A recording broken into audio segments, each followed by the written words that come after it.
fuck up.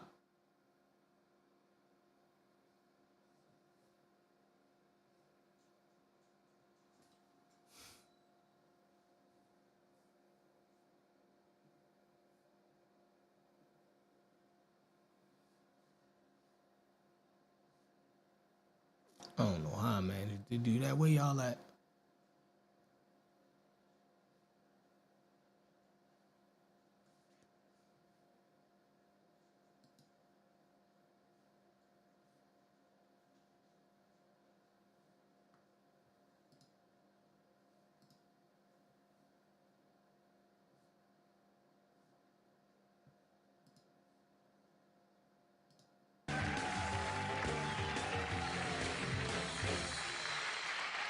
Welcome back to the show.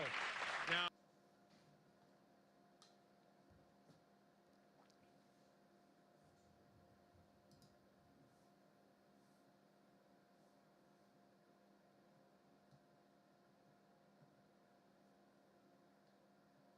I don't know how I managed to do that, y'all. I'm under control. Technical difficulties. I'm about to take this damn Discord off my goddamn computer. This shit's stupid.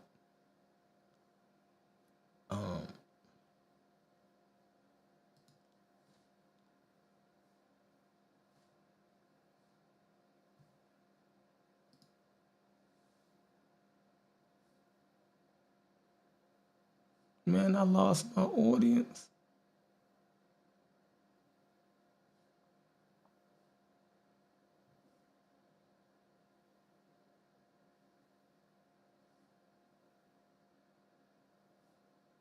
Man, I messed up, y'all. I done messed up. Where y'all at, man? Get on in here. I wasn't supposed to close the damn computer. Ah.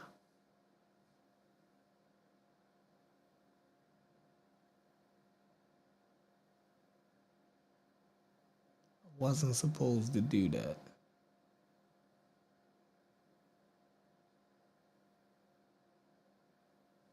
All right, y'all, get back in here, man. I got it. I got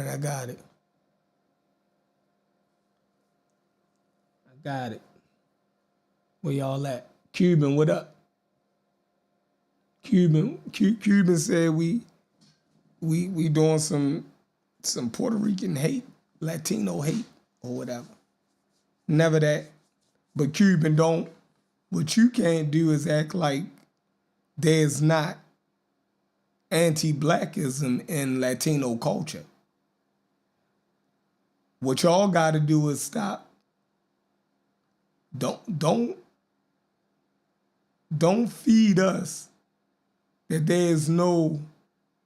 Now I'm talking about the Discord. When you said good morning, what did you say? Hold on. You said good morning.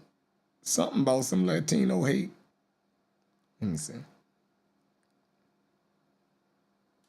Hold on, let me check. Now, I don't want to put no words in your mouth. You ain't gonna ever accuse me of lying on you.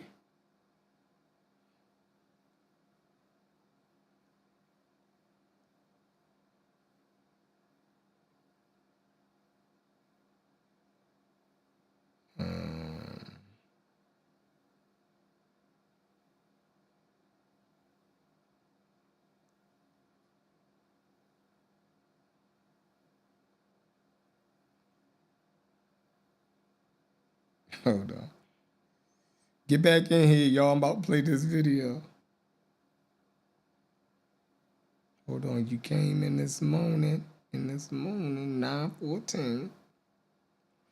You said good morning, even to those of you that can't stand us filthy spicks.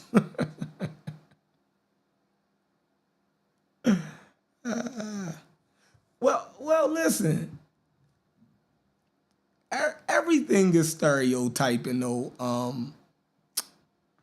Cuban, let's not play the game. Let's not play the game of acting like everyone don't get stereotyped. You know, Black American is a stereotype, right? We're typecast into certain things, all right? And when I say Latino, that's a stereotype to a degree. There's certain stereotypical things come along with even saying somebody is a Latino.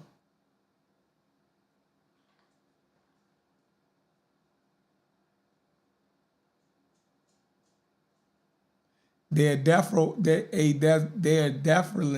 Afro-Cubans. Some of the most famous Cubans that we know about is Afro-Cuban. Have you ever heard of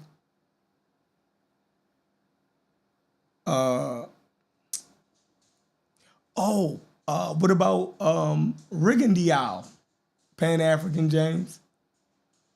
Guillermo Rigondeaux. You remember him? The boxer, one of the most accomplished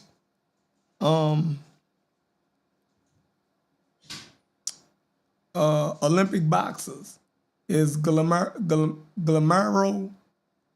Rigondeaux, Afro-Cuban. Who else? Oh, remember Casamayor? He was supposed to fight Mayweather at one time. Do y'all remember Joel Casamayor? Joel Casamayor. Remember Joel Casamayor?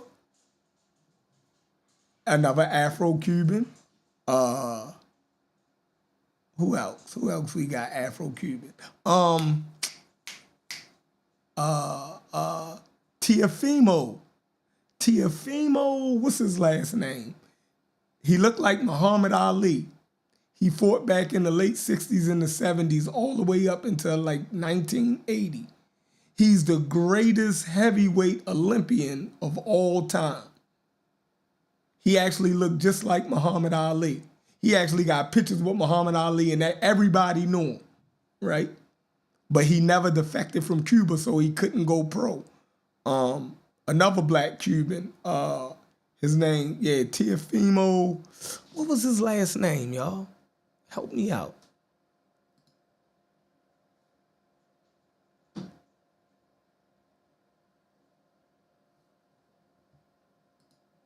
Hold on. Let's Google him. Teofimo.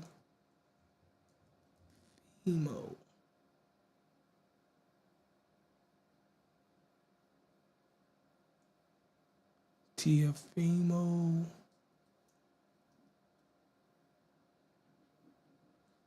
Teofimo, it wasn't Lopez, it was Teofimo.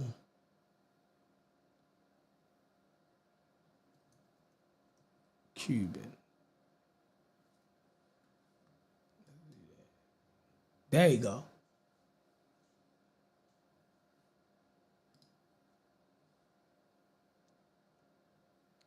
Teofimo Stevenson Lawrence. Spanish pronunciation, Teofilio, however you say that. Right? Was born in Puerto Padre, Cuba.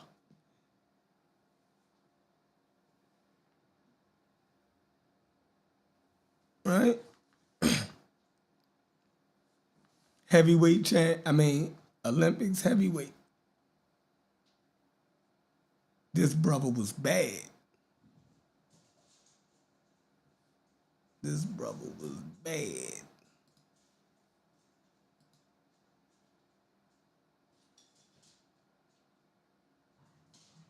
Not Teofimo Lopez. And here go Guillermo Rigondeaux right here.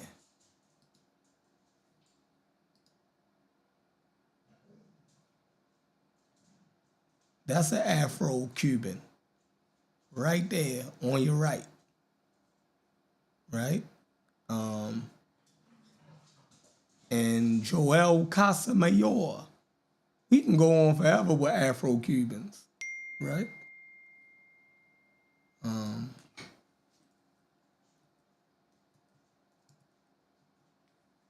Man, as soon as I put it in, it came up. Y'all don't remember him? Y'all don't remember Casamayor? The Southpaw, he was nasty with it.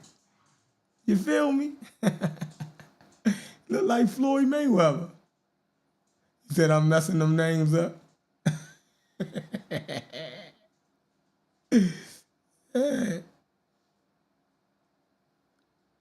That's what Afro-Cubans look like.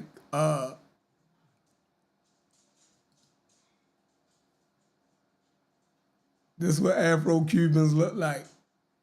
They look just like us. You got to remember, Cuba is only 100 miles outside of Miami, y'all. It's going to be the same people, right? You're going to have the same people. They just speak different languages. You think the people are going to change, right? If Cuba is in between Miami and Jamaica, what do you think the people are going to look like in fucking Cuba? Just because they speak Spanish, you think that their genetics and everything goes away just because you speak Spanish? That's nuts, right? Now this ain't no damn Fat Joe though. You know what I mean? If this guy was to call you a nigga, you wouldn't even bat your eyes.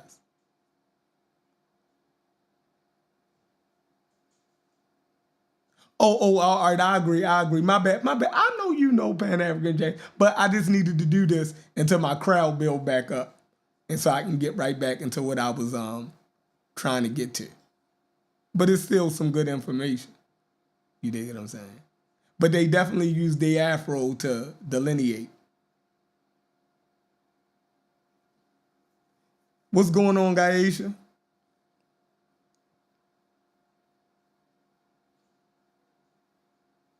Yep. You got the Afro Puerto Ricans, right? You got the Afro Puerto Ricans. You know what I mean? Everybody loved in the 90s and the early 2000s. Felix Trinidad. Right? The Afro Puerto Rican. Felix Trinidad. What's the last one that Mayweather fought? Miguel Cotto, another Afro Puerto Rican. Let's pull him up.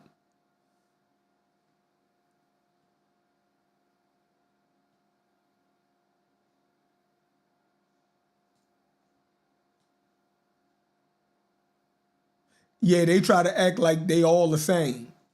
I agree. Like these people don't face racism inside of Latin culture. You dig what I'm saying? These people face the same type of racism that we face, you know what I mean, inside of Anglo culture, right? European Anglo culture, Latin European culture. You dig what I'm saying? All of them treat black people less than and like shit. You dig what I'm saying? So I totally agree with that. That's a fact. Where we at? Who was I saying? Felix.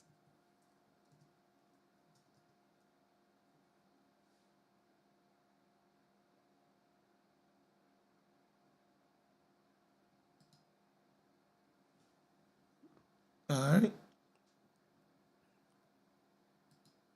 Afro Puerto Rican. Afro Puerto Rican.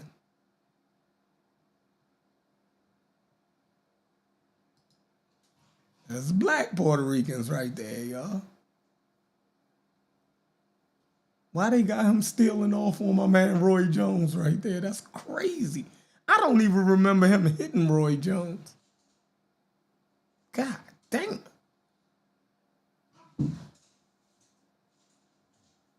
All right.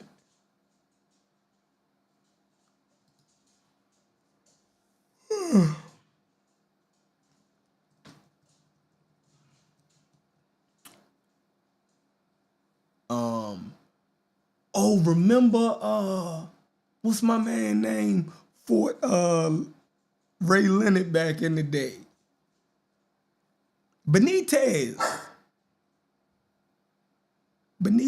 he ended up getting Parkinson's or something. Wilfredo, there you go, Wilfredo Benitez. Remember him, man? His story was sad how he went out, man. Oh, man, I hate seeing the pictures of Wilfredo Benitez looking like that, man.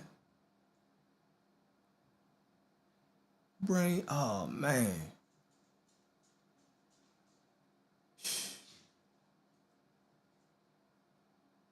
Yeah, Benitez was a beast.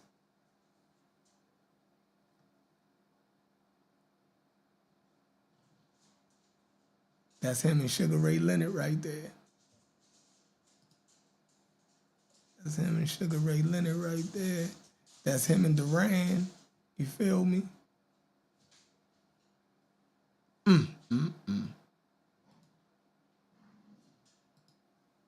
Puerto Rican, right?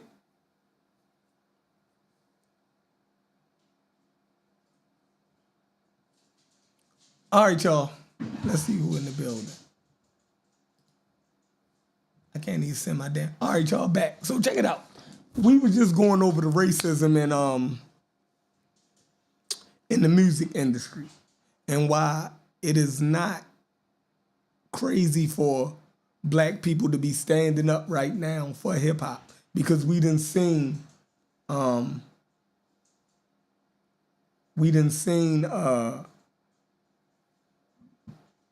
our culture and our contributions and our creations be taken away from us and become something unrecognizable to us, right? So let's go to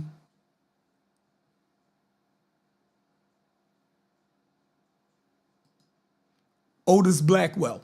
Now this guy, y'all, Otis Blackwell actually was the creator of Elvis Presley sound. He wrote Elvis Presley early hits. He recorded them, right? I'm gonna let him tell y'all. Watch this. I have been assured that the bird is in no danger up there. Can you hear? She's still up there. And it happened also in rehearsal, and we retrieved. It's unbelievable. Great Balls of Fire, Breathless, Handyman, Return to Sender, influential songwriter in rock and roll history. And I mentioned some of these songs earlier. It's unbelievable. Great Balls of Fire, Breathless, Handyman, Return to Sender and Fever. And we're delighted to have him on the show tonight. Please, folks, give a nice welcome to Mr. Otis Blackwell. Otis.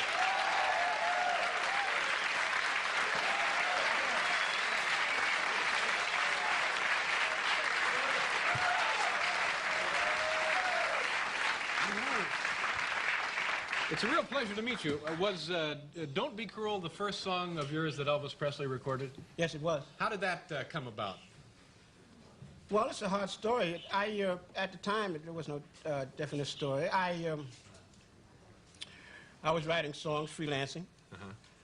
What were you doing when you weren't freelancing? I guess anything that came along and make me $1 or $2. Yeah. That was honest, though. So you're just beginning as a songwriter? Yeah. Yeah. I had written about 6 or 7 songs.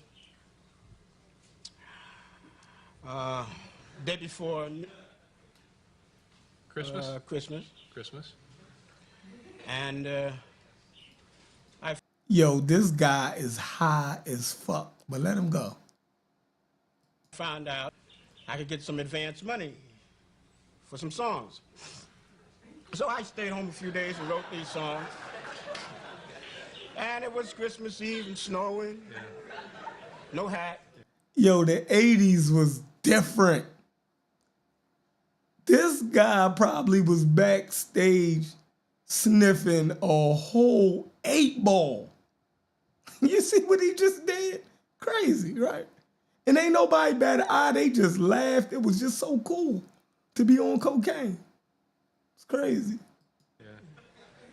Holes in the shoes. Yep. Standing on the corner. A friend of mine brought me over to this office, Shalimar Music. This was located right here in New York, right? Yes, it was. Yeah. And asked me to play some songs for the gentleman there. I named him O'Gale. And I played the 6 songs. Now, for the 6 or 8 songs, I think it was 8 songs, I got $25 advance for each song. Yeah. What year was this? 100 years ago. All right, so one of them was Don't Be Cruel. One of the songs was Don't Be Cruel. And it got to And Elvis 6. Presley. Now, on the sheet music here, it says, oh, this is nice. This, it's like being in the cocktail lounge at Trader Vic's, isn't it?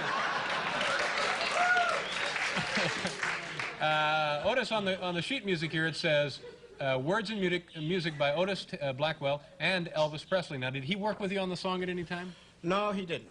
Then how does his name get on the Well, that title seemed sheet to there? have been the practice at that time, I found out later on. Yeah.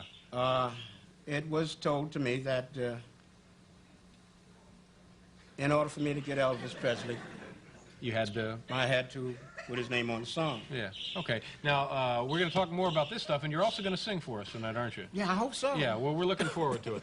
We got to pause here for just a second. We'll be right back with Otis Blackwell plus Hockey Night. So listen, this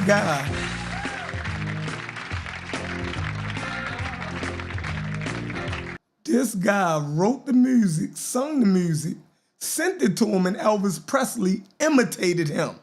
Wait till y'all hear this shit. Watch this. And then he talked about how, you know, it was the practice back then for them to just put they had to put the white artist's name on there. Woof 'em.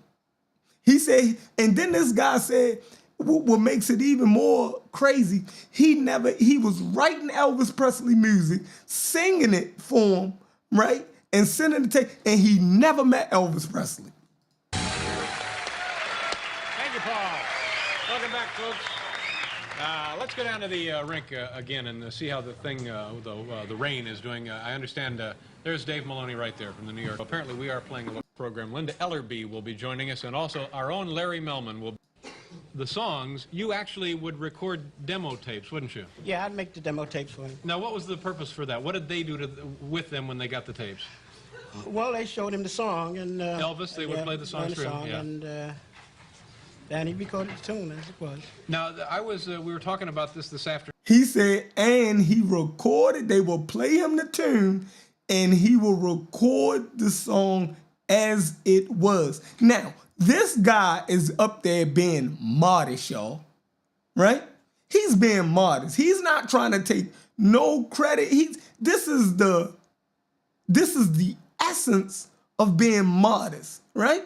He sold the songs. So he feel as though there's no reason to go overboard. Like, ain't nobody do me wrong. I took the money. I sold the material. You dig what I'm saying? But he was never given credit. Listen to this. Is it true that when he heard you performing the material, that he would imitate your style when he recorded the song? Well, they did come out very close to the demos that we did. Yeah. And did you... He said they came up with, he's being super modest, yo.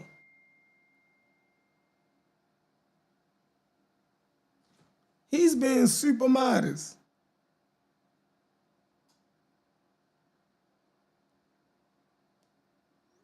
Super modest.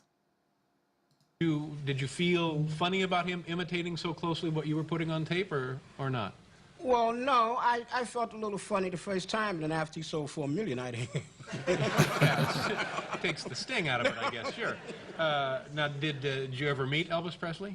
No, I never met Elvis. How many years were you writing songs for him? Well, I had signed up with him under contract to be a writer for just his company for 5 years. Uh-huh. And in that time, you never met him. Why was that? I never met him.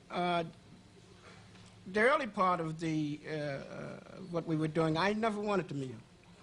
I didn't want to meet him rather at the time. I wanted to, but didn't at that time. We had something I felt that was going pretty good.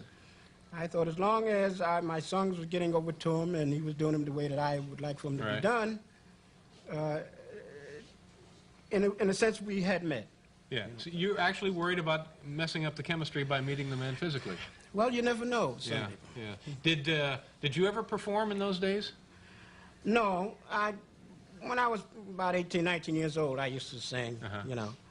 But I decided not to do it when I found out that you could make a good money writing songs. Yeah, doing all right. But you have now an album called Let's Talk About Us, Otis Blackwell, and you're going to do a song, is it from the... no, I know what you're going to do tonight. Yeah, tell the folks what you're going to be singing here. Well, we're going to do Don't Be Cruel. Yeah.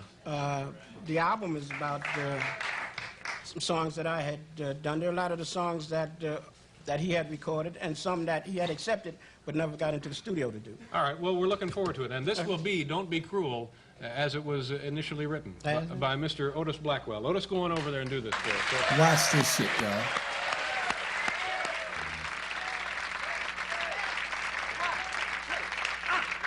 Elvis mimicked this dude, yo. You know I can't be found, sitting home all alone. And if you can't come around, well, at least please telephone. Don't be cruel to a heart so true. Baby, if I made you mad, something that I might have said, please let's forget the past. The future looks bright ahead. Don't be cruel to a heart so true. Well, I don't want no other love. Oh, baby, it's just you I'm thinking of. Now don't stop thinking of. Don't make me feel this way. Come on over here and love. You know what I want you to say. Don't be cruel to a heart so true.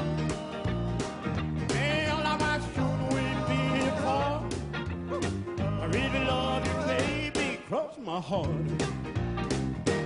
Don't be cruel to a heart so true. Please, baby, don't be cruel to a heart so true. Well, I don't want no other love. Baby, it's just you I'm thinking of. Now let's walk up to the preacher. Let us say I do. Then you know you'll have it, and I know that I'll have you. Don't be cruel to a heart so true. Hey girl, why should we be apart? I really love you, baby, cross my heart. Don't be cruel to a heart so true. Please, baby, don't be cruel.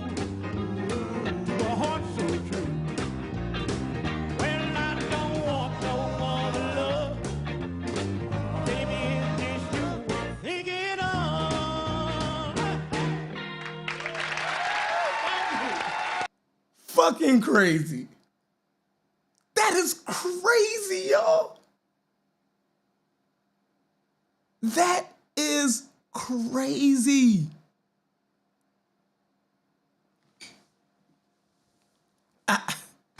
This guy, Elvis Presley, like Judah said, mimic this guy. This guy's, oh my God, this is crazy.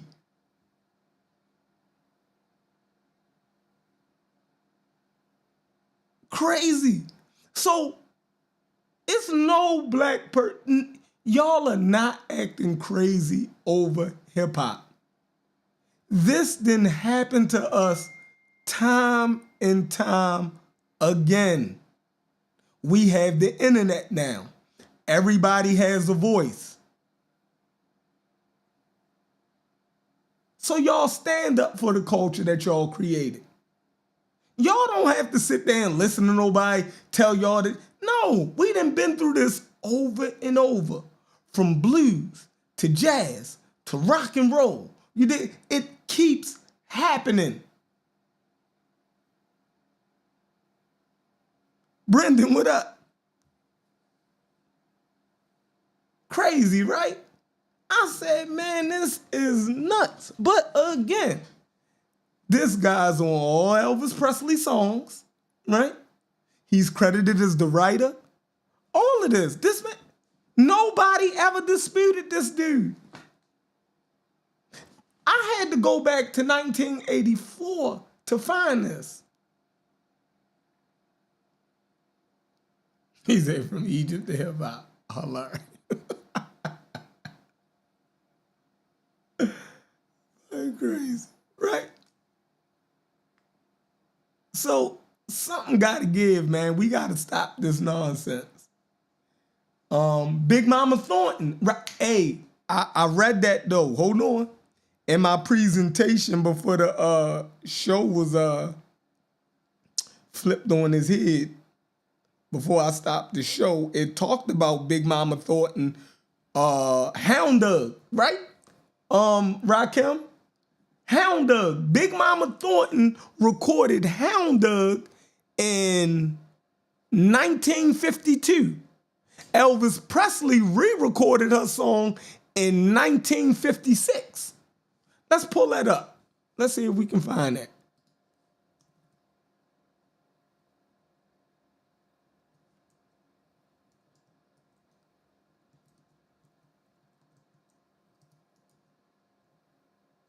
Here you go, right here.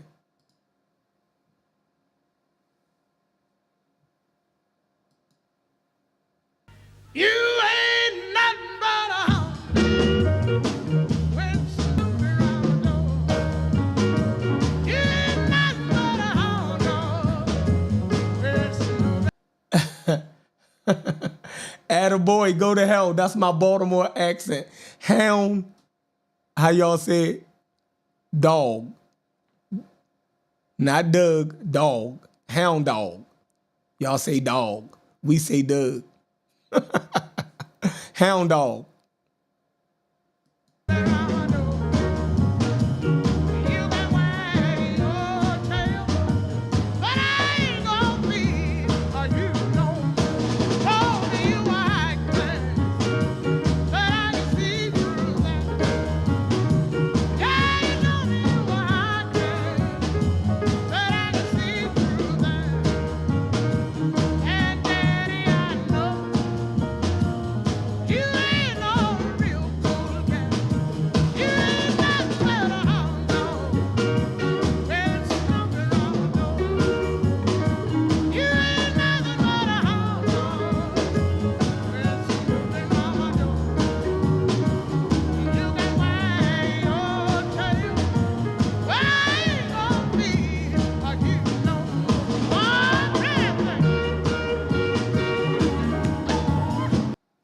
That her version is even better. Even better. It's crazy, right?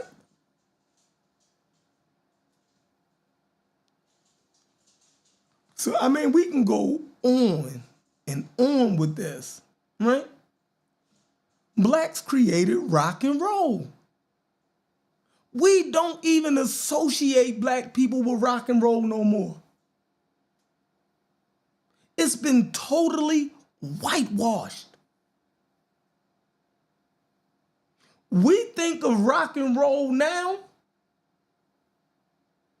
as white music.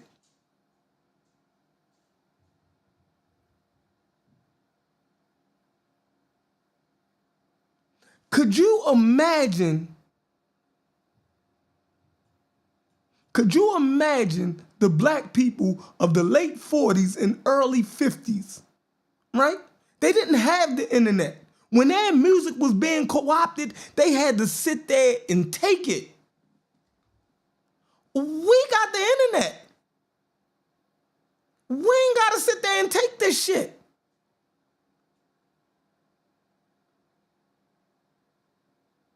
We ain't got to take this. You know what? I'm not even going to get upset. It's crazy. Yo said hound dog. Duh. Oh my God.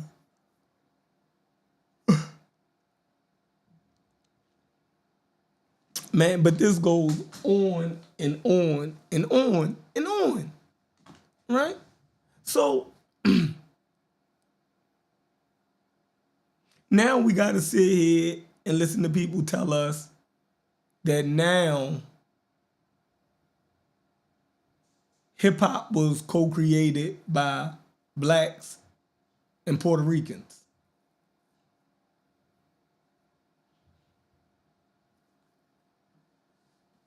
So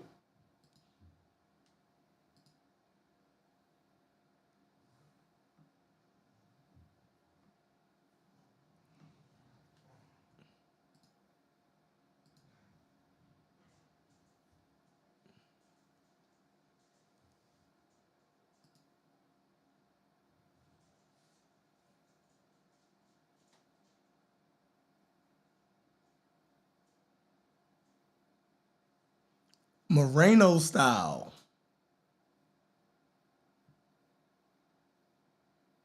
Listen to this. Let's listen. See, let's listen to this. This was uploaded 11 years ago. Listen to what the Puerto Ricans and them was saying before this argument started. All the breaking and stuff like that was considered underground. And so Kool Herc brought everything out into the open. And that was like, say, 74, 75. All the underground stuff, all the in-house, all the hallway dances, and all the house party dances were brought out to the street. And the more they took it to the street, the more nationalities got involved in it. You know, it was no longer an Afro-American thing. Did y'all hear what he just said? He said Kool Herc and them brought it out 74, 75 into the streets. He said before then, it was an in-house thing. House parties and stuff where black people was doing this stuff at. He said, but when Kool Herc and them, 74, 75, brought it out into the streets, he said more nationalities started to get involved. And it wasn't just an Afro-American thing anymore. He said, listen to it again. And so Kool Herc brought everything out into the open. And that was like, say, 74, 75. All the underground stuff, all the in-house, all the hallway dances, and all the house party dances were brought out to the street. And the more they took it to the street, the more nationalities got involved in it. You know, it was no longer an Afro-American thing. The Hispanic took to the dance.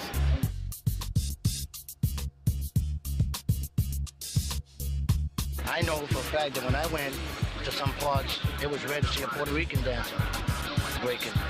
Now this is the Rocksteady crew. Listen to what he's saying. This JoJo from the Rocksteady crew. Puerto Rican, listen to JoJo. Don't listen to Chief X and them, listen to JoJo and them. It was rare to see a Puerto Rican dancer. He said it was rare to see a Puerto Rican dancing. Let's listen to him again. I know for a fact that when I went to some parts, it was rare to see a Puerto Rican breaking. And when they did, it was like, oh shit, check out the Puerto Rican D-boy, you know? And he said, and when they did do it, people was like, oh shit, check out the Puerto Rican B-boy. Meaning it was odd to see them doing these Moreno dances. Let's continue.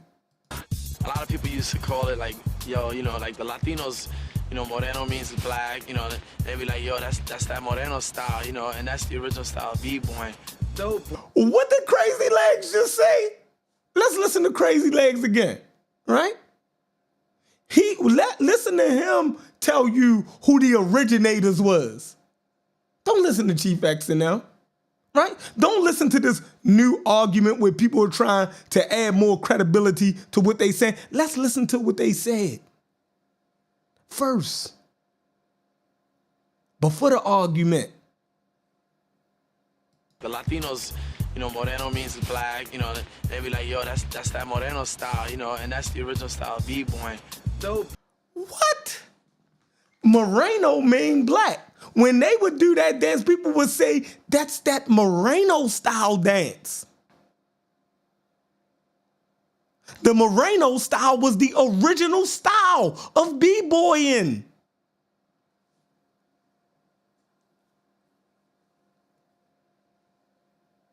Black kids invented breaking as we know it, The original style of B-boy. Watch what these Puerto Ricans say. Watch what he's gonna say. Black kids invented break dancing as we know it. Let's go. So black kids invented breaking as we know it, as we understand it.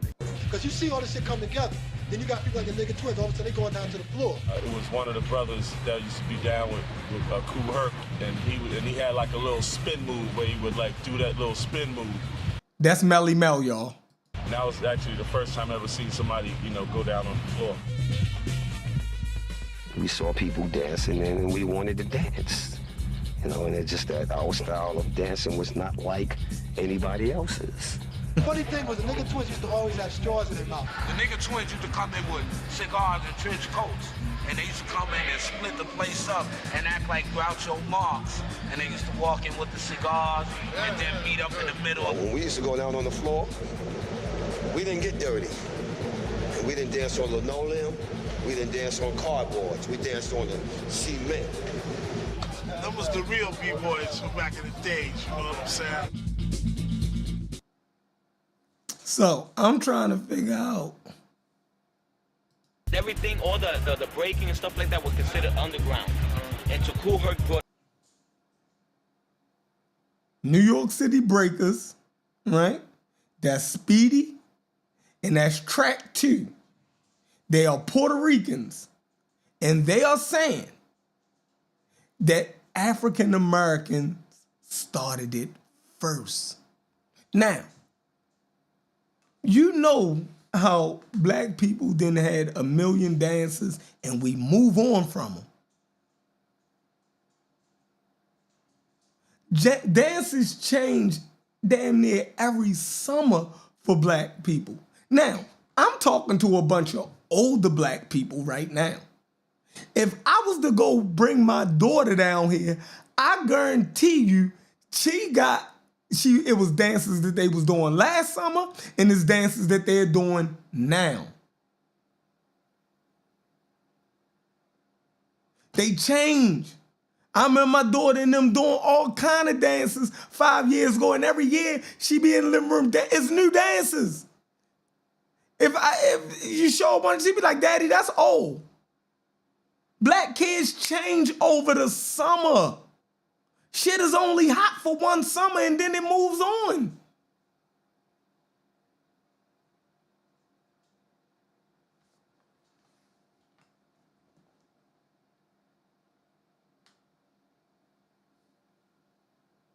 everything out into the open. And that was like, say, 74, 75. All the underground stuff, all the in-house, all the hallway dances, and all the house party dances were brought out to the street. And the more they took it to the street, the more nationalities got involved in it. You know, it was no longer an Afro-American thing. It was no longer just an Afro-American thing. These are Puerto Rican breakdancers saying this.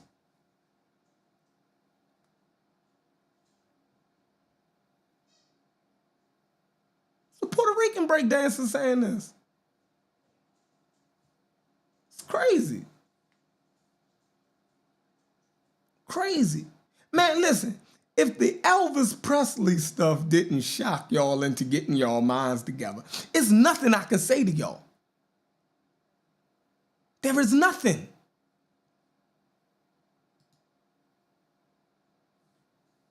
If Elvis Presley didn't shock, if Otis Blackwell, do I need to go back to Otis Blackwell? Do I? Because I will. We'll go back and pull Otis Blackwell up.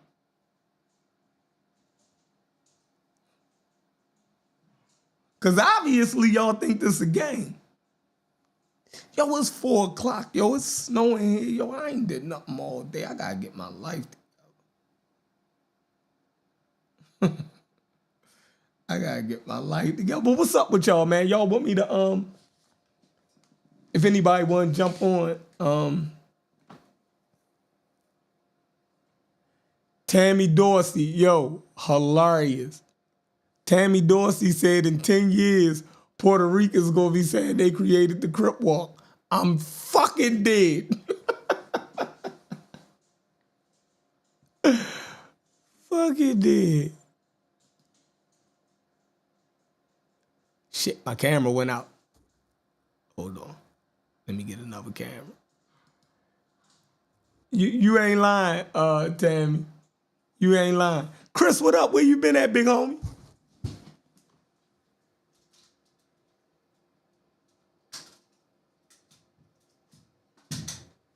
And I gotta figure out why.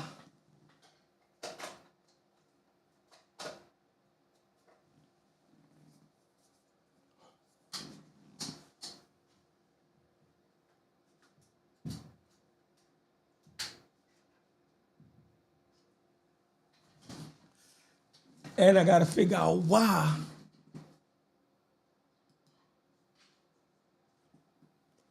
my audio ain't played through my what's the name? Let me throw up a Zoom though, y'all. I ain't rap to y'all in a minute. I know somebody wanna rap.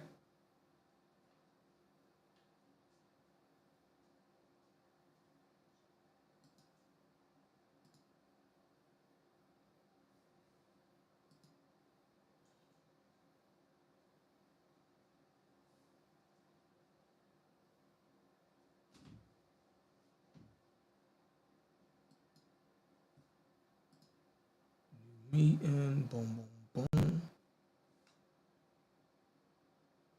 Let's see where y'all at with it.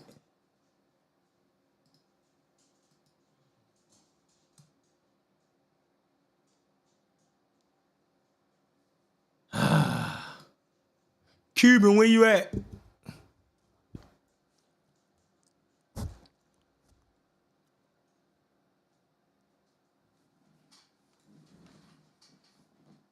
That's crazy.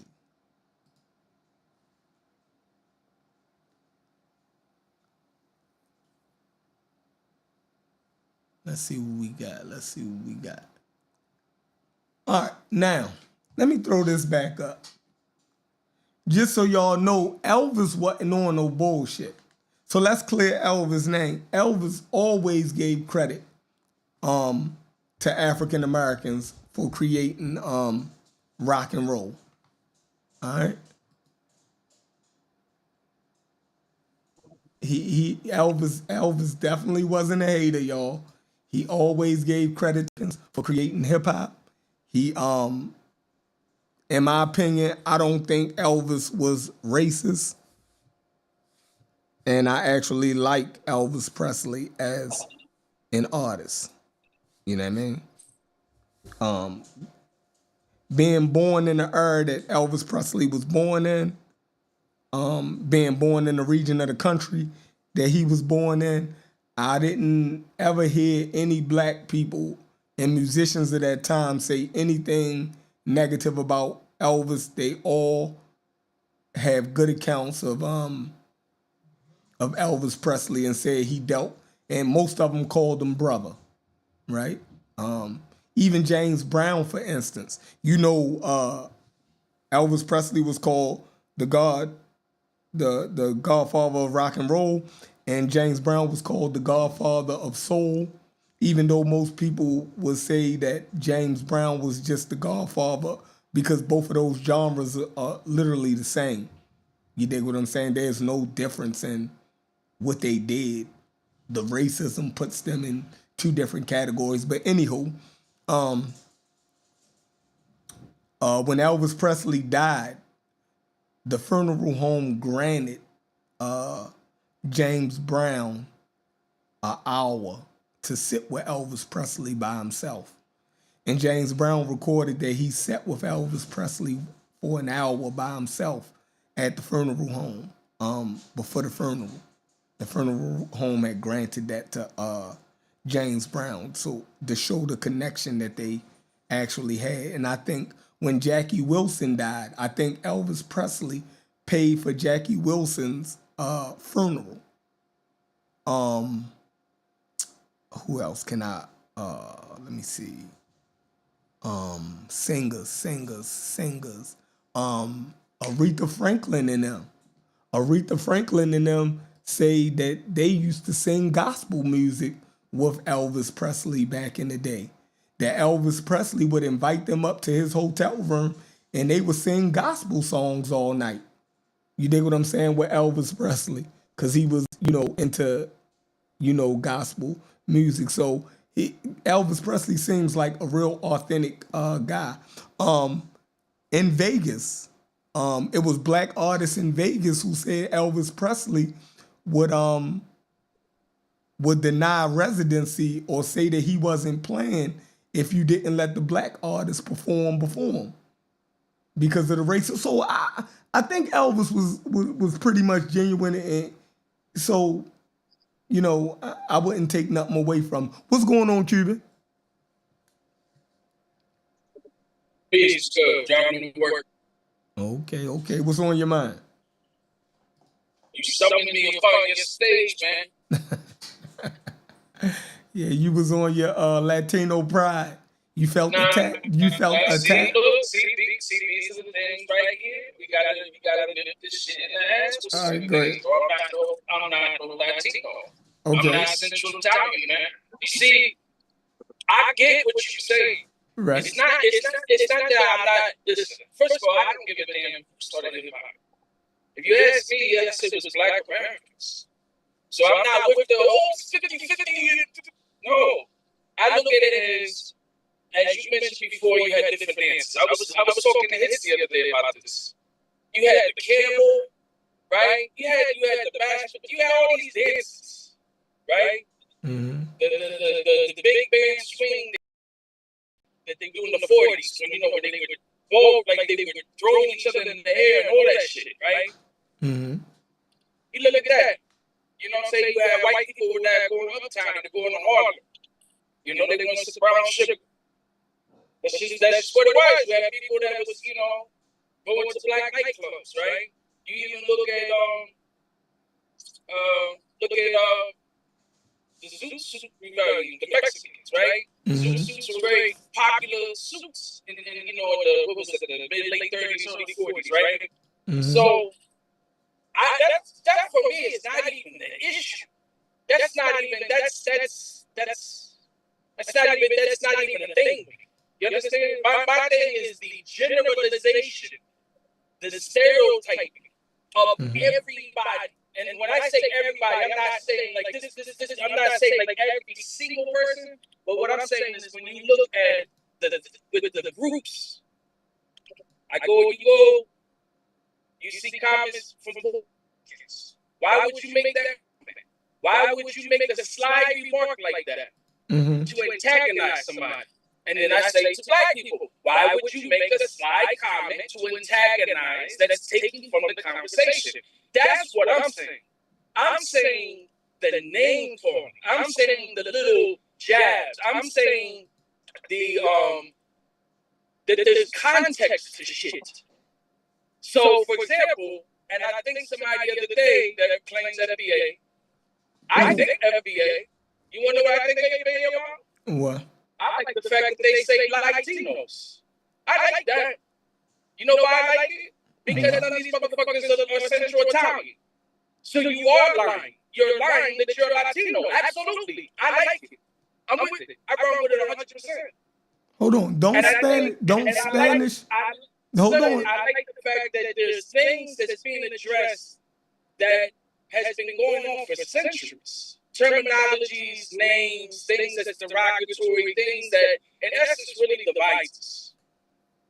And so that's why what I stand with it is that the division is unnecessary unless it is with people, which I totally get, people that are against you. But not everybody is against every single person. Like, I know that you don't hate Cubans. So if you hated Cubans, I wouldn't be on your platform. I wouldn't engage in conversations with you. You see what I'm saying? You're an atheist. I'm a creationist. That doesn't make me say, "Oh man, fuck Chef. I'm not talking to Chef." No, that's Chef is a grown man. Everybody's grown. You can believe what you want to believe, but there's a thing of respect, and there's just a lot of disrespect coming from different angles, and that's not again geared towards a particular group. I'm talking about everybody. For me, I'm looking back. And I'm just saying, yo, this is division. This is something that, in the grand scheme of things, I do think it's important that people get the respect that the respect is well deserved to, if somebody created something or whatever, give respect and give homage to where homage is due. But at the end of the day, when the smoke is clear, and let's just say whatever anybody's perspective is, and the majority of the consensus agreed to whatever that is not stopping police violence. That is not stopping homelessness. That is not stopping wars. It is not stopping continuous colonization. It is not stopping anything that's financially affecting you. What I'm saying is there's bigger fish to fry. And this type of stuff is what it distracts. It becomes kind of like the main objective. Like, I look at this and I say, all this uproar everybody got from all sides, whatever the perspective is that the person has on how hip hop was created, when it was created, where it was created, how it was created, whether it's 4 elements, 5 elements, 1 element, whatever that is. But there was none of this when it came to somebody that's very important in this conversation, Lance Taylor. Whatever your perspective is of Lance Taylor, the reality is that Lance Taylor cannot be taken out of the equation of hip hop. My thing is, I look at it and I say to myself, this man's a pedophile. He's done all types of shit. He created a gang cult that I was a part of. There was a lot of disinformation, a lot of Nuwapian bullshit being propagated and promoted, a lot of stuff that was going on. Silence. I remember when this conversation launched off, it was huge on Clubhouse. And you would go in a room on Clubhouse and you would hear DXT, Raheem, MC Search, a lot of different people, right? And so this discussion started getting very popular. And there was rooms and there was people that were friends, kind of like when you guys talk about the Black Egypt conversation, and some people say, I've lost friends over Black Egypt. Well, you have people that lost friends over this conversation, right? So this shit was going on for a while.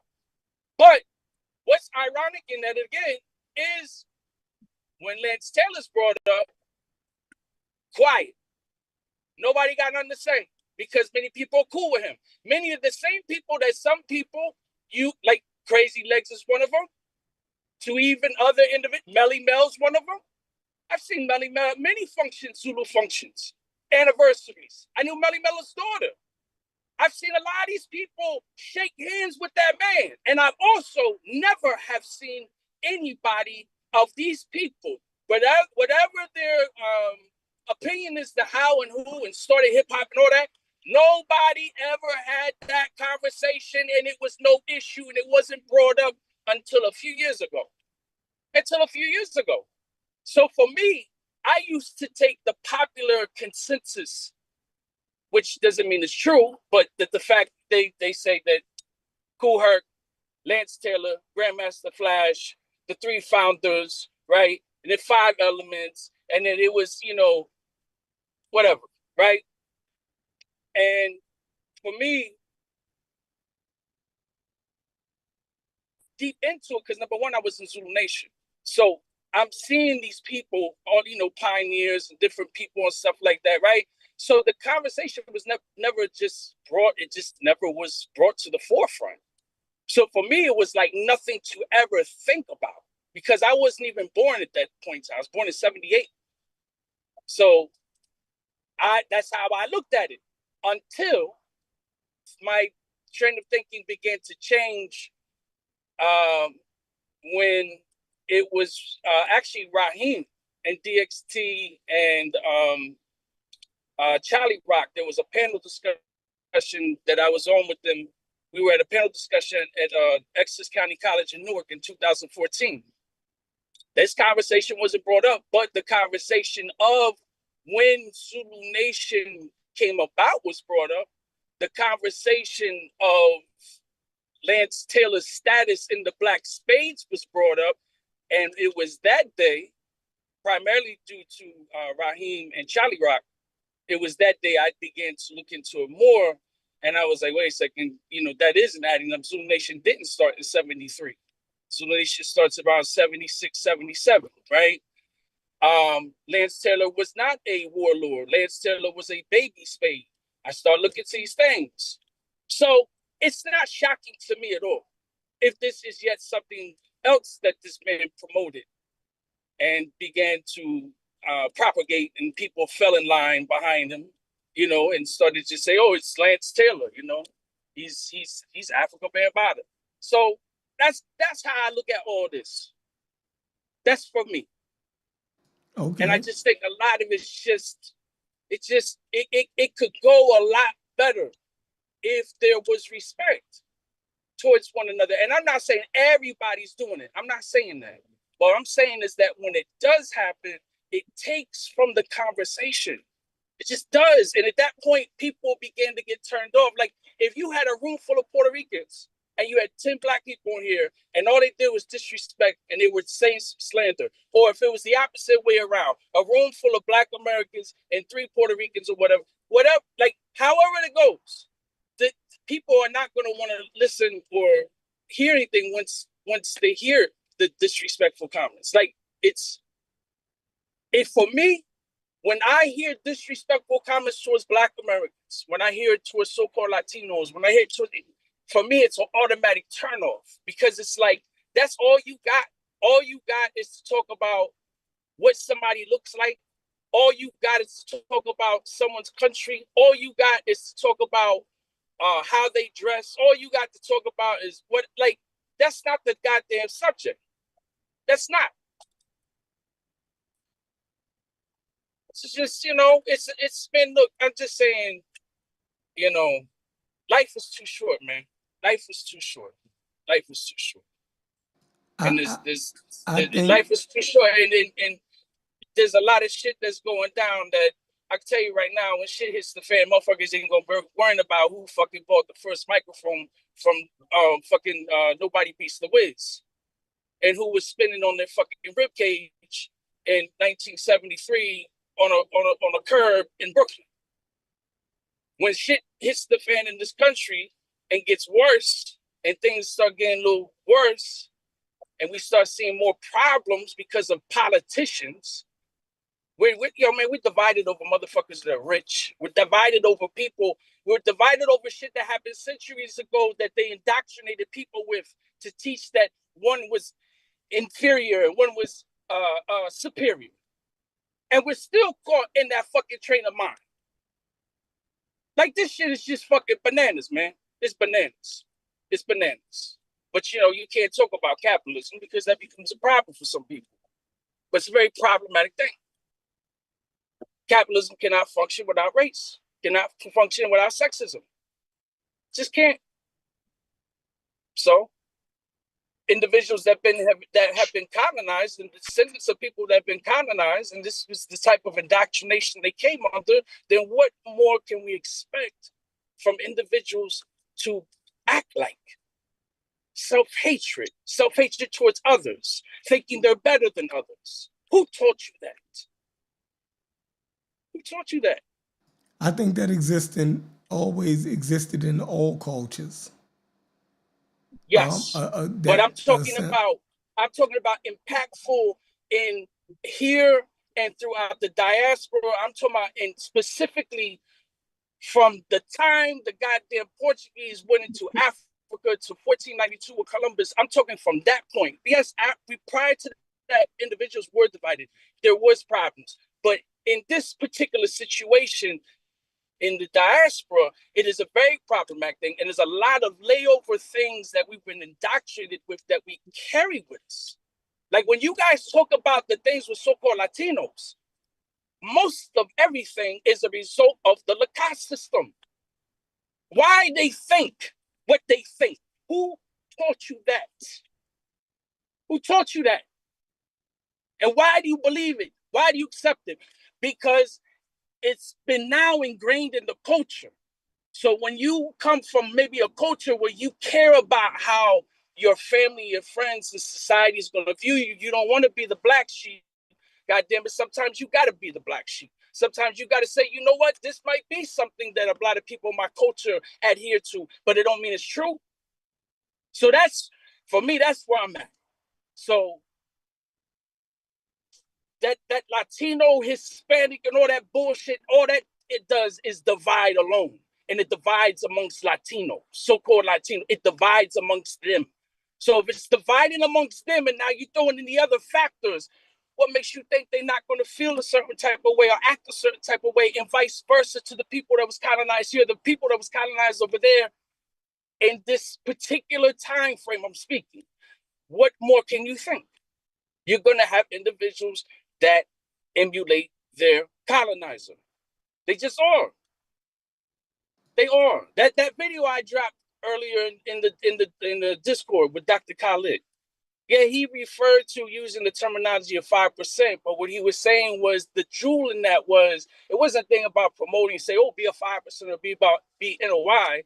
It was the jewel in it of when you look at that thing of the 85, 10, and the 5%, which accumulates to 100. But when you split it up, that 85 is the masses. That 10% is the people that take advantage of the 85%. And that 5% is the people that try to be true and living to whatever that is and try to have freedom, justice, and equality and try to uphold this type of thing. This is something we can find in all organizations, religions, spiritual systems. Doesn't matter if you're an atheist, doesn't matter if you're gay, doesn't matter if you're straight, your relationship, your friendship, your school, your work. You're always going to have the sheeple, and you're going to have those that got their foot on the neck of people that want to take advantage of them for their image, for the purposes primarily of economics. And then you're going to have that small majority that's not with the shit, man. Not with the shit. So I'm not with the fucking colonization shit. I'm not with the fucking Hispanic, Spanish, Afro, Latino, Latinx, any of that shit that you got motherfucking Latin, Latino in it. You're denoting that you're a Central Italian. There was no West Central Africans calling themselves that. There were no Tainos calling themselves that. There were no Incas, no Ayans, no Mayans. None of them was calling themselves that, other than somebody who concocted such terms. And sometimes those terms were concocted by so-called Latinos, but just because they concocted it, pay attention, just because they concocted it doesn't mean it's right and exact. Doesn't mean it speaks for everybody. And because it's problematic. Case in point, Hispanic. Hispanic comes about in 1970. A group of Mexicans took it upon themselves to deem people Hispanic, right? Richard Nixon and his administration take the term for the purposes of U.S. censorship, right? Now, how somebody, a group of people, especially Mexican, I don't give a damn if they're Costa Rican, Venezuelan, Argentinian, Uruguayan, whatever. How can you take a term, Hispanic, denoting España, Spain, España coming from Hispanicus, a Latin word. Again, there we go with Latin, where Latin and Latino come from. How are you indigenous? How are you an admixture? Could be Spaniard, could be indigenous, could be African, whatever the admixture is. How are you Hispanic? And so-called Latinos, y'all talk about FBA, ADOS, AB, all these different groups in the so-called Latino community. It is identical to what goes on in the Black community. So that when I see that, I see a reflection. I see a reflection of confusion. I see a reflection of identity crisis. I see a reflection of wanting to emulate the oppressor. I see a reflection of you can't live without your oppressor because you want to be better. You want to be better because of your language, a language that some goddamn colonizer made your people speak. So now you want to argue about my master's better.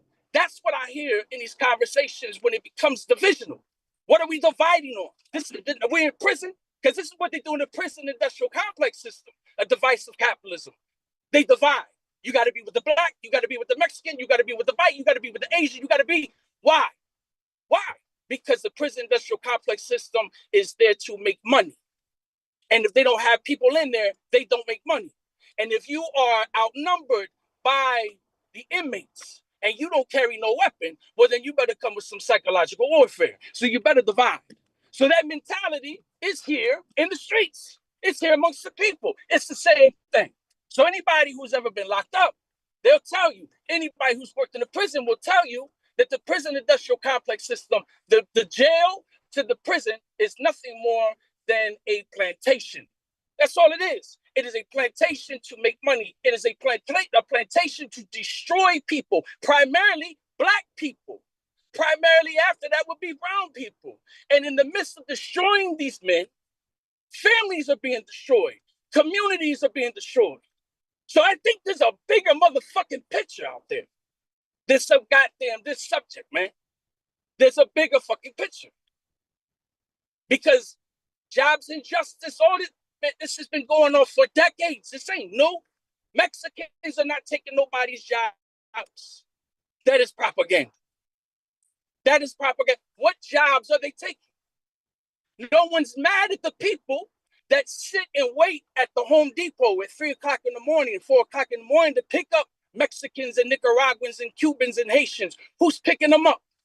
And those people, the profit they're making off of those people, because they're not getting paid the same amount that a citizen would make. They're not getting benefits. They're not getting 401k. They're getting played the fuck out. And they're being used. And if you think that the government does not at all got their little dirty hands in this thing with the so-called migrants, you got another thing coming. Because again, history shows the influence of the United States, the coups that they orchestrated in South, Central America, in the Caribbean. And it was always for the purposes of economics. It was always about natural resources. And it was always about taking things such as cocaine. And let's work with the cartels. Matter of fact, let's put some puppet politicians in place in these countries that don't give two fucks about their people. And let's have them divide over their complexion, their economic status, if they're male or female. Oh, Haiti, Dominican Republic, the same goddamn island that's been divided by two goddamn groups of people in the fucking 1400s. And people are still divided. And people still think they're better. Why? Who taught you that? The power of indoctrination, of colonization is real. It did not go nowhere. And it's not going to go nowhere anytime soon. Because if you took all white people, sent them back to Europe, if you exterminated every single white person and every goddamn Zionist on this planet, whatever you think that result, or whatever you think that answer is, which, by the way, I don't agree to that. But if somebody agreed to such things, if somebody said, I'm taking over the U.S. government, you really think that capitalism, white supremacy has vanished? You're talking about the inception of this country, the time that the European came to Jamestown and did what they did to the African, to prior to the indigenous, to prior the Spanish, the Portuguese, the French, the Dutch, what they did in South Central America and the Caribbean. You think that mentality is going anywhere time soon? No. The mentality will continue until people are asleep and they like the titty of their oppressor in their mouth.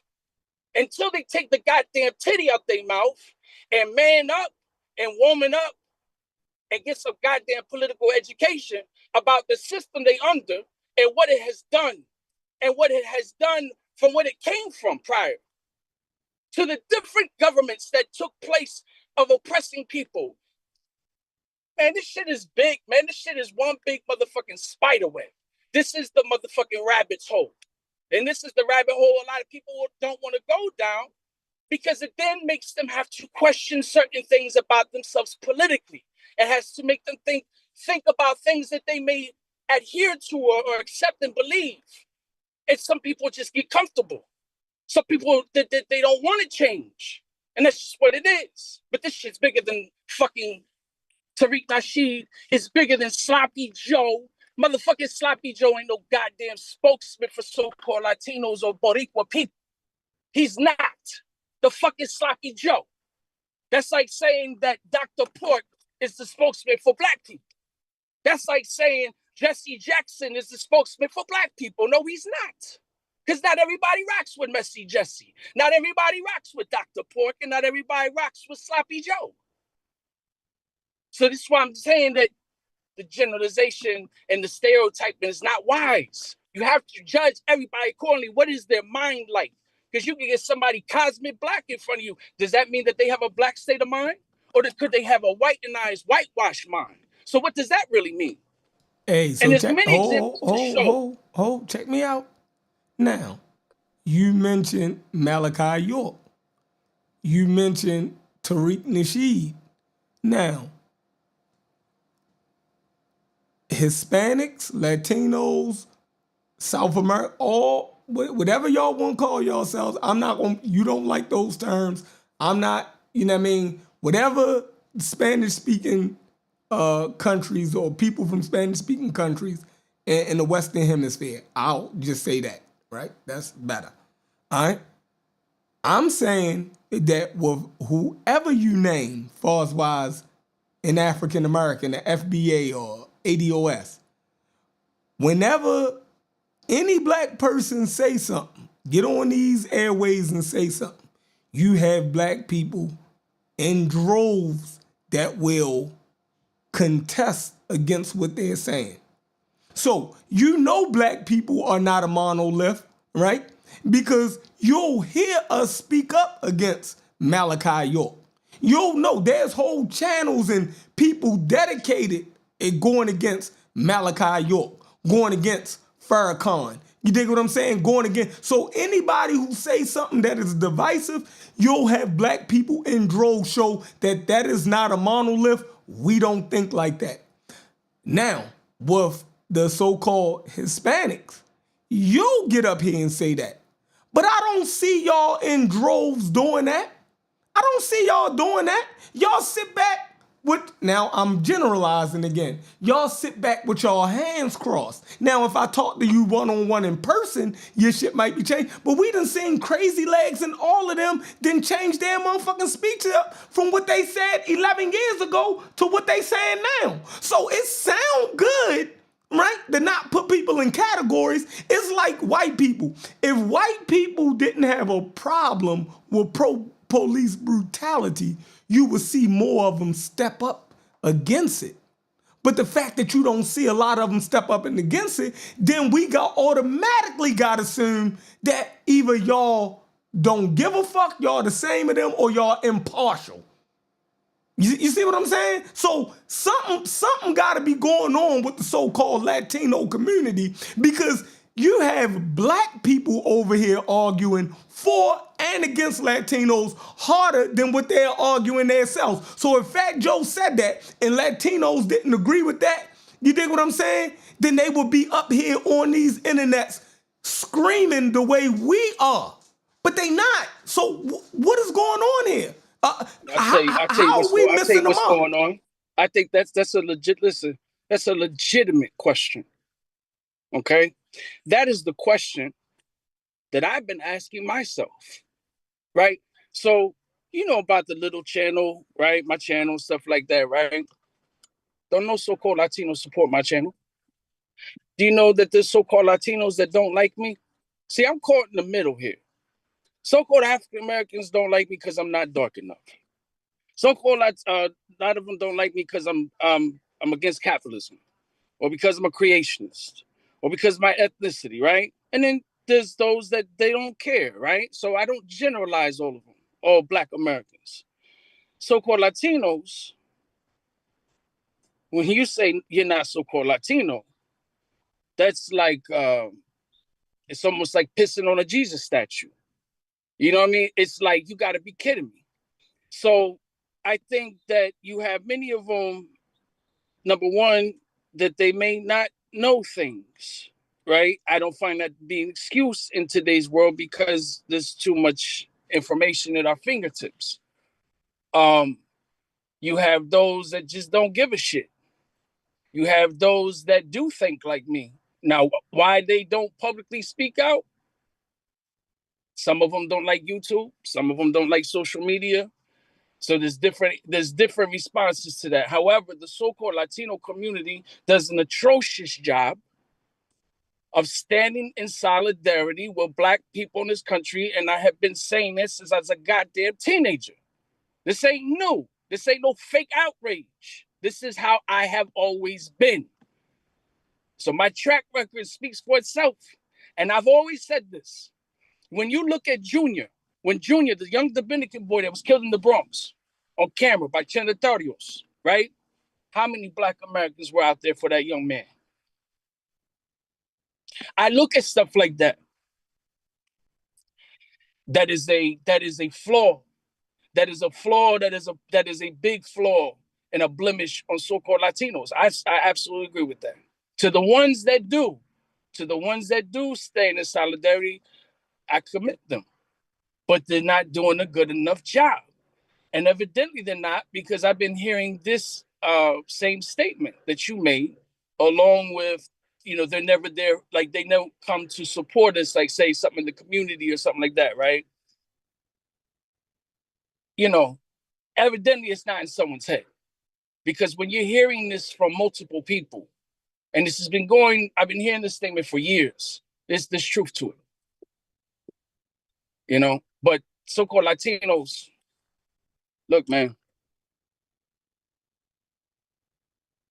there's things I take a lot of issue with. There's things I take issue with because, I take issues with this. I'm glad you have me on here. I take issue with a lot of shit. I take issue with a John Leguizamo. All right, John Leguizamo is a fucking bump. First of all, he's Colombian. Let's start there. All right. Another one, he's not a Boricua spokesman. All right. He said that so-called Latinos are the oldest race in America. How could that be, John Leguizamo, when the term that was used for Latin or Latin America, that comes about in the 18th century. That comes about when people who held political clout or economic clout in South America wanted to Hold align on, you with the said French. John Leguizamo said what again? Repeat that. He said, I believe he said that Latinos are the oldest race in America. It was either race or ethnic group. Whichever one, that's not true. That's not true. So if he wants to then play on and say, because many so-called Latinos, we have indigenous blood in us. Well, the indigenous people I in think this that's what he country. meant. I think that's what he meant, but go ahead. Well, that's weak. That's weak because the so-called Native American in this country, we're not calling themselves Latinos because the term doesn't come about of people referring to themselves as Latino or Latin American or Latin America. That's not until the 18th century. That was when South America, people in power, the wealthy, they wanted to align with France. They no longer wanted to align with Spain. And it was in Paris, France, by the French, who say Latin America, by the French. You see, so here it goes back to a thing of linguistic imperialism. Linguistic imperialism is when the dominating force with power comes into a region and destabilizes the people, colonizes the people, and they enforce their language on the people with their terms, with their all that. Linguistic imperialism. So it's very problematic. It's very problematic because for him to say that, you're now culture vulturing, my friend, because you're now taking the credit away from the indigenous people that were already here, that were not calling themselves Latinos. They weren't. The Latinos, for the most part, in my assessment, we are nothing more than a social science experiment that was constructed by the Portuguese and the Spanish when they came and enslaved the indigenous people, enslaved the West Central African and brought them to these locations with their blood. And later you had Asians, right? After they got used up using the Africans, here comes the Asians into the area. The Japanese, the Filipino, the Chinese, the Indian, they come in. They were the ones working the sugarcane fields. These were indentured servants. When the capitalists got used up the African, we're going to get these next group of people over here. So so-called Latinos, we tend to be a very admixed people. Some may have more percentage of something in particular. Like my woman, her percentage is like 90, very high, 90, 96, 97% West Central African. Someone like me, I'm mixed. My father was black, my mother was mixed with different shit. And we come out different complexions. Just like black Americans here, you go in a family, you got red bone, you got light skin, you got high up, different complexions. Different complexions. But the unfortunate thing is that in with so-called Latino communities, It is unfortunate due to the colonization that they have been forced to believe that white is at the top, blanco, and negro is at the bottom. This is the Lacoste system. This is what they've been taught. And they've been taught that they want the purity of the race. They want to whitenize the race. Why do they want to whitenize the race? Because it was the colonizers, it was the Catholics that are telling you, they're telling indigenous and African people, you are savages, you are barbaric, you are not saved, you are not from God, you are nothing. And we're going to give you this Lacoste system. We're going to divide you up. We're going to divide you up on complexion. We're going to divide you up on mixture. We're going to divide you up on geographical location in these different places. We're going to divide you up. We're going to cause all these problems. The shit's still in existence. It's still in existence. You know, the brown paper bag test was done in Cuba, just like it was done here. These things were there. There are very much similar things that happen in these locations. You have to understand it is a business. Slavery was and is a business. It's not personal. It's a business. So at the expense of the people, you're going to be exploited. And you're going to be exploited in so many different ways that when you get done, you're not going to know your head from your ass. And that is what they've done. This is nothing I'm saying should be profound. It shouldn't be like anything unknown. Like, this is just what it is. But this, for whatever reason, we want to all skip over this shit because we're in 2025, because we have an iPhone, because we have a laptop, because we drive a car, because we got a bank account, because this, and this. And you get consumed with capitalism and you fall for the goddamn tricks. Evil is made look fair seeming. But there's a bigger agenda, and the agenda is still to divide. Within their own system, they divide. Magna, division. Make America great again. Then you got the people who vote and say, what the fuck is Magna? I'm not fucking Magna. What's that? It's all division. It's all division. It's all division, man. Division. It's just not fucking rocket science.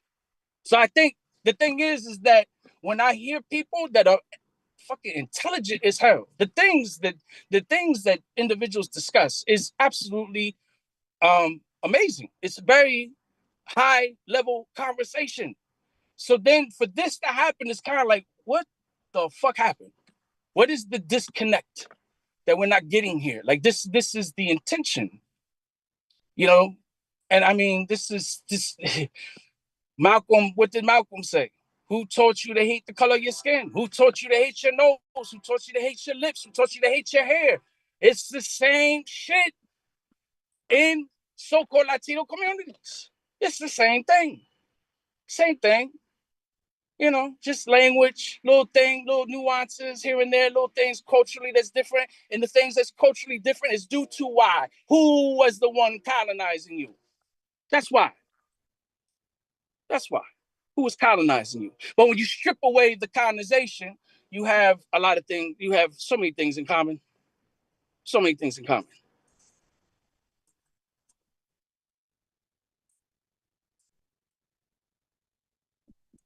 Hey, nah, you definitely let me get your on here. You definitely getting your speech on. When your laptop coming? You ain't never get your laptop fixed? Nah, man, I got priorities, man. You know, I live in capitalism. I got bills to pay and shit. I would like to get a laptop, but I got to handle that. I got to pay a lawyer fee. I'm trying to get some money. You know, I'm trying to go to Cuba. Like, I'm trying to travel. You know, like, you know, I want to get it. But then it's like, if I get it, then what? Don't nobody motherfucking watch the channel. I've had this talk with you. You don't watch the channel. So I'm going to sit there and do a 2-3 hour video before nobody watches, you know? So hold It on. is what So it hold is. on. Relax. All right. Oh, no, relax. Just So Cuban, bro. is it your internet or is it your computer? Now, the computer I had actually just died. And so I bought another computer and I was talking to Hits and he was running it, showing me the stuff. I was sharing him the screen. It was the bandwidth, it was the memory, it was all this stuff that the computer was incapable of doing live streams, you know. All right, so look. Let's get you a Dr. computer. Khalid Abdul-Muhammad said, if you slip on the banana, blame it on the white man. That's a joke. I'm not being serious about that. He did say that. Let's get you a computer. Y'all want to get Cuban Crisis a computer? Did y'all Nah, like nah, the nah. fiery? Hold on. Did y'all like the fiery Malcolm X Castro speech that he just gave y'all? I seen y'all in the chat cheering for him. The brother got his own channel. Let's get him a computer. I'll put up the first 150. Nah, brother. Listen. Please don't do that. I'm gonna tell you why. Everybody has, for example, that computer. That's my issue. You know what I'm saying? And that's something I have to handle. Everybody here got something that they need to handle. They have children. They have bills. You know, there might be something you want. You know, and it's just I wouldn't feel right with that. I appreciate it, I really do, but I wouldn't feel right with that. There might be somebody watching right now, man. They got like two things to eat in the refrigerator. Somebody watching right now, you know, they might be $75 short for a light bill. So I think stuff like that's way more important, man, than me getting to the and like, at the end of the day, man, it's opinions are like assholes. Everybody got one. It's not like, we get up here and say that the skies are going to open up and asunder comes the Messiah and salvation has come. Like, it's just, it is what it is, man. It is what it is. All right, well, let me know. IW, what's up? You on the show. Speak on it.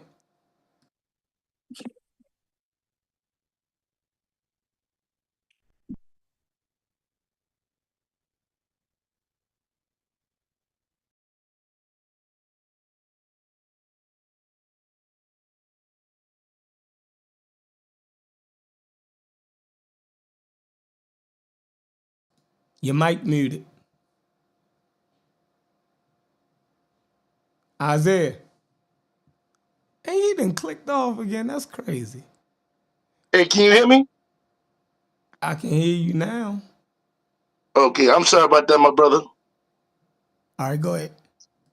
Yeah, so listen, I like the topic, what's going on, about, Black Americans music and how it's been pillaged all through the centuries and all through this time.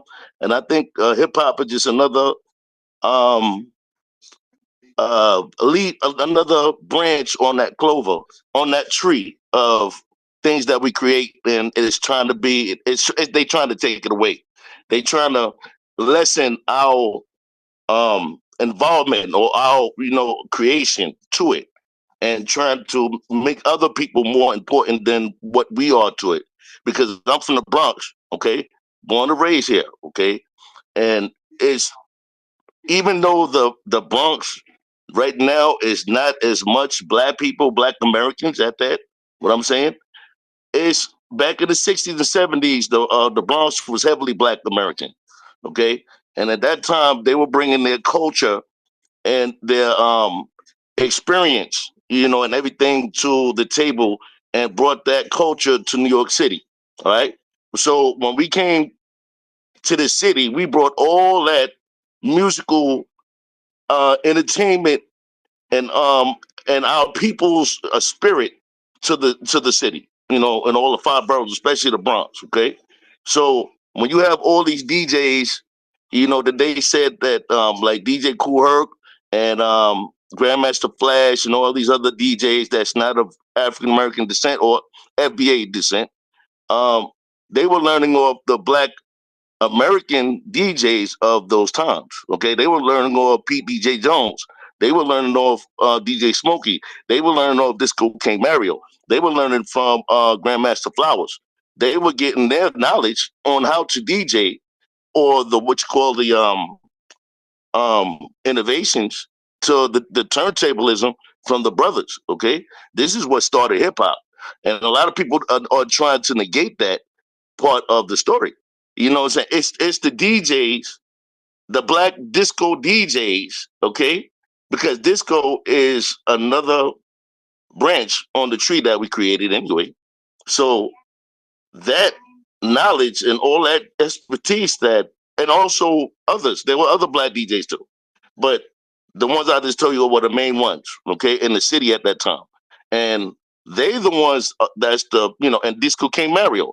These are the main ones that were the spearhead to hip hop in the city. Now, you gotta understand the youth at that time. I'm only 50 years old, so I wasn't born exactly around that time, but I do my research. I know. So when they were out there in the street at the time, they really were, how can I say, they were envious to the disco, what's going on in the discotheque, what's going on where they couldn't get in. They couldn't get in those venues. All right. They couldn't get in the discotheques. Okay. That's where all the music's being played, like the funk, soul, all that type R&B music, and that whole flair, the whole limelight, that whole vibe. Okay. They wanted that vibe. Okay. They wanted to be a part of that. They couldn't. Okay. So they had to make that vibe out there in the street. So they made that vibe in the street. Hip hop is just a vibe they wanted to feel like, but they couldn't be a part of it in real life. They had to make their own disco vibe in the street, and this is what hip hop did. This is what hip hop is. Okay, so and it's all direct result of Black American culture, because all that was going on was Black American culture. The black disco DJs, they the ones that were spinning. They the ones that was bringing that vibe to the city. Okay, all those guys I just stated, they are from the South, so they brought that to the city, meshed that, or align that with the city life, align that with the life of what's going on in the Bronx and Brooklyn and Queens, just Staten Island, all the five boroughs, and made, made a name for themselves in the streets, in New York. So it's not, all this argumentation about all these different Latinos and all, they know that, but it's like they feel, like they want to be a part of that, and guess what? They are, but they're trying to get too much attention more than what they're supposed to get. Because without Black Americans, it wouldn't take place. Period. It's our music, it's our culture, our slang, our fashion, everything that everybody tried to be like us. It's not like we were trying to be like them; they were trying to be like us. So we're not trying to be Puerto Rican. We're not trying to be Jamaican. They trying to be like us. They were following our lead, and when it came to hip hop in the early days, okay, and even into today, you got Russian MFs over there in Russia. The Russian kids, they can't fight that war right there right now, because you know why? They love black culture. They want to listen to rap. They want to listen to music. They want to be young. They want to smoke weed. They don't want to fight no war. You know what I'm saying? They want to be like black kids, black Americans over here. So we are a strong people. We influence a lot. And you know what I'm saying? It's just the way it is. We can't help it. That's just this how it's always been since we got to this country. And a lot of people don't want to accept that. See, I think it's a lot of it's jealousy too. Um, it's a lot of jealousy in this because they see that our culture is sought after. We're envied. We people try to be like us. So a lot of it's jealousy too, I think. Because I'm here in the Bronx. Excuse me, I got a cold. I'm here in the Bronx. I've been having this debate for the past 2 or 3 years with some of these Latinos, and it's just it's funny because it's they don't have an argument, but they trying to make an argument, and it's not us that's making the argument; it's them. They trying to say that we keeping about the story of hip hop.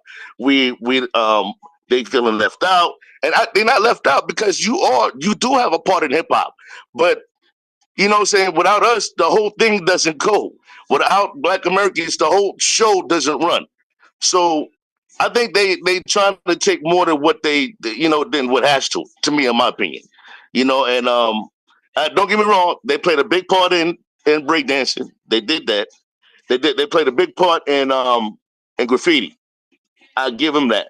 But back in those times, Anthony Bambaataa, he made 5 elements, but guess what? There was way more than 5 elements. Okay, my brother, way more. And the 5 elements that that he just mentioned, What if he didn't mention graffiti or he didn't mention breakdancing and he just said street dancing? Will we be having this argument? So a lot of this, I think, this argument is because of the five elements. I think because he said the five, because if he didn't make the five elements, we wouldn't be arguing about where this this thing came from. Do you understand? So that's what I want to say. I just want to make my my I just want everybody to listen to what I my 2 cents in No, no, and I get kind you. of I see get you. I get you. yeah.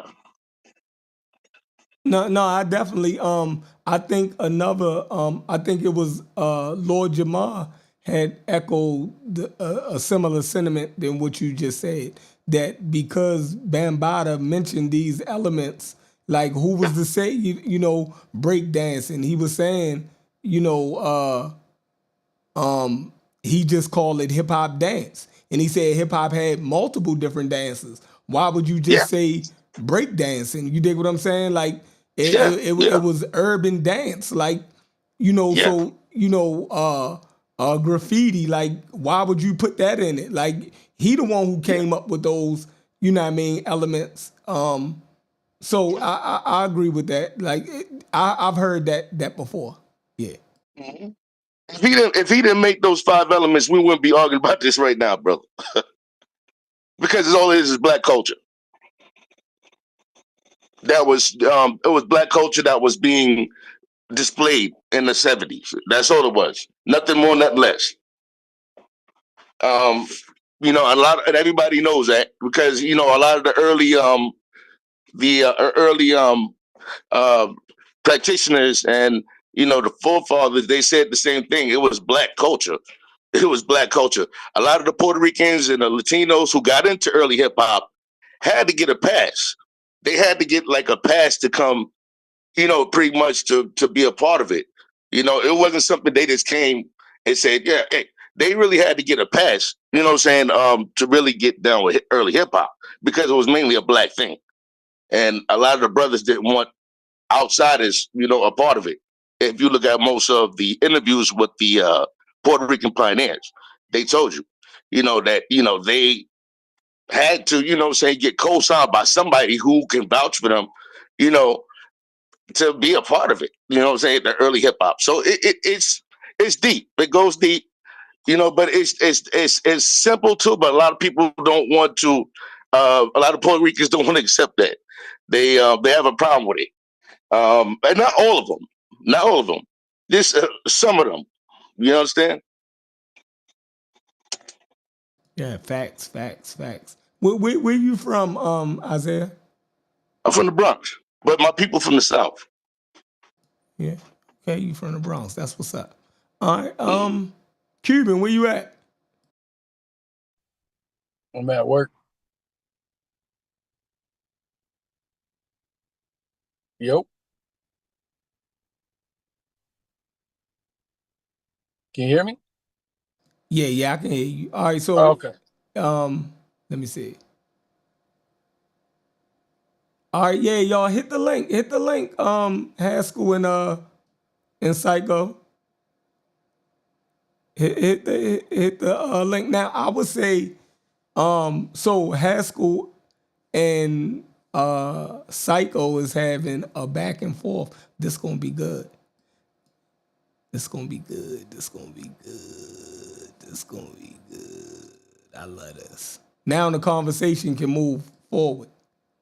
Now we have other contenders to the conversation to add more to it. So the conversation can move off of the Latino thing and into a broader thing. Now African Americans are about to start arguing with each other over hip hop. So this gonna be good. Hold on. Psycho, what up? Chef Peace, what's good? How you? Can you hear Chilling. me? I can't explain you loud and clear. Okay, yeah, peace. What's good with you? I'm chilling. I was liking y'all back and forth that you and Haskell was just having. Oh yeah, well, yeah, I spoke on this on my channel. I noticed this since this whole silly argument been going on. You know, this whole argument really agitates me on a personal level because this newfound outrage about the history of hip hop all of a sudden because the 50th anniversary was last year. A lot of it seems fake to me because I know, like I said on my channel, like 15 years ago when KRS-One was struggling to keep the hip hop temple open at the museum out in the Bronx, and he was people with donations and everything else, and I was uploading videos here on YouTube and everything, trying to get people to, contribute to, the museum because I appreciate hip hop history and saw the importance of it early. Before Tariq Nasheed told people they should be caring about this, because don't seem like nobody cared until Tariq told people to care. And when I was doing all this, nobody cared. Nobody was donating. Nobody. It was all silly to them. Like, oh, what we need history of hip hop for? I was there. I don't need no museum and everything else. Like, I got my own old audio tapes and everything. Like, this is people's attitude, right? Like, nobody cared, right? It's silly, right? It was pointless. Okay, cool. Whatever. And here we is 15 years later. Now everybody's up in arms. People making DVDs, coming flying cross country, talking about New York culture that don't know what the hell they talking about. And it seems like they're trying to remove hip hop from this area, which is hilarious to me, with these silly chicken and the egg arguments that holds absolutely no weight at all. And for people that hold the position that Black Americans created hip hop, and I don't argue against that position, right? I actually agree with that position. So let me put that out there before people start trying to trip, start calling people tethers, and I don't even know what that word means anymore.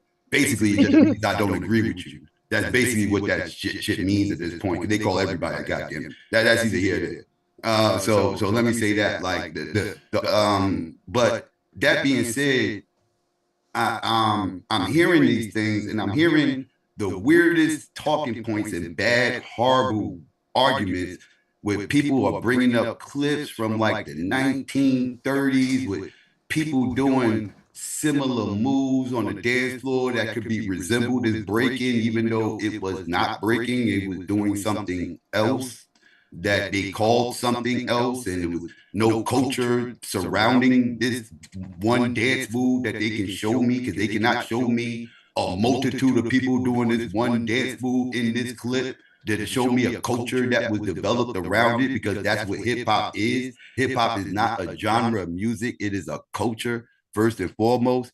And the reason why hip hop started in New York is because that's where all these elements that y'all just discussing and everything else all came into place all at once. People cannot show me clips from the 1930s with people tagging, people break dancing, spitting, DJing with two turntables, and two turntables wasn't even a thing in the 1930s for people to sit up here and try to make these accusations that hip hop started in the 30s. And when people make these silly arguments, like I'm gonna try to be quicker. Look, I'm trying to be a little more concise. But when people make these arguments that hip hop started in the South, and they start doing this little regress and everything else, there's a thing called infinite regress, right?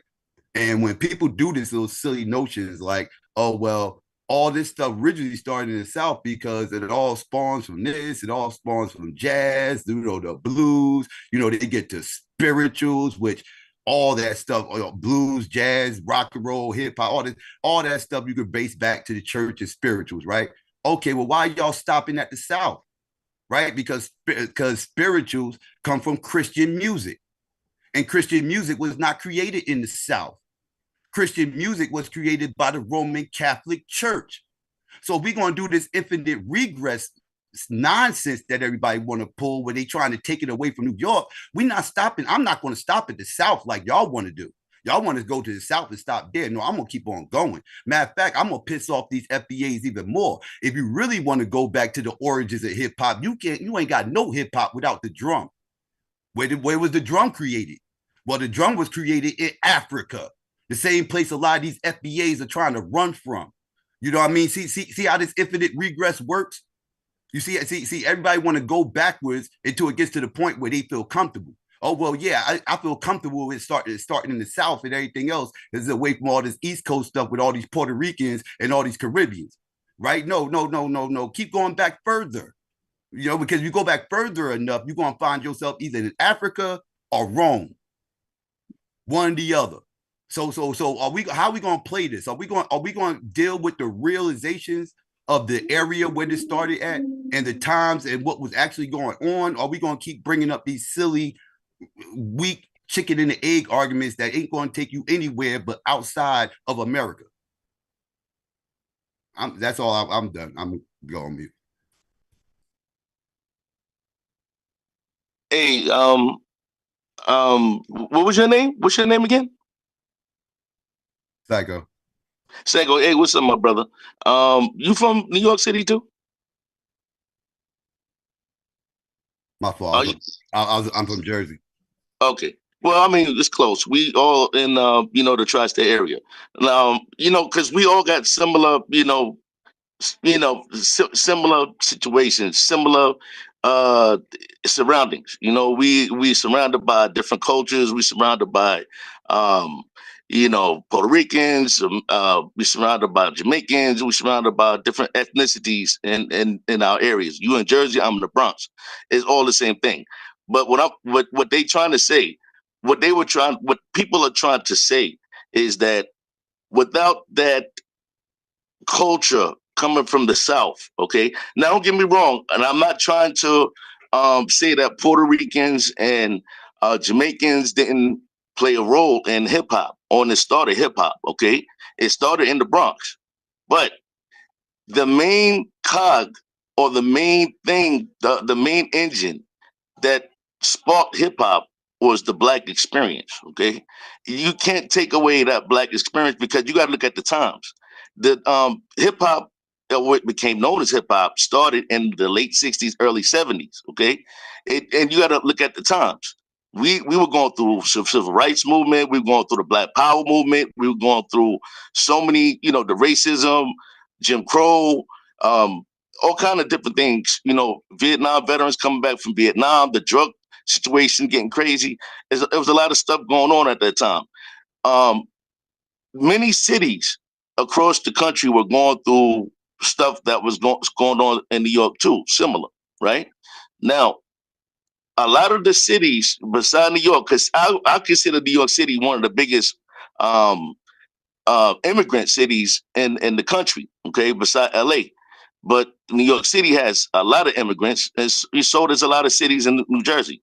But what I'm trying to say is, if we're going to look at hip hop, we got to look at the main cog that start hip hop, okay? Because you got to look at the music.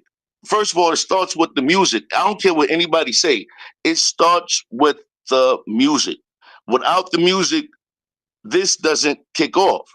The soundtrack to hip hop was Black American music, which is all the art forms or all the genres that come before hip hop. You got to understand also, what's this disco? Disco was coming about around that same time too. Disco was a big cog in the start of hip hop because a lot of those disco, like I said earlier, it was a subculture of disco in the beginning. It was a subculture, but yeah. Yes. So yeah, it was. You know what I'm saying? Because disco, you gotta understand, disco was the main engine at that time. Disco, that was the main genre. Everybody wanted to go to the disco, okay? So the young people wanted to be a part of that.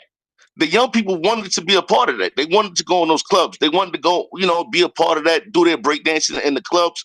This is from what I heard, okay? Okay, because like I said, I wasn't born that time.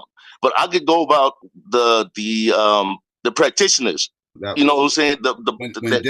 When disco was hosting, mainly disco clubs was because at the beginning it was disco clubs and disco DJs that started like it trying to slowly introduce into those subculture, but the clubs didn't really want it there, right? Yes. So hip hop really wasn't being done in the disco clubs. What the clubs that actually embraced all the stuff with with all the hip hop stuff was those white boy punk clubs and everything else, those punk rockers and everything else, like Blondie and stuff like that. And everything else. That's how Blondie and Fab Five Freddy actually met up, was through those white boy punk rock clubs and everything That's else. right. Yeah, those were the clubs that were more embracing hip hop at the time, because that was also a subculture. They both were subcultures. That's So, right. yeah. That's right. All that was going on at the same time. All that. Okay, all that. But you got to look at everything. You got to look at the whole picture. Now, don't get me wrong, and I'm always going to say this because, like I said, I'm from the Bronx, and I know I'm surrounded by Puerto Rican people, surrounded by Jamaican people, and I'm surrounded by my Black American. I'm FBA. I'm Black American. Okay, and I'm gonna kind of say this because I know you said something about FBA. FBA is just a name. It's nothing more and nothing less when it comes to FBA. It's just the name that we like, because we don't like African American, we don't like Negro, we don't like colored, all that other dumb shit. We like FBA because to me it signifies who we are as as a people.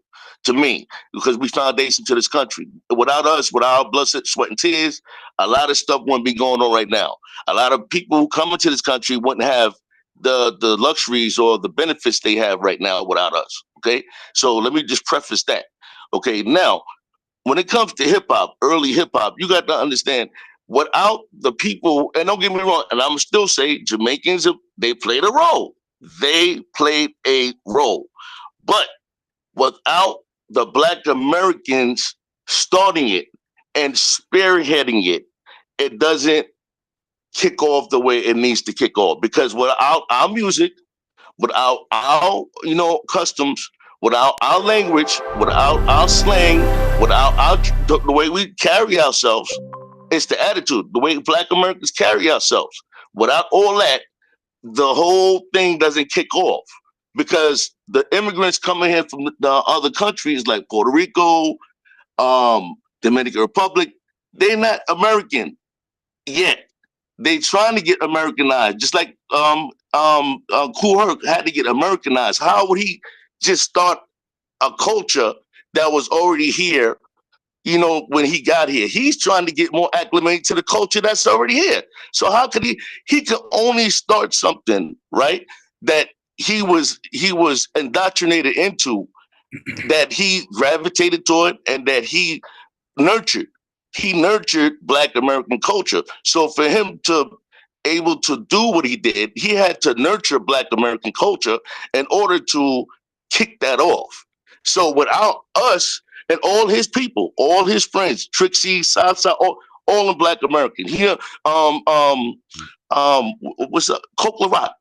All these guys are Black American. They tell you themselves. If you see the interviews they had, they tell you themselves. They had to teach them how to dress. They had to teach them how to carry, teach them how to the slang, all that type of stuff. He learned that from his Black American peers.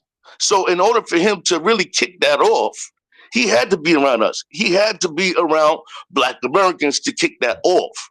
Okay, and not only him, a lot of other like Grandmaster Flash. He said himself he was a nerd. He was a nerd. How could a nerd in the street start a culture like that if you a nerd? Grandmaster Flash that made that claim. No, I don't think nobody said Grandmaster Flash. Well, Grandmaster Flash he reinvented DJing, right? Like that's what he did. Like he elevated what was already going on, but he didn't create any, like, as far as like DJing or anything like that. He mixing is what he kind of like he with the fader came in and everything else, like he kind of reinvented what was going on, but he didn't. But now again, I started off in the beginning saying Black American culture, that's what started hip hop. I would agree with you there. The whole Kool Herc thing, it's kind of the unofficial birthday. I always called it the unofficial birthday, quote unquote, because that's the first date that's actually documented, right? Like they actually got the flyers and everything else for that event and everything else, and that's the earliest proof that they can show up hip hop. So they kind of de facto labeled that the birthday, right? So it's unofficial, but yes, this stuff was already going on before that. right? So I would agree on that aspect. I don't like when people take it all the way to the South and all that other silly nonsense. It gets dumb when people start. But they don't have to do that. They don't have to do that. That's what I was saying. There's bad arguments that they don't even have to make. That's why I'm like to prove their point. But I also like to throw in, and this is the part that I get confused about, because even though I say that Black Americans were the chefs in this hip hop kitchen, Puerto Ricans and Caribbeans were right there at the table, ready to be served when dinner got ready. Like when dinner got served, Puerto Ricans and Caribbeans was at the table eating. Like we might have been the chefs, but they was there eating at the table. And that's the part. Even white boys. There were certain white boys that was about, especially when it came to tagging. When it came to tagging, the biggest tagger, the first huge tagger in New York was a white boy from the east side. From the east side of Manhattan. It was a white boy, Techie. What was his name? Techie 123. Right, 183, something like that. Right, yeah, exactly. He was the biggest tagger, the first big tagger in New York, because he was the first one to hit up the trains. Yeah. Right? Everybody else was tagging, but they would like, he didn't create tagging, but he was the first one to go viral doing it, because like everybody else was just tagging in their neighborhood. They're going, they block their corners, tag whatever, this, that, and the third. He was the one hitting up the trains though. So so he'll tag up over there in Manhattan, and everybody out in Far Rock would see it. You know, what I mean? People out, people everywhere see this stuff. In Queens, all this, Brooklyn, everywhere else, they all seeing it. So he was the first one to go viral. But still, that was him partaking in the culture, right? Like he didn't create it, but they was there partaking in it. And that's the part. And people act like this was like an all Black American thing until third base. Like until third base and the Beastie Boys came around, it was all Black and everything. Like, what are we talking about here? Okay, let me give you my conjecture on that. Okay, when it comes to graffiti, okay, because graffiti was a culture in itself. They were a culture by itself. So I wouldn't, this is just my opinion. A lot of people feel like that too, but don't get me wrong, it's a part of it. But I wouldn't say that's necessarily a part of hip hop culture. And the reason why I'm saying that is because hip hop culture, pretty much, because if you listen to African Bambaataa, when he made up that name hip hop, he wasn't talking about graffiti. He was talking about how they were dancing, how they were partying, the party vibe, what they were doing in the, when they was having a good time. They weren't talking about too much with graffiti. I think he just added that in there because of, by that time when he said that, by the time he said that, they were downtown in the clubs, in the artsy scene, and they were showcasing graffiti. The graffiti is one of the things that distinguished hip hop from everything else. Oh well, I mean, because if you're going to say that, then because there was many cities across the country that was doing graffiti. So, I mean, are we going to really say that's a part of hip hop? Because Philly had a graffiti scene. You had LA had a graffiti scene. Chicago had a graffiti scene. Well, everybody was tagging, right? Like everybody was tagging. Cornbread Con was the first one to go viral tagging, and the whole purpose of tagging is to go viral, right? So like he was the first one to go viral tagging. Cornbread ain't the first one to tag. Right, like he people in the juvenile hall that he got popular at was already tagging. He was just the one that name was everywhere, right? So he didn't create it. He was the first one to go viral though. The same way I was talking about with the white boy up here, like he wasn't the first one to do it. He's just the first one to go viral. Now, what becomes infamous with graffiti is the bubble letters. Now, all these people I just named was not doing bubble letters. They were just tagging their names. They were just writing their names on stuff. Right. And it was just none of them was doing the artsy bubble letters and everything else that got notorious with hip hop. That started in the Bronx. That started out in the BX. Yeah. I mean, I agree with you. You're talking about like the innovation of the style of the tagging. Kind of like your picture. Exactly. Just like your picture. Yeah, exactly. Like Philly, for example, in the graffiti world, when you look at Philly burners, because I guess if you've ever been to, because of how Philly's laid out in comparison to New York, they have really nice burners, and it's in their throw ups is done in a way because They got to get it done. But it's really good. Like every place has a different style. It's the same with like on the West Coast, all up and down in California, you got different styles of pop and lock and rocking. It's not just the same, you know. So it's even if you look at when people rap, people got different flow cadence. People got different styles. People are slow, some people are fast, some people in between, you know. So it's very diverse, very diverse. Yeah, yeah. Hey, like hey, and like with the Puerto Ricans and everything, and the rap, like in the 70s, Puerto Ricans wasn't rapping, right? Because like you gotta remember, like hip hop was birthed by boomers, right? Boomers birthed hip hop, not the Gen X's, right? We were the listeners, right? We were the people that came up under it, but we wasn't the ones out there actually doing it when it was getting created. Those were the boomers, right? And those boomer Puerto Ricans was not into rapping. That wasn't what they was into. They was into the tagging. They was into the b-boying. Right.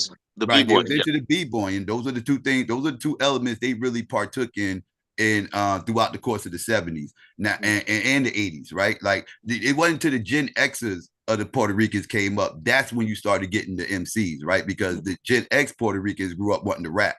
Right, they grew up they grew up under hip hop, right? They grew up under listening to MCs and people spitting and the music playing and everything else. So they grew up with the desire to want to do that, right? Because that's when rapping kind of took over the hip hop scene. Because rapping didn't even like that. That's nothing people need to understand. Rapping was not the dominance of hip hop in the 70s. Like that came in the 80s. That elevated 80s when records started getting produced. Actually, the late 70s, but late 70s, yeah. It was the 80s when it really took off. But that really became a thing in the 80s and everything else, as far as like rapping becoming the face of hip hop. Before that, it was dancing, right? Yeah, rapping was actually the last. Rapping was actually rapping was actually the last element to get to actually evolve in hip hop. Everything else was already going on before people was rapping. Graffiti was already going on. People was already dancing. People was already DJing. Fashion was already a thing, and then rapping started becoming a thing. But my brother, but you gotta understand the element of the MC is what we call rapping.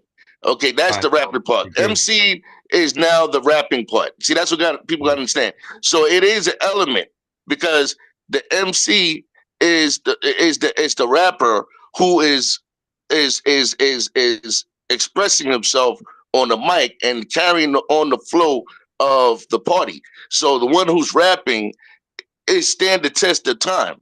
The rappers are the ones who's making the culture exist now to this day. Because what I'm saying is they was the last, like the original was Coke Rock. Coke Rock was right there with Herc, right? Yes. At that 73 party. Yes. Yeah, and he was doing what they would term, I guess they wouldn't term it properly as rapping now. It wasn't so much syncopated. It was more of a what they would term. It was more.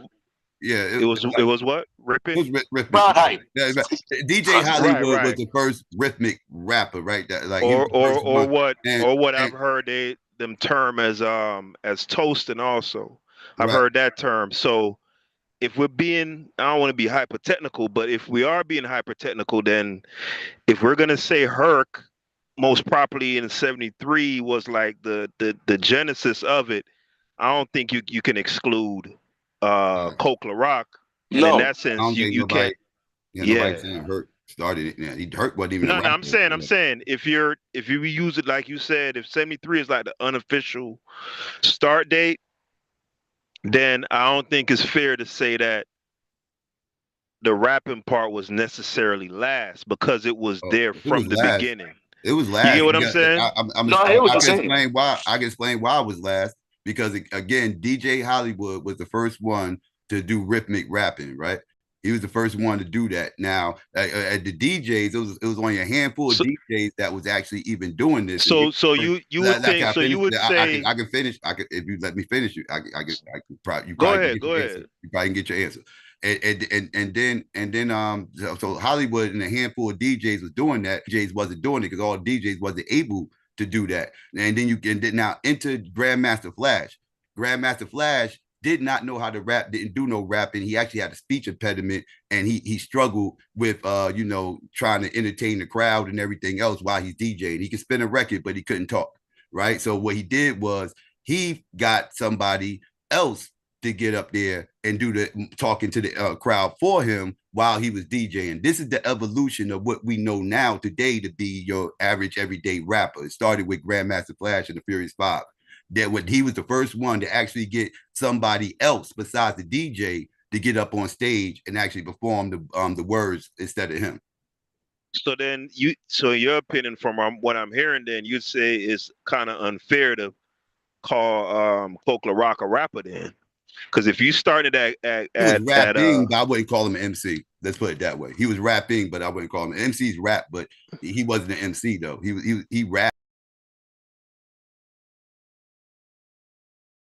The first MCs came from the you said Kaz.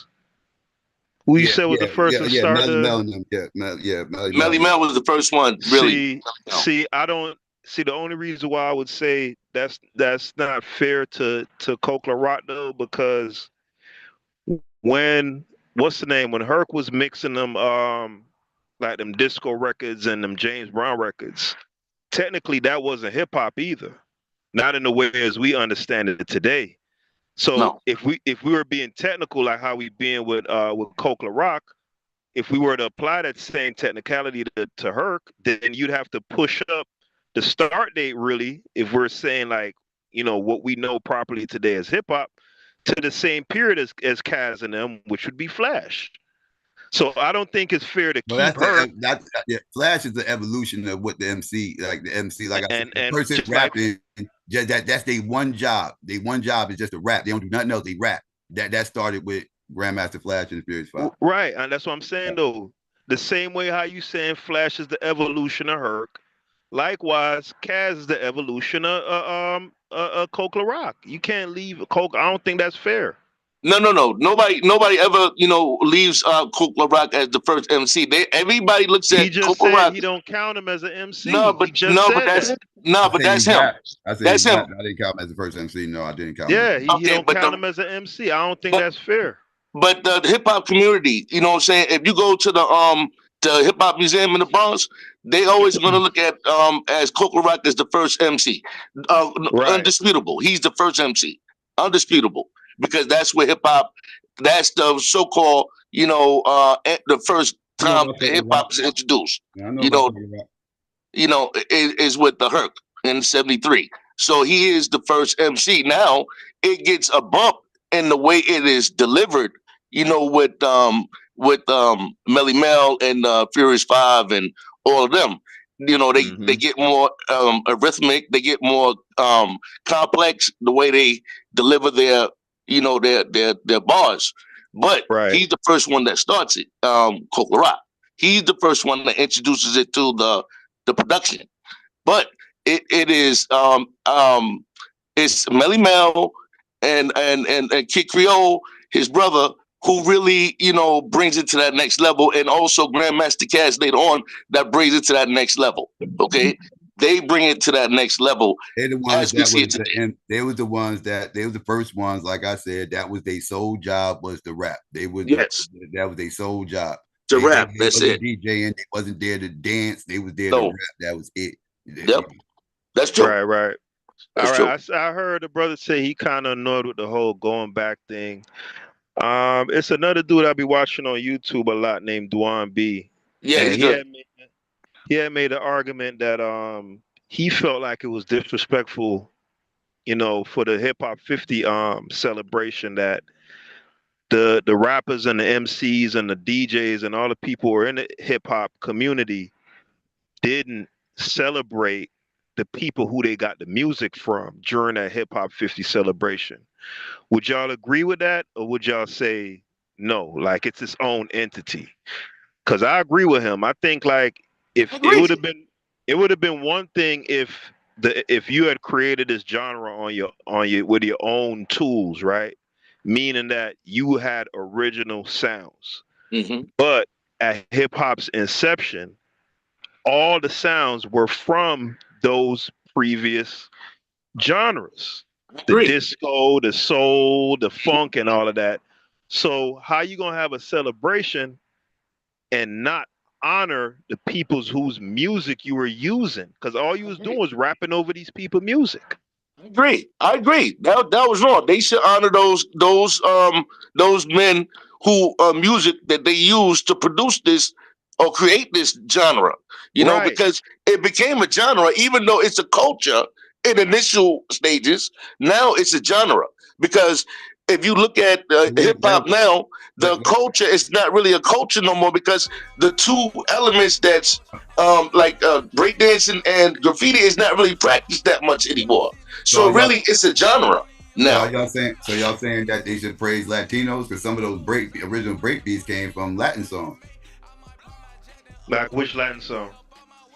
What's the name of that shit is like, it's like, oh my bad. It's like one of the most popular sample songs ever. Give me 1 second. But it's one of the first original break beats. It was from a Latin song. Most of them were black. Most of them were black. Yeah, out of all the hip hop, you know, beats, the rap beats, if you had to put a percentage of it, how much would you attribute to, like, you know, the Puerto Rican samples of Puerto Rican music, like what you were talking about? I wouldn't say a lot, but I know this one right here was popular. So you say, I'm gonna try to find it. Give me 1 second. Does less than 1% sound fair? That sound about right? 1%. I mean, most of it was disco. Most of it was disco and funk. But I'm talking about. But yeah, that's what you. So Psychopathist. What I'm saying is, that's a little disingenuous. Like, you ever heard of something? No. Y'all said all these people, and I'm just wondering. No. Are you counting that too? No, we're not. You ever heard of something called? Okay, no. You know why? You want to know why? So wait, so you ain't gonna give them all credit? Don't give none. No, I'm gonna answer the question. I'm gonna answer the question as to why you don't. We're not gonna. I mean, if a person is moved to do that, they could do that. But what I'm saying is that's not significant. You know what I'm saying? You know, there's a thing. It's the most sampled beat. I'm gonna tell you why. You can't even remember the song, so I don't think it was that. It was that. Don't matter. Me not remember it. Don't matter if it wasn't. It means it's not that monumental. So what I'm saying is, how is it not that monumental? What do you mean? Because in statistics, I bet you know the song. Hold on, you asked me a question. Hold on, you asked me a question. I'm gonna answer. The reason why it's not monumental or significant is because in statistics you have a thing called when something is statistically negligible or statistically insignificant. If 99.9% of the music sampled is black music, pulling out a one record from Puerto Rico or one record from Cuba or whatever, that's a Latin song. Whatever it was, Psychopathist, it doesn't. It's statistically negligible. How can you say that when you don't even know the song? You don't even know the song. No, the fact that I don't know the song underscores the point even more. But the people, but the FDAs that was recording the song, they knew the song. You don't care about them? They don't count? You want me to tell you what song I do know? What song? I know Good Times. I know Funky Drama. And I'm not even an American. Right. You feel me? I started listening to rap in '95, but when you ask the seminal, listening to rap in '95, and you're gonna sit here and argue with me about it. Right? I am gonna argue with you because I watched the documentary. I've garnered enough education right? in the last 30 years to argue with you. No, you did. What I'm saying, no, you did. I promise you did. What I'm saying I promise you did. The seminal records in hip hop you listen to. I promise you. That's fine, but I'm sure we can agree on this point though. When it comes to the seminal records that were sampled in hip hop, 99% plus of them were from Black American music. Right. You ever heard hip hop is dead? Have you ever heard hip hop is dead? I probably did. I don't know. Have you ever heard Apache? Have you ever heard Apache? I've heard Apache. Okay, have you ever heard Protect Your Neck? I have. Oh, you have. So I've answered three of it. Hold on, I've answered three of your questions. Can you answer one of them? Wait. I'm not done. I'm not done. I'm asking you some questions right now because I'm That's asking cool, you. but I'm saying though. Wait. Are those songs? I've answered mean 3 anything? of your questions though. Those songs I just said. Do those songs mean anything to you? Yes. I just said yes to all 3 of your questions. They were sampled by that same Latin song that I was talking about. Beautiful. And I could keep going. I could keep going. Beautiful. You Can't Dance by LL Cool J. What the Funk You Want by Busta Rhymes. Who else did this joint? Tupac sampled this. Who else sampled this song? Men at Work. Cool G Rap, you probably don't ever heard that in your life. You was a young dude. Nah, I've heard Man. I've heard Man. You have. You do know. What you said? What you said? You was gonna ask me who produced it? What happened? This is the heavyweight. Nah, somebody got something playing in the background. It sound like. Okay. Yeah, well, I'm just letting you know, like Yeah. you're dismissing stuff that everybody was using. This is the most sampled song in hip hop history.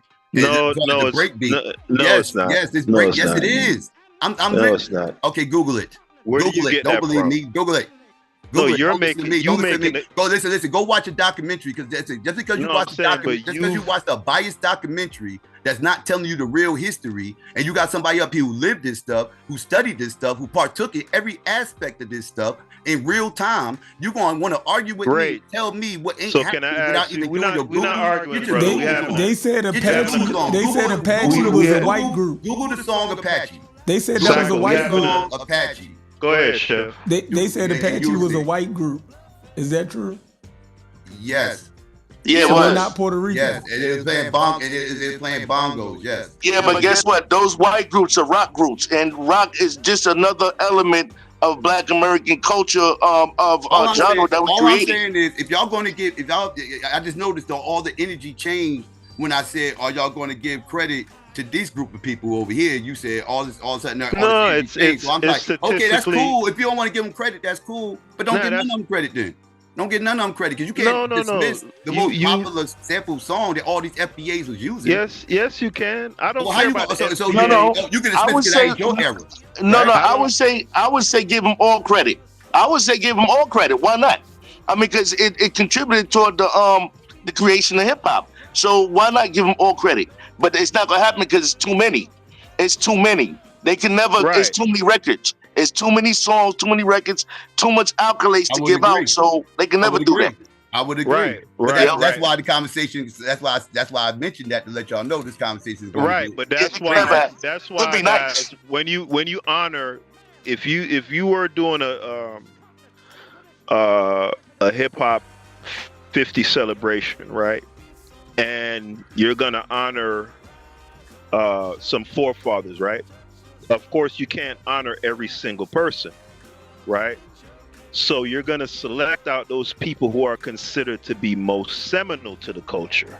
Yes. Right. And probably the number one name, I think there's a consensus on this. Correct me if I'm wrong. The number one name would be James Brown. Does anybody disagree on that one? No, not at all. Right. Right. So if you were to name James Brown and not name Apache, I don't see where anybody could get upset because who's that? I don't know who that is. That's Chef. Oh, no, I was gonna say because I wanted to ask Psycho this question.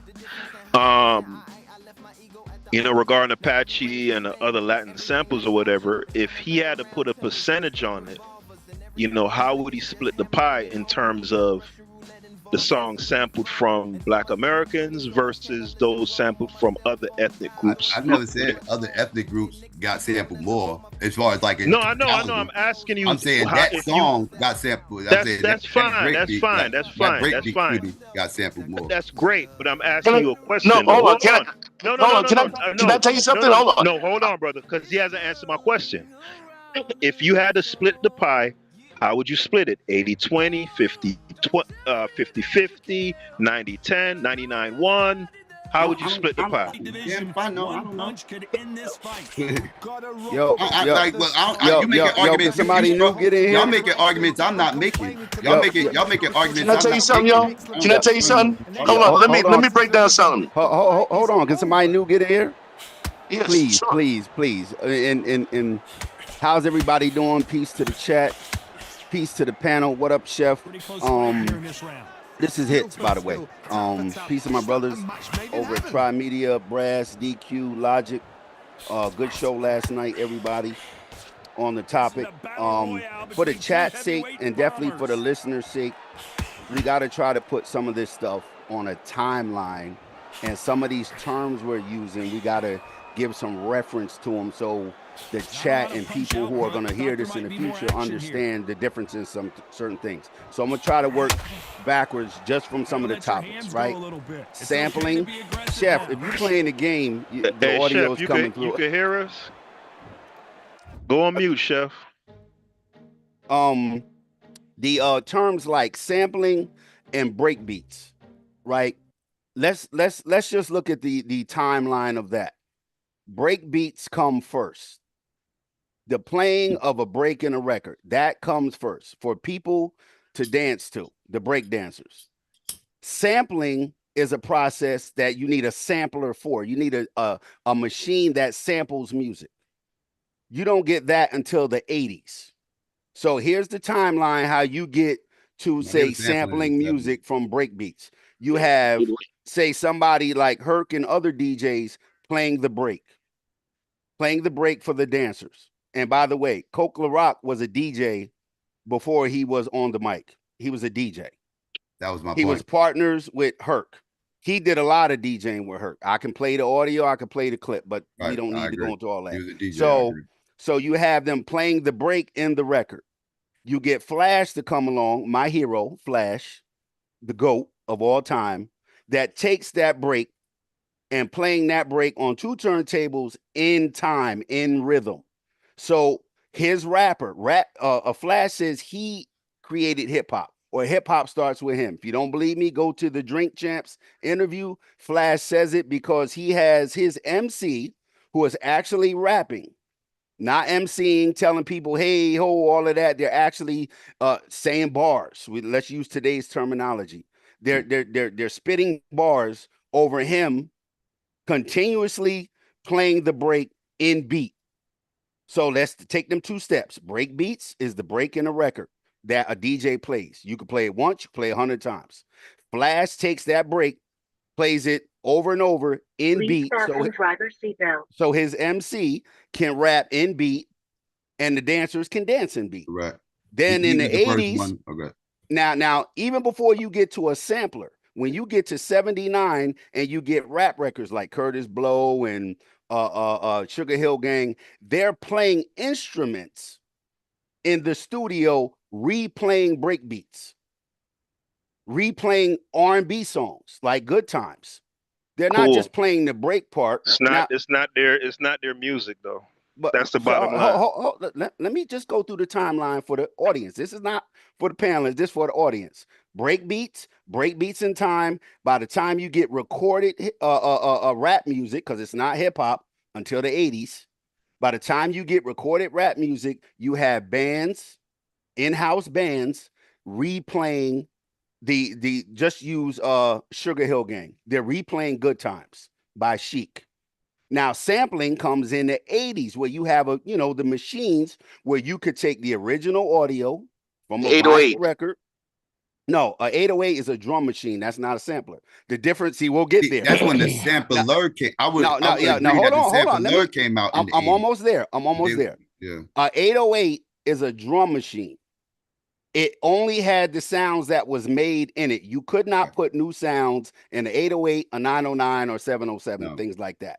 A sampler is a machine that you could sample into and play drums. I can go all the way through the Marley Marl and again, this is for the audience. So you get the music replayed in a studio. Right. They're playing the song. In the 80s, you get the samplers, you get the drum machines, like the brother just said, the 808s, the MPCs and all that shit is all later on. Mm-hmm. So that's the growth of a breakbeat. I would agree that the sampler was created in the 80s, but they were sampling independent. The sampler made it easier for them to sample. But they was sampling in the 70s though. They was just doing it in a pretty primitive You can't way. sample without a sampler. They was loop. That's what the loop was. That's what that's Flash's quick mix theory. You He's being not sampling the record. Yeah, they still that I consider that a form of sampling. Okay, yeah. Well, and guess what? Flash says he's the first sampler. Well, Flash, that's because he that's why I said earlier he evolved what the DJ was doing when he started marking the records using 2 turntables and a mixer and was able to like you because before that they was like DJs were trying to like catch it with the needle on beat, needle dropping. They weren't putting their hands on the record. Their hands on the needle, right? Yeah, and you would have to put your hand on the side of the record. He made it the way you didn't have to put your hands on the needle. No, but hold on. Listen, now, let's go back to the difference between Flash and the people before him. So then, if taking a piece of a record and playing it is sampling, then the people who came before him was sampling. Flash's innovation was replaying the record, playing those breaks on time. Right. That's a major difference. That's why I kind of do say that. But you're saying that to because say what because though? the sampling machine made it to where you didn't have to go through the motions of what Flash was doing with the loop. Yes, you could just do it. That's why I kind of say they was sampling before the sampler came out. The sampler just made it. Flash was a human sampler. Yes, he was human. Yes, but hold on. Can I tell you something? Can I say something? Listen, Grandmaster Flash wouldn't have got where he was at without Pete DJ Jones. Pete DJ Jones was the DJ who he mentored him. He showed him how to spin on the turntables. We agree. He had 2 turntables already spinning and looping the breaks already. He didn't do it as much. He didn't do it as much as Herc, but he did it. He looped the breaks way before her. Okay, Pete DJ Jones was the #1 DJ besides Grandmaster Flowers in New York City at that time. Pete DJ Jones put Flash on. Yes, that's in Flash's book. That's in his book. He gives all that credit to Pete DJ Jones. No, but Flash's his assertion is this: he's looping the break on time, like the person wrote in the chat. Who is that? Anathema. Yes, he's looping. That's what he called it. He has a video on YouTube where he's talking about Herc, showing people this is what Herc did. This is what I did. My innovation. He created the slip mat. He created the cue points. Right. He's one of the first to put his hand on the record, which was forbidden back in the. You don't put your hand on the record. You can put your thumb on the side of the record. That's called rubbing. Predate scratching and all that. Yes, stabs where you take the fader and you good. What that's all Flash's inventions. So he gives a lot of credit to Pete DJ Jones and his partners in his book. So he considers himself the start of hip hop because his MCs are rapping on beat. And like Psycho said, later on you get the physical sampler where now you can press a button or adjust the sample to loop in time. And the most sample record is I think it's Amen Brothers. Somebody wrote that in the chat too. Now, when we say most sample record, I think Haskell might have said in hip hop. That's a good clarification. But other genre of music like jungle and house, and they all sample records. So the Amen Brother break is the most sample. If you look at but all the conversation is about hip hop though. So what's the most sample record in hip hop? I thought it was Funky Drummer. I thought it was Impeach the President. Or Impeach a President, yeah. Yeah, something like that. It could be either one. Funky Drummer, yeah. Funky Drummer, it's one of those two. Yep. And the Apache, the Incredible Bongo Band, they actually did a replay of that's a replay of a country western movie soundtrack. Like somebody made a soundtrack for you. You can look that up in Wikipedia. Yeah. Like they just replayed it. They were what do you call them bands that you hire to come? Bongo band. Yeah, but a studio bands that you hire in studio. They're called. There's a certain name for them. That when you go to the studio, you can pay the band. There's a word for it. Somebody's gonna put that in the chat. But that's similar to what they were doing at Sugar Hill Records. Replaying older records. If you listen to Sucker MCs by Run DMC in the 80s, That's action. Boom, cat. Yeah. They're replaying that in a drum machine. Instead of sampling it, they're replaying it in a drum machine. So there's different ways you could sample records. You can replay it. You could do a interpolation of them. That's the main driving force of hip hop in the early days was the drum. Yeah, it's the break beat. It's the break. It's definitely the break. And you can't have a break, right, without the whole record. So in all of them, Bambaataa, Herc, if you want to go by them, because those two are definitely before Flash. They say their number one go-to guy is James Brown. Yeah. You know, obviously you can't James have Brown, a whole his night band, too. of partying with just James. So you got to play other records, but definitely James Brown. James And Brown, then the Bobby disco. Bird, yeah. Yep. In the disco I'm just going through some real quick stuff, then y'all got it. The disco conversation. Gloria Gaynor, Eddie Kendricks, I think he's from the Temptations. That's 72, 73. Those are some of the records that are listed as the first disco records.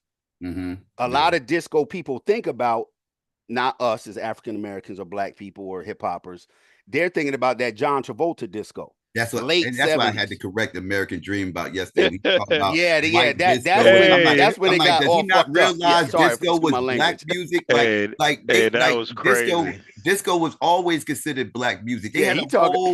he They talking had about a John whole. Travolta. They had a whole That was thing out in crazy, Chicago. bro. I think it was the South Side of Chicago in the late 70s. Them white boys had a whole disco night burning thing where they said disco They is put it in the dead, all this nigga stadium. music Yeah, and- you bring out all your disco records or and cassettes burn them. and It was nigga music. It was a riot, man. They That's was what deaf so when to he says disco. white boy music. Yeah, he's thinking about John Travolta and Saturday Night. You talking about that's the late BGs 70s. and all of that shit. And the brother was saying before, that's like cultural appropriation, where it starts off as one thing. By the time it hits mainstream, you think it's white. This dude with these bell bottoms, his big ass collar, his hair slicked back. And now the then disco clubs was white. The disco clubs was white, and that's why people think disco was white, because the clubs was white. But see, too, that's once it gets popularized. The disco underground was pushed a lot, and that turned into house music by black gay men. That was underground. Those clubs were like underground. Studio 54 and all that. Yeah, that turned into house music again. African, Right. And American that's what happened. creation. Yeah, disco never died. It morphed into two different things. Black people morphed it into house music. White people morphed it into techno. Into techno, yeah. Right. But that's what disco split off into two. Hey, so look, y'all can hear me? Yes, sir. Can y'all hear me? I mean, great conversation. So look, let's get this back on track. What's going on, Hicks? How you doing, man? Chilling. I'm glad you jumped on the panel. So the issue that we were having while Psycho and Haskell came up is because Psycho said he was sick of the conversation keep devolving into a larger African American conversation where he just wanted to keep hip hop inside of the Bronx. Inside of New York, basically, that's what he was saying. Well, as far as the origin, the infinite, as far as the origin, what you call it? The infinite regression. Okay. Infinite regression. And Haskell, he was disagreeing, saying, "Hold on, you dig what I'm saying?" The question wasn't that hip hop was created by New Yorkers. The issue was that it was half Latino, half black. You dig what I'm saying? So that's why I think most black people stood up for that. Like it's like saying that black people, I guess I'm looking at it, it's almost like with the nigger and different races of people using it. I'm not from New York, but all New Yorkers, a lot of New Yorkers was trying to say that all other black people need to shut up when they come to New York. You dig what I'm saying? When it come to hip hop, because and that's my issue with it. Right, this tribal, like this ultra tribalistic thing that New York people have. You feel me? With this genre when the music isn't even theirs, They didn't. There I was no wouldn't say. original. There's See, no, that's no, what Yeah, I I'm think talking that's about, what you Chef. meant. Yeah, no, yeah. That's what I'm talking no, about, no, Chef. no, I see what you no. meant. The original music, does not come from New York. That's a fact. Okay. Oh, okay. I see. Hold on, Okay. hold on. Whether you want to say interpolated, replayed, say whatever word you want to use, the sound of hip hop is not original music. That's not me hating on New York. That is a fact. Right. Does anyone It's not, disagree with that? it's No, music. he's right. Does It comes anyone from, disagree with No, that? hold on. I It's don't. I actually don't disagree. based on right, That's a how. but fact. Chef, But hold just for on. the record, Chef, this is the language that I'm talking about, that I'm Okay. pushing back against right here. Okay. Hold on. Okay. Okay, two things. One, can we agree or disagree that hip hop is a continuation of African American culture? Yes or no? I absolutely agree. Okay. Two, can we agree or disagree? Hold on, Psycho ain't. Yeah, we Psycho gotta ain't hear answer that. Psycho. Psycho Yeah, ain't he's the said What was the one who question? disagreed. What was the question? Repeat the Is hip question. hop a continuation of African American culture in the Yes, United it's an evolution of it. Yes. Okay. Now, second thing is the way New York played, like what Haskell said, other people's music. Does that make it hip hop? Like he's right. If we're playing songs from all over the country and all over the world, is it how we play it or not that makes it hip hop? No, what made it hip hop was the fact that we flipped those songs and turned them how we turned play, it into right? something Okay. else. That's what made it hip hop. Haskell, No, what you think? I agree with him on that. Okay. My Yeah, I'm only just trying to issue, find a middle road. That's all. no, I agree with him on that. My only issue is, and it's not just from him, but this is a sentiment that I've noticed with New Yorkers since I've been in America listening to rap music. They have this idea that this is their baby, and all you niggas stay out. You know what I'm saying? Your opinions ain't valid. If you wasn't born in New York, shut the fuck up. You ain't got. That's crazy. That's the thing I'm pushing back against. That crazy kind of tribalism. So wait, You feel me? oh gee, that's hard to hear FBA people talk about complaining about tribalism, but Nah, yeah. listen, I'm a Jamaican. I'm a tether. I'm not FBA. Oh, okay. But That's hold on, different. Haskell, check it out. But okay. I think I can find Hey, listen, hold on. My bad. Sorry to cut you off, Fitz, No, but I just want Psycho to notice. I find Tariq Nasheed as detestable as you do. I think the man is a charlatan, and he's a grifter.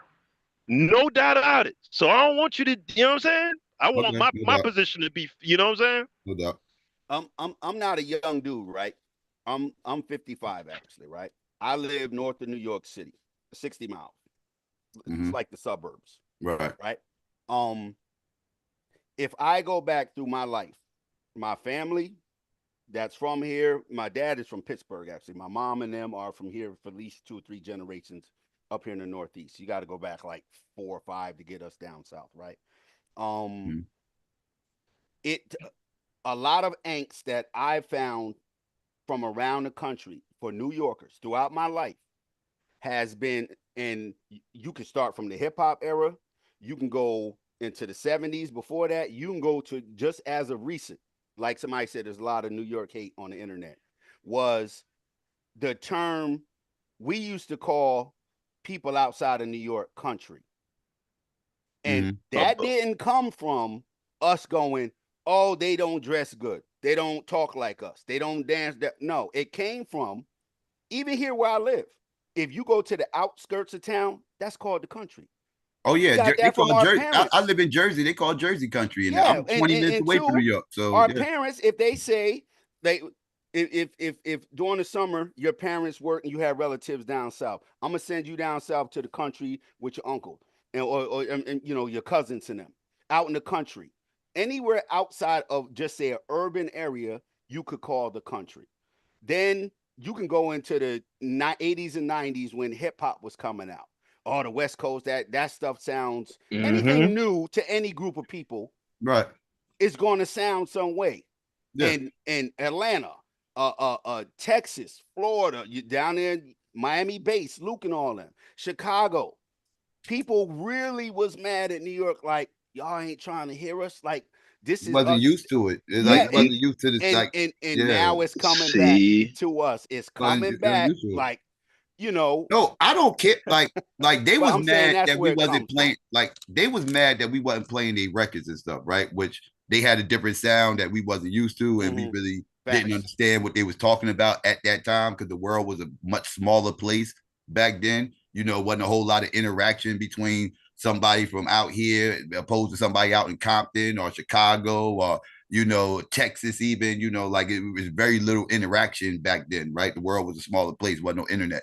Right. So our introduction to the culture that was going on like out in the West Coast and Chicago and Texas and all these places was through hip hop, right? Well, so we seeing these people and they doing what we doing, but it's a whole lot different.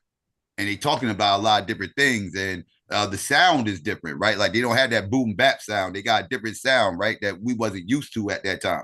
Right. Especially like because you listen to early NWA, it wasn't like the Chronic. Right, like it wasn't like it wasn't that old school George Clinton sound type thing. It was more more rough and it just more rougher sound and everything else. Plus they and their whole niche was they was trying to be edgy, right? They was up there cursing all through the records and everything else, which people was not doing at that time. You might catch maybe a curse word here and there.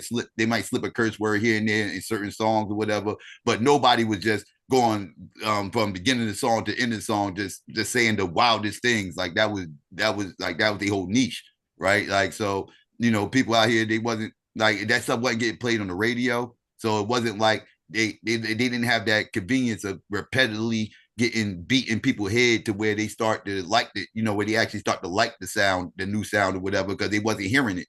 If you wasn't a hip hop head that actually brought the tapes, you didn't hear it unless you heard somebody else playing it. And they probably didn't like it the first time they heard it.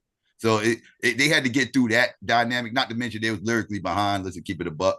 They was lyrically behind. So a lot of the hip hop heads, that was one of the main complaints out here was the dudes just wasn't lyrical yet. Like they was kind of basic when they first started spitting out in these other areas because they had to catch up to what we was doing already. But they caught up eventually, but it took a little bit. But once they started catching up and everything, people was listening. They got spins up here. So it wasn't like people was just hating because they was from a different area. They just it was about preference. Nah, but see, y'all not being. But hold on, he made a good point. He said it wasn't on the radio. There was two main aspects where you were exposed to the music. The radio. Videos really wasn't that well. If they ain't playing it on radio, they ain't gonna play it on the TV. You ain't gonna see the video, or you go buy it. Now, if I'm going to the store to buy some music and I'm only buying 2 cassettes, I'm not buying the NWA and Too Short.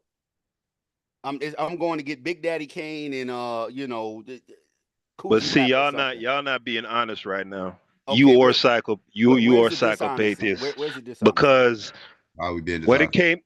came to New Yorkers, it wasn't just a matter of we just listening to our records. Nope.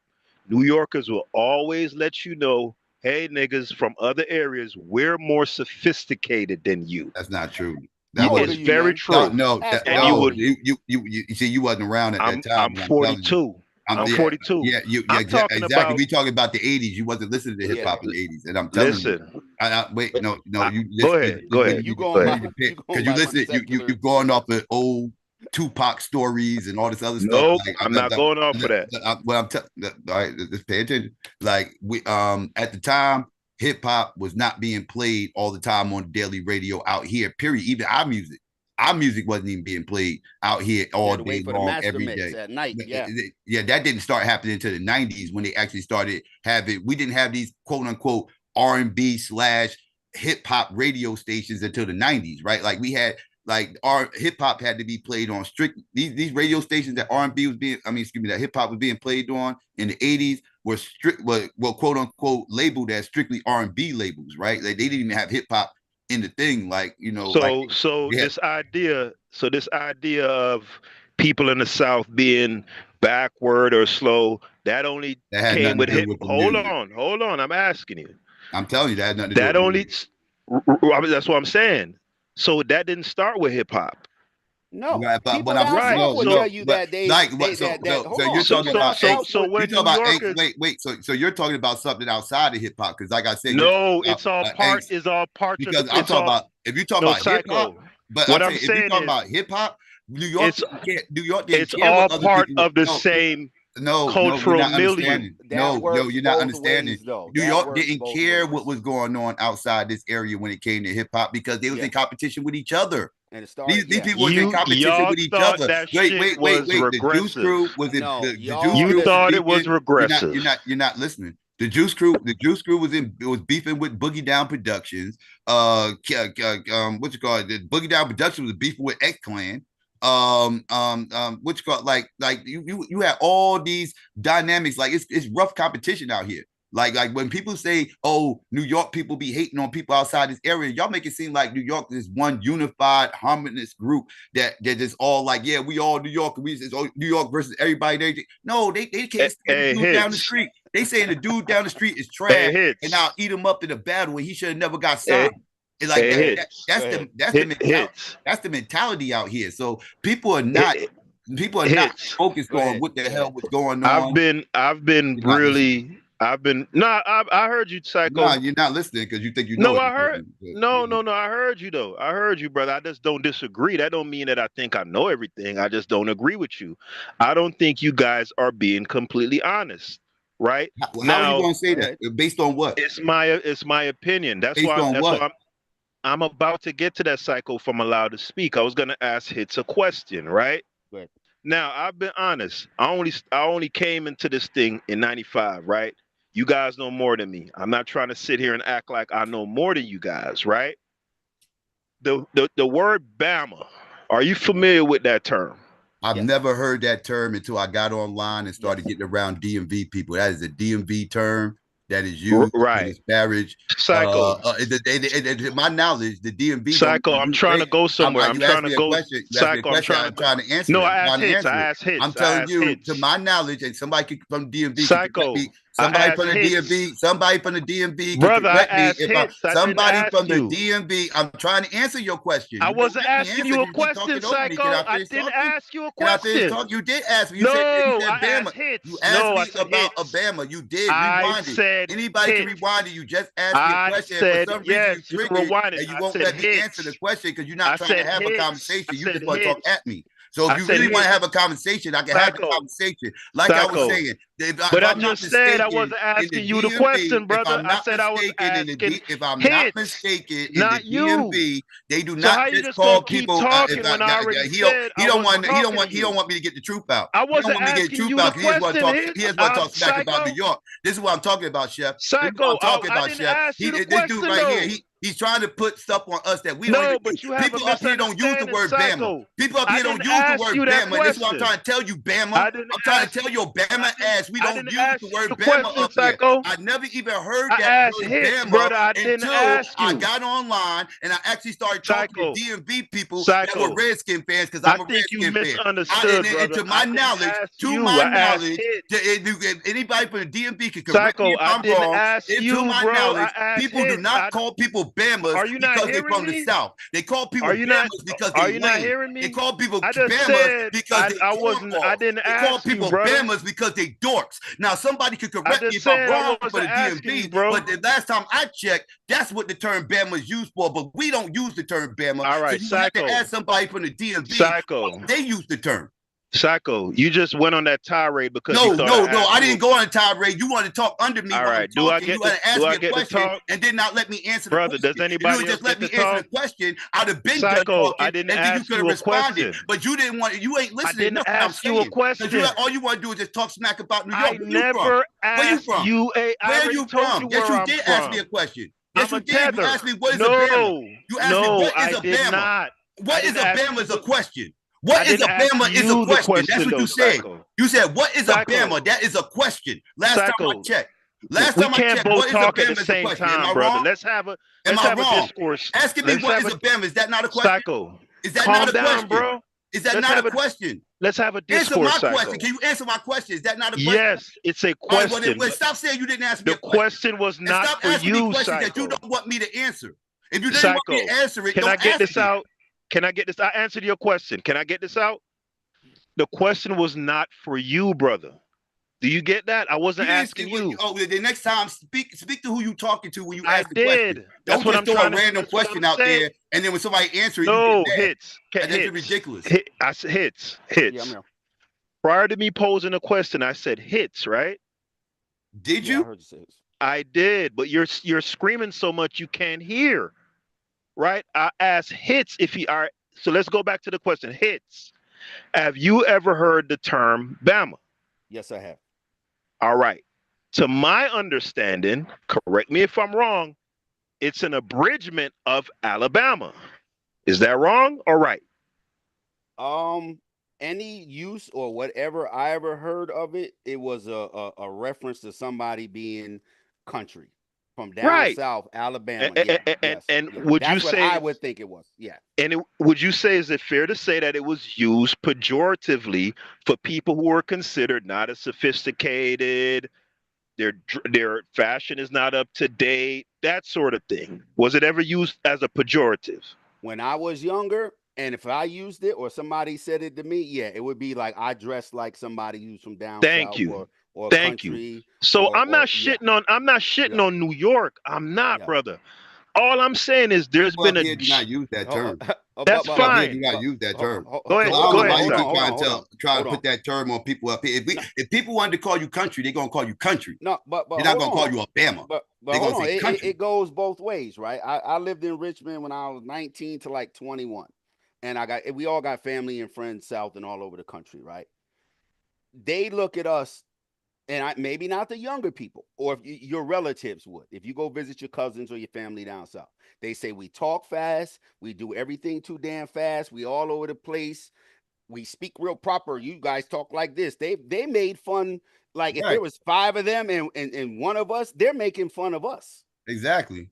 So I don't even understand what this is and all they will about. say, you people don't say hi. Y'all need to slow down, calm down. It was the opposite. And I'm not saying it was all love in these with your family, you joke a lot. Or your friends, you joke a lot.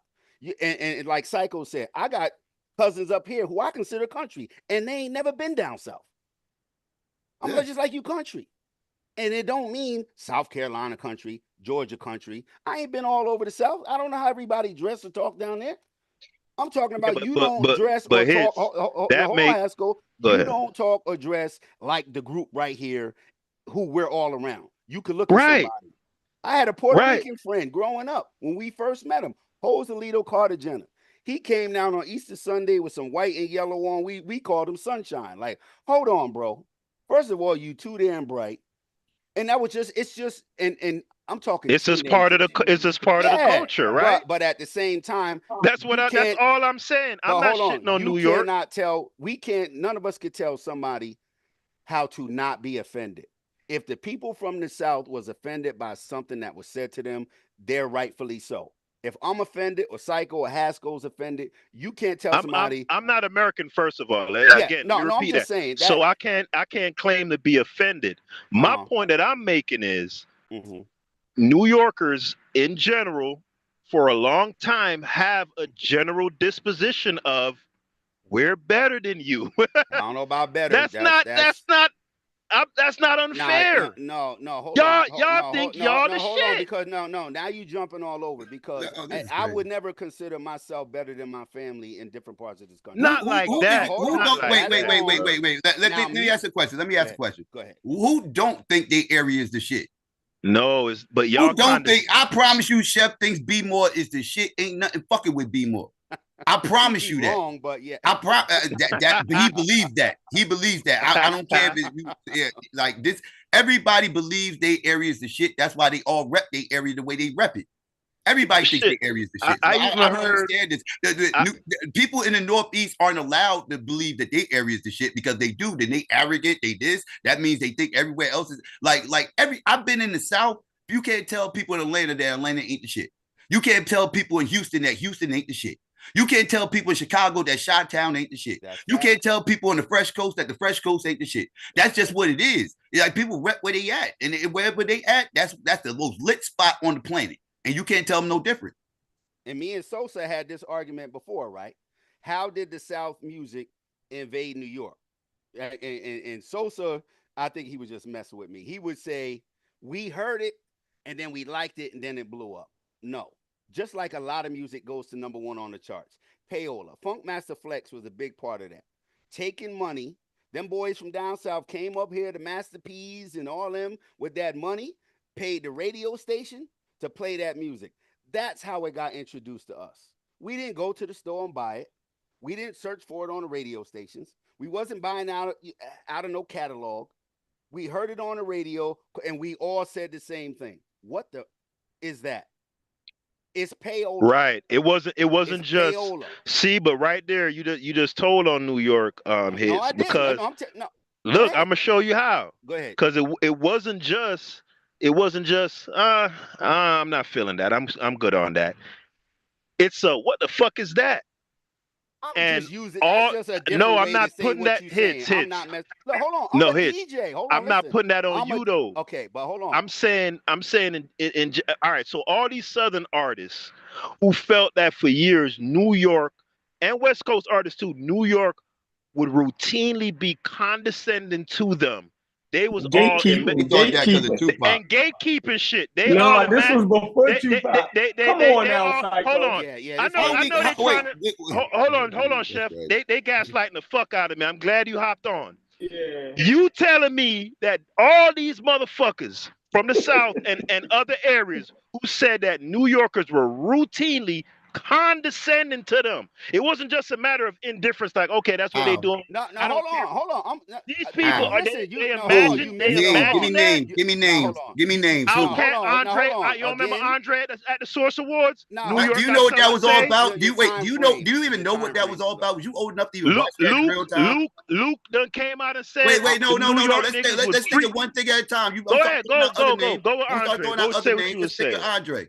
Now, But if y'all nitpick it, you weren't even old enough to see that in real. You weren't even probably Hey, old enough to see that in Hey, real hold time. on, Psycho. If you nitpick it, then it'll always be some personal stuff there. But their general sentiment of Southern rappers that's also wrong. Listen. Hold on, listen. Listen, y'all might have loved them niggas.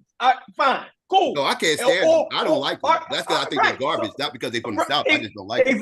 Exactly. So all of them, for the most part, exactly. All of But I them. love Scarface though. He from the South. No, but I love Scarface though. He from the South. But go ahead. That's called a token. Yeah. Scarface a token? No, that just means he's better than them dudes. That's your token. That's your token. No, that means he's better than Outkast. Listen. Did y'all? I guess Ludacris is a token. Is Jeezy a token? No, hold on. Anyway, go ahead. Let Chef finish. Let Chef finish because I want to get my point out. Go ahead. All of them from the South, right, had a similar sentiment of how the New York audience and New York perceived them as rappers. Like even Dre and them felt the same way. You feel me? Like and these were guys who were killing the charts. Okay. These were they was outselling everybody. That's but after. Right. I'm talking about this era. I'm talking about the era that I'm talking about. Well, he mentioned the Source Awards. You talking like we're talking about a general sentiment, we're not talking just in one general, thing. Yeah, in general. Now y'all gonna try to nitpick it out of context. I want to address each point. I want to address each one of these pseudo points that y'all be talking about New York and they hip hop. Hold on. No, we're gonna go general. I'm a DJ. I've been DJing since I was 14 years old. At 14, 15, 16, I'm DJing for my friends because my little stuff is in the house. I still got my equipment behind me. DQ radio starting up next week. I still DJ. I do way less parties now. I'm not lifting all that shit no more. That's done. I done did wedding receptions. The whole gambit, clubs, everything, mixtapes, everything. I got a bunch of friends in Atlanta right now who are DJs, in Charlotte, North Carolina, who are DJs. I can go from right now. If I go down there and play the music I like, they won't dance. Right now. Thank you. They'll tell me in Atlanta, who's that? Gangstar? Who is that? Common and Pete Rock? Nah, we don't want that. Right now.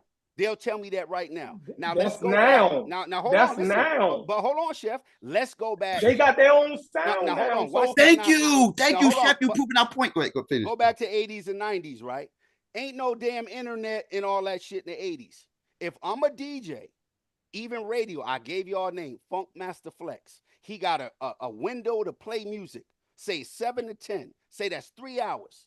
Say you get 60 records for 3 hours. Y'all not being honest. I'm gonna just say that. How y'all gonna tell us how we feel? This is crazy. No, y'all not being honest. No, y'all not being honest. Y'all not being honest. Can I get my point in? Can I get my point in? Because there's a lot of points being. I want to can't tell. Listen, a DJ's job is to play the music the people like. How do people come to like music? They got to hear it on the radio. That's the most popular way people hear a song. If I go to do a party from 7 to 10, 3 hours, they want to hear the shit they play in their car, they hear on the radio. If we don't hear none of that on the radio, before that, you psycho, you the rapper. You in the hip hop. So, like you said, you heard them down south rappers, you heard them East Coast rappers, you thought they were trash. Not all of them. Wait. No, that's not true. Not all of them. Not all of them. Wait. I can tell you who I thought was trash. I thought Outkast was trash. I said I thought Outkast was trash. That's crazy. And I still think they trash. That's crazy. But that's Outkast though. But The first time. But wait. There's a group that came out before Outkast called the Ghetto Boys, who I love to this day. And they're from Texas. And there's another dude from Texas who didn't drop a record until he moved to the West Coast by the name of DOC, who I also love. And all these people predate Outkast. But if I say Outkast is trash, y'all say, oh, you just hate the South. No, I just don't like them. I just don't like them niggas. They trash to me. That's just me. It's not my style of music. Ghetto Boy spit my type of music. DOC spits my type of music. It's just a style of music that I'm into. But because I'm into a certain style of music that most of the South at that time was not spitting, I'm hating on the South because it's the South. No, I don't like certain types of music. My ears have been trained to listen to certain things lyrically. And if it's not matching up, and I don't care, I say the same thing about East Coast dudes. East Coast dudes that I call trash. Y'all make it seem like all the New York people say all the East Coast people are great and everybody else is garbage. No, we will say these East Coast people are trash. Like he said, the person down the block, you from a different borough. You will say they trash. You will say they were trash. As far as the Source Awards situation, now that Source Awards situation, that people take that completely out of context. Because what happened right there was a whole bunch of drama started by the West Coast dudes coming to the East Coast, and I challenge y'all make this, and I would challenge y'all if this situation happened to y'all that y'all would handle this different. You got a bunch of West Coast dudes getting on stage talking crazy about the biggest East Coast artists at the time and all this other stuff and this, that, and the third, everything else. They in his hometown. So yes, after they did that, they booed those West Coast dudes. Right? They got booed, and after they got booed, it ended up being up. So now it's tension in the building because New York feel like they being attacked because the West Coast came in here talking smack. Now the Outkast cost some straight bullets. That wasn't them bullets what he meant. If the West Coast didn't get up in there, Suge and all them didn't get up there doing all that mess over in the East Coast, Outkast would never got booed that night. They got booed that night. That was straight bullets. Those bullets wasn't even meant for them. They were just born just because they was on some. At that point, it was up. It was like they being disrespectful. Hold on. So, do you think Wu-Tang Clan is trash? Some of them. I mean, as a group. You doing that on purpose? I don't count them as a group. I count them as a crew. But some of them are trash. Some of them are dope. Some of them trash. They not a collective. Okay. How many you got records? Hold on. How many you got songs do y'all have on your Spotify playlist? Probably none. How many Method Man songs you got? Probably 100. So that's easy. Now, somebody wrote in the chat, Outkast was payola. Listen what I'm saying. If the radio station is playing hip hop for 4 hours, you can only fit so many songs in that 4 hours. New York artists had to do payola to get their songs heard. You know how many rappers is from New York in all of the boroughs? And you got 2 radio stations, 98.7 Kiss, 107.5 BLS. You got Red Alert and them on KISS. You got Marley Marl and them on 107.5. They're both 3-hour shows. Say you can fit 50 songs. You had New York artists having to pay them to play these songs and break these songs. So you damn right somebody from out of town got to play. If the people in the city got to pay, that's just standard. Drake put the whole shit out. Didn't he just say, "Oh, they paying this and they can Yeah, fudge the numbers"? but when Andre said, you know, the South got something to say and I got records and nobody want to hear it, Andre wasn't just talking about just that one night when the people was booing. See, that's what I'm saying. Y'all not having a conversation How in you the know he honest wasn't talking to the West Coast? because I've heard, West Coast, No, because I've heard. show me where the West Coast gave Atlanta love. Listen to what I'm saying. He could have been talking about them too, but I'm speaking specifically about New York because I've heard Big Gipp say it, I've heard Luke say it, I've heard other Southern artists say it. That at that time, not only it wasn't just simply a matter of okay, that style of music we're not into it. These people would go out their way to tell you that your shit is trash and it's not hip hop. They used to shit on them boys. And y'all gonna sit up here or airplay?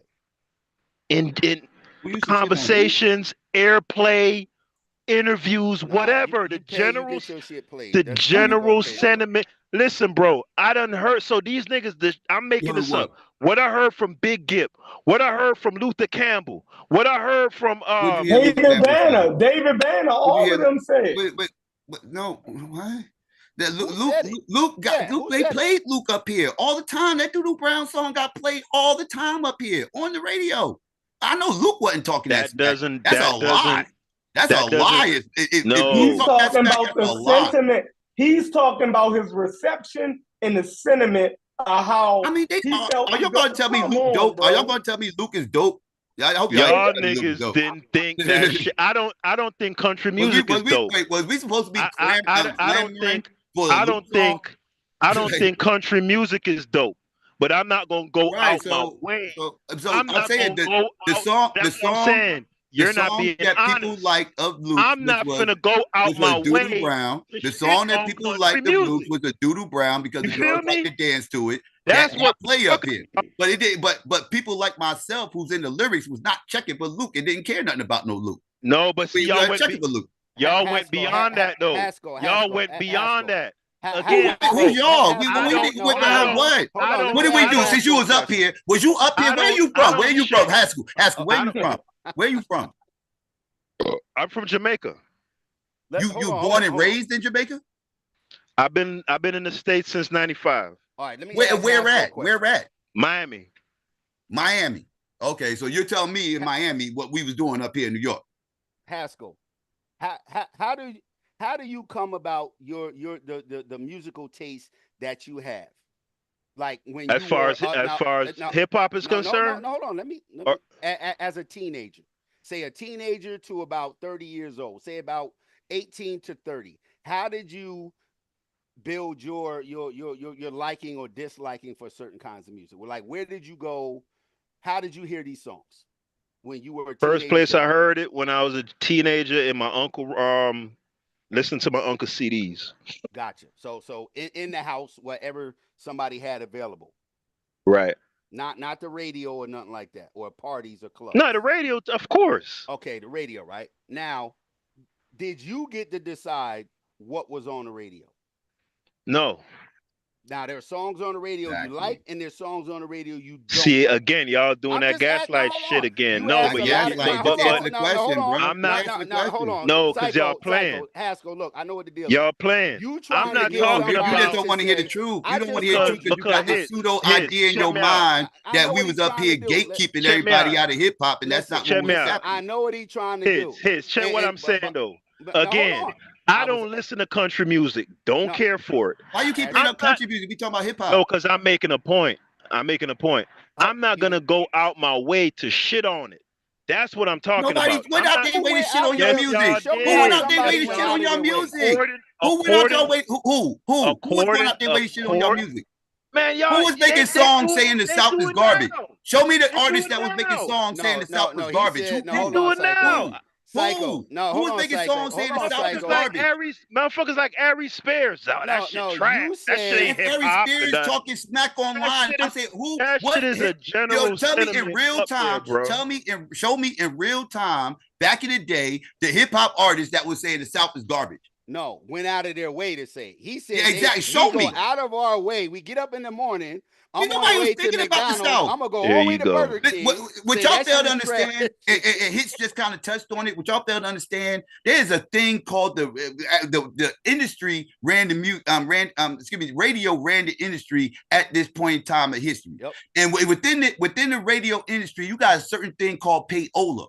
Right. And when you got this payola thing going on, and especially like in the 90s, we can address that. But before the 90s, you had motherfuckers that was paying these DJs to play their artists daily on spins a certain amount of time. Right now, obviously, if we in this area and this is a media hub, right? A lot of labels is here, right? So a lot of these labels are already here. They're going to go straight to the radio stations in this area to make sure that the radio stations in this area is bumping their artists, right? They're going to pay these DJs, make sure that people in Miami was not flying up here to pay these radio DJs to make sure their artists was going to get played on the radio. The way the Miami artists was going to pay those Miami radio stations to play their radio, to play their stuff. That's why our music wasn't popping in Miami and Luke's was, because Luke was in Miami and he had to plug to those radio stations to give those DJs the payola needed to have their songs played on regular rotation.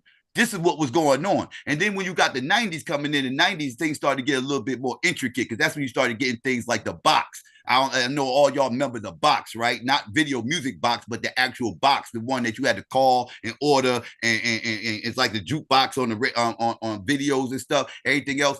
Most of those videos that y'all people was watching throughout the course of them times when y'all probably just turn on that channel and just watch whatever videos, whatever people ordered, those are labels.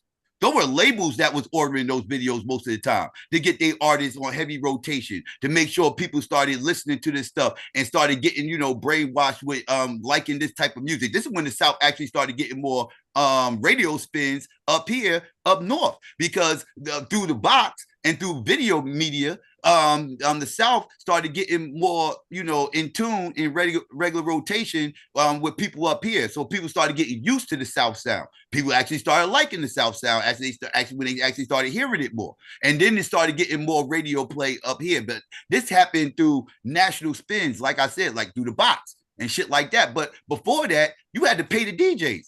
And people in Texas and Miami and Georgia and everywhere, they wasn't coming up here to pay them DJs. So no, they wasn't gonna get no regular spins. That's just what it is. Haskell, I'm a DJ. I've been in Manhattan and had dudes from Queens come up, give you a wad of money. You already know what they want to hear. They tell you, put that Mobb Deep on. They just don't want to hear Mobb Deep. They want to hear Queen shit. It happens here, borough for borough, neighborhood to neighborhood.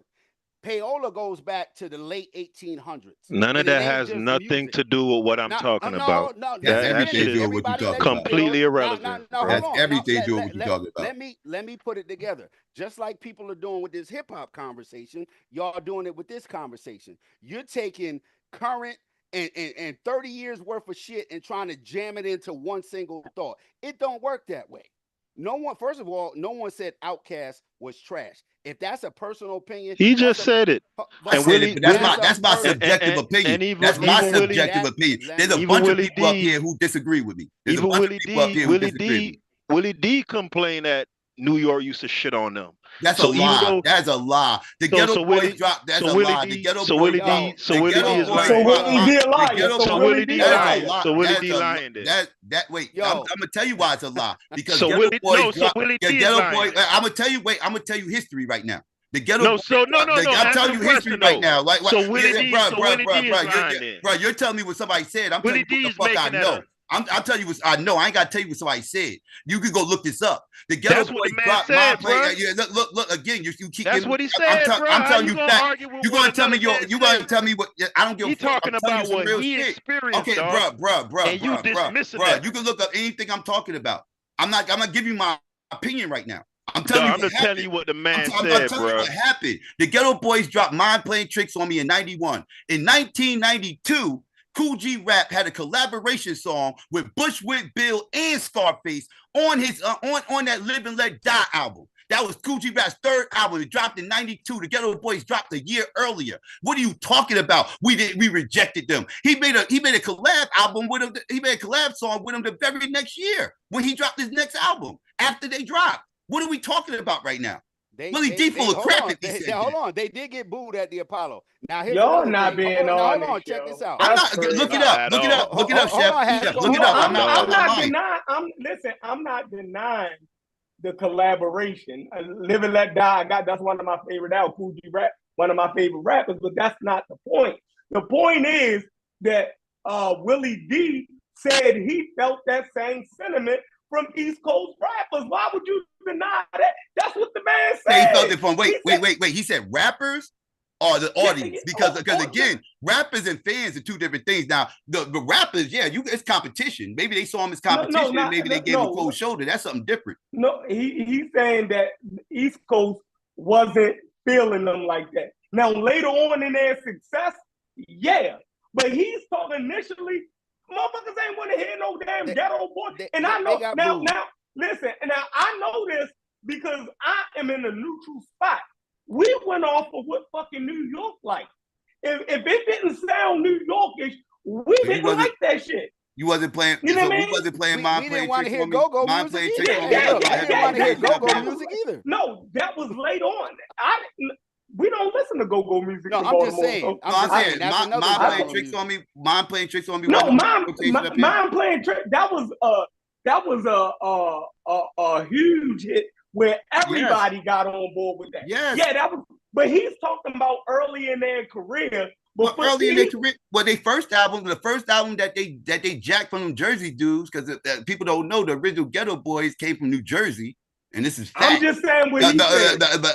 So you can go disagree with Willie D. Maybe he's wrong. I would love. I would have that conversation with him because no, but it's not just him.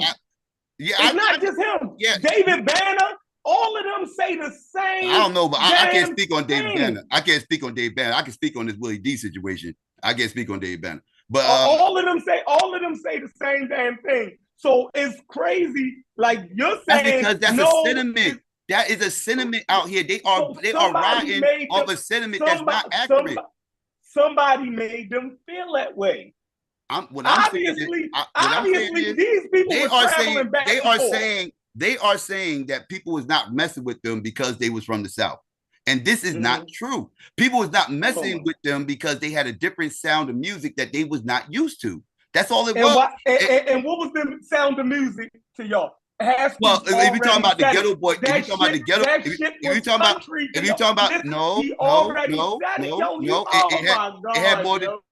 it had more to do with the people outside this area was more raunchy. It was more raunchy. They wasn't getting no radio plays because they were so raunchy. That was their niche. They was out like NWA, Ghetto Boys. Go listen to all their first albums. They was all raunchy as hell. How you gonna play that stuff on the radio? You can't play that stuff on the radio. Only people like myself who are real hip hop heads will even go out there and give it a shot. But at that time, it was hip hop heads didn't dominate the music scene at that time. The R&B heads dominated the music scene. So in order for you to even get in, you had to make radio-friendly songs in order for you to even get in the hip hop on the hip hop level. And they was not making radio-friendly songs. They was making raunchy shit that people can't play on the radio. That's not our fault. Now hold on, Psycho, you from Jersey, right? Yeah. Tri-state. Jersey is right across the river. House music is huge in New Jersey. Yeah. Huge. Mm-hmm. It wasn't in New York. Newark got its own style of house music. It was not in New York. Like hip hop and house is two different. Like we wouldn't go to no house party that played house music.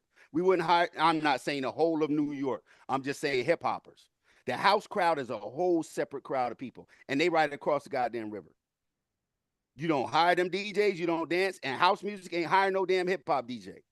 Go be a hip hop DJ and try to play house music. Well, I know 30 songs as house. Try that shit in Jersey, where they really know house. They'll throw your ass up out of there. Now, Timeline is important. Y'all keep mashing this timeline shit together. In the 80s, when New York rappers were going all around the country, California, down south, Florida, and getting love, Run DMCs, the LL Cool J's. This is probably the genesis of what Haskell is talking about. He heard and what he thinks. They expected that love when they got on their feet with the hip hop.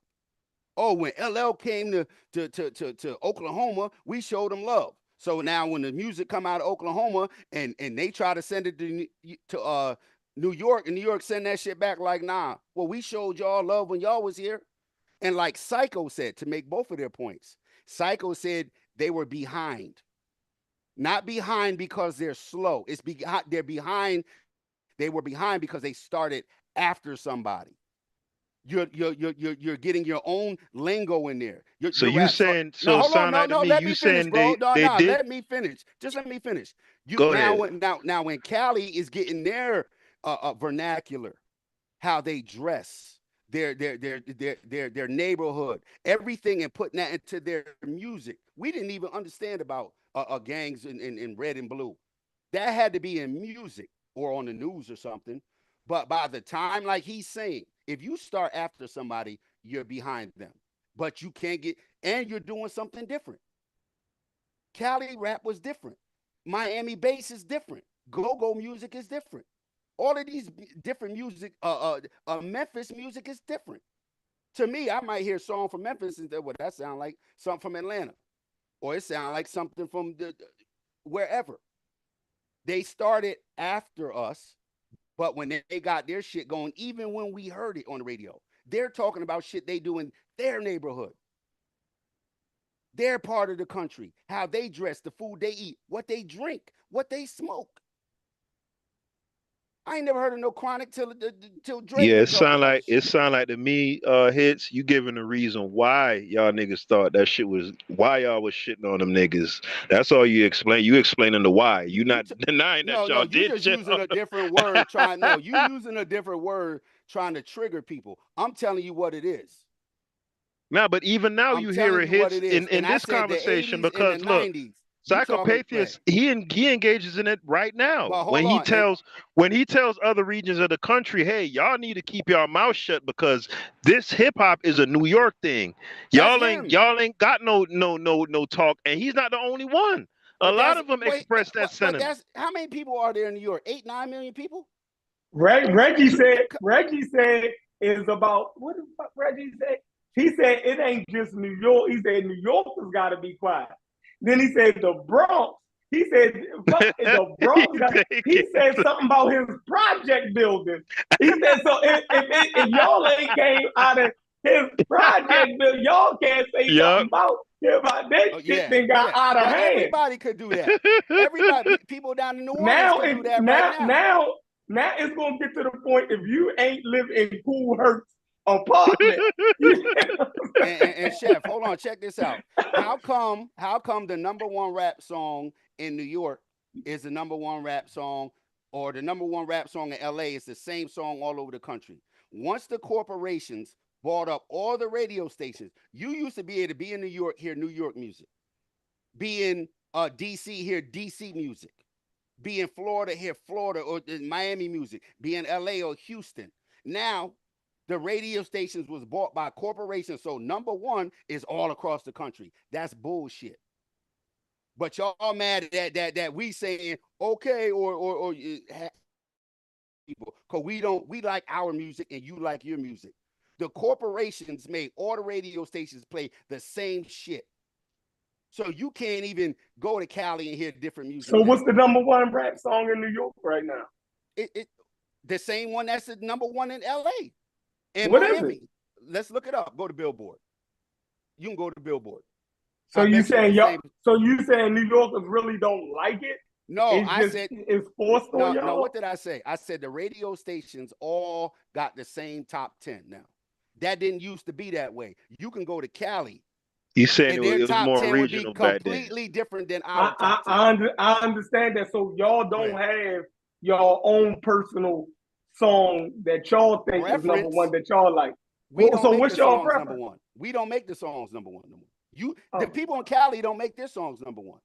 The corporations do. That's what I'm saying. In the 80s and 90s, it wasn't like that. All the radio stations was different. Now they're owned by two companies. What is it? What's the two big ass? Psycho, what's hot? What's hot in New Channel. York? Psycho, what is hot in New York hip hop right now? Nothing. What are y'all rocking to right now? What is hot to y'all? It was Pop Smoke. I thought he was from Philly. Listen, if Nah, I go he to my from New title, York. I bet you if But I go to my title, he's it got the same songs your title got. he passed away though, so. Oh, I'm thinking But I about mean- PNB Rock or somebody. Now PNB Rock is from Philly. Clear Channel and iHeart Music. I think those are the two big companies that own all the radio stations. They're not going to have a song be number one in the Northeast and not be number one. It's the same fucking chart all over the whole country. That's what happened too. Don't leave stuff out. No, and hold on. And before in the 80s and 90s, you don't have the internet crazy like you got now. You didn't experience something new unless you went there. No, that you missing the point that I'm saying that obviously forget outside of corporations, New York people gotta be something that y'all like personally, like as a city or whatever borough you in, y'all it gotta be something that y'all rocking to. Forget what the big corporations I'm on the is Pete saying. Rock Common right now. That's what I'm on. That type of vibe. Like here in Baltimore, right? Yo Gotti might not be a big rapper all over the country, but for some reason, Baltimore dudes like Yo Gotti. You dig what I'm saying? And he not from Baltimore. I don't even know. I think he's from Atlanta or somewhere. Nah, he from Memphis. Yeah, he from Memphis. That's a Memphis mother. But you go in any club in Baltimore, you gonna hear some goddamn Yo Gotti. You feel me? Like that's so it gotta be like that. Forget, you know what I mean, Cardi B and all of what everybody is pumping. I'm saying it gotta be something particularly like in Miami. What are y'all listening to in Miami when you go in the clubs or when dudes is driving down the street? What are they playing, Aston? You gonna hear Kodak the most. You gonna hear Kodak? You see what I'm saying? So Yeah. I'm trying to figure out.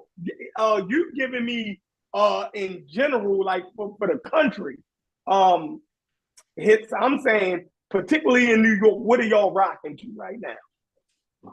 He just said Common and what's the name, but he kind of in his bubble. But guess what? I'm 55. If I ask my son, Right. who's 29, he may say That's what I ask him. I don't know who he listened to. He might got Tribe Called Quest in there and somebody. What's his? I don't know his people. He always tell me He ain't gonna be listening to no damn Tribe Called Quest. You crazy? No, Your I'm son not is saying that's what his deck is loaded with.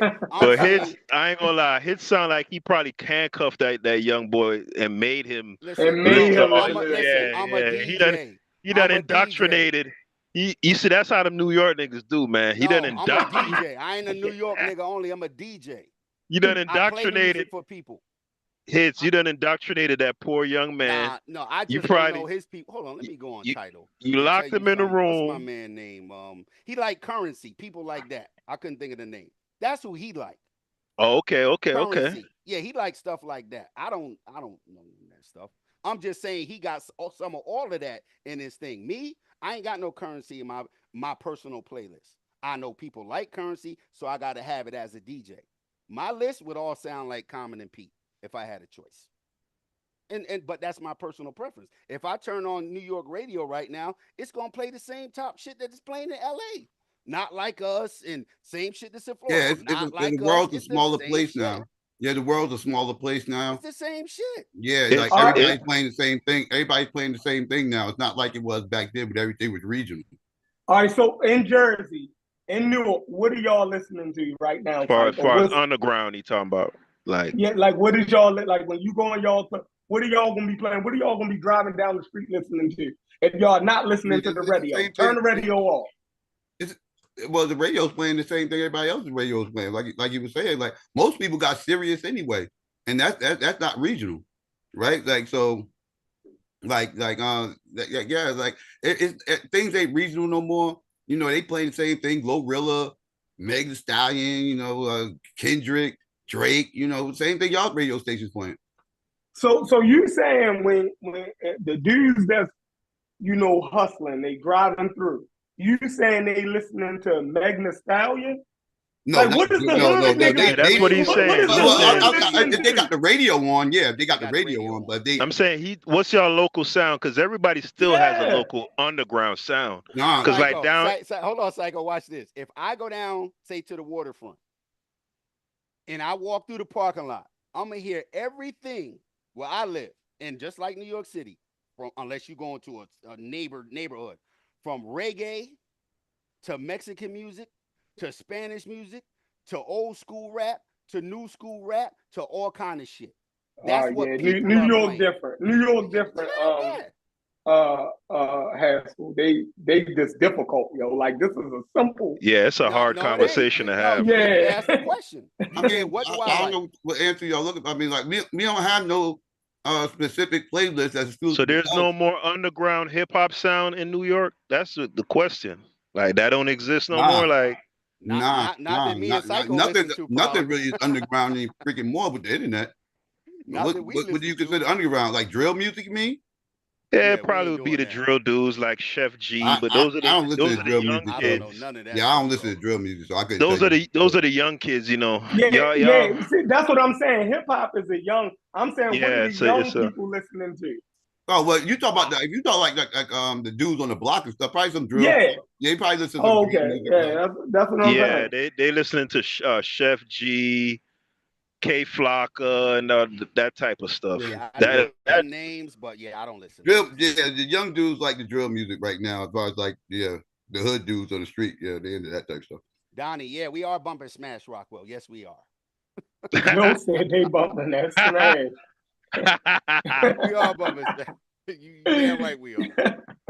Smash go way back to the hieroglyphics and all that. That's good stuff. But yeah, it depends on how old you are and how you interact with music. So does other regions have the right to throw their 2 cents into the conversation when it comes to this whole origin of hip hop and all that sort of stuff? Why wouldn't they? 2 cents? I mean, I don't think history deserves two. Like that's when you make history subjective. Oh my God! History is objective. Yeah, I hold that position with all history, not just hip hop, but yeah, history is objective. You can say, "Oh my God," that's a pseudo response. That's a pseudo response. History just is what it is. Like history ain't meant to taste good or none of that. This nigga got the Philly shell defense like crazy. That's real. That nigga footwork is impeccable, dog. Are you telling me history is subjective? Are you telling me history is subjective? It could just be our opinions. No, it's not. But that's not the question I asked, though, bro. I'm saying there are people like Reggie, for example, who feel like all you other niggas in the other regions of the country need to shut the fuck up. This is a New York thing. Y'all niggas is outsiders. I'm asking, do you have that same sentiment? I mean, if you know the history, you can join the conversation if you know the history. Right. I mean that. Is hip hop African American culture or is it New York culture? Both. All right, I can rock with that. I'm good with that. There's common ground here. I think generalizing people, all of New York and all of that's crazy. Like we having a conversation, and I think we can move it forward without saying everybody thought this way. And people are allowed to feel again the way they want, but at the same time, you can't tell somebody don't be offended. Like people down south or people out west. If somebody said, "Oh, we're not playing your music because it's trash," no, that's fine. That's fine. Hold on. Somebody could also say, "The people who I play for don't like that kind of music." That's fine, but I'm saying I've never seen other areas exercise the type of possessiveness over a music or over a genre that New York does with hip hop. Like other areas that started, like I believe it's Mississippi that started blues or whatever, and other. They gave it to everybody, right? New Orleans is very protective about their history of jazz. New Orleans is very Right, but I don't. Perhaps because those genres aren't as popular as hip hop, maybe, so I wouldn't hear it. But I've never really heard them have this sentiment like this is ours, and like, you know what I'm saying? Like, I don't see the gatekeeping. Like, y'all are outsiders basically, and we let y'all into this. But hold You on, know what I'm Haskell. saying? But hold on. If people from say where drill rap is from, where's that? Chicago. Chicago, Say they yeah. went down to New Orleans in the jazz sector and said, and I'm not saying this is what people doing, but say they went down there and said, hey, listen to our music. Listen to this drill music, right? Drill rappers call it drill. So it's not even a label on it. That's what they call it. They went down to New Orleans and to the jazz sector and said, hey, we want it. As a DJ, hey, I'm a DJ. I got this drill music. Let me play it for y'all. And first they're going to go, nah, this is a jazz club. Yeah, but hold on. Let me play it. All right, we'll play a little bit of it. Yeah, we don't like it. You're putting it like the terminology is what's pissing people off. Now, somebody may walk up to the DJ and go, what the hell is that? Well, it's this drill music. Man, turn that shit off.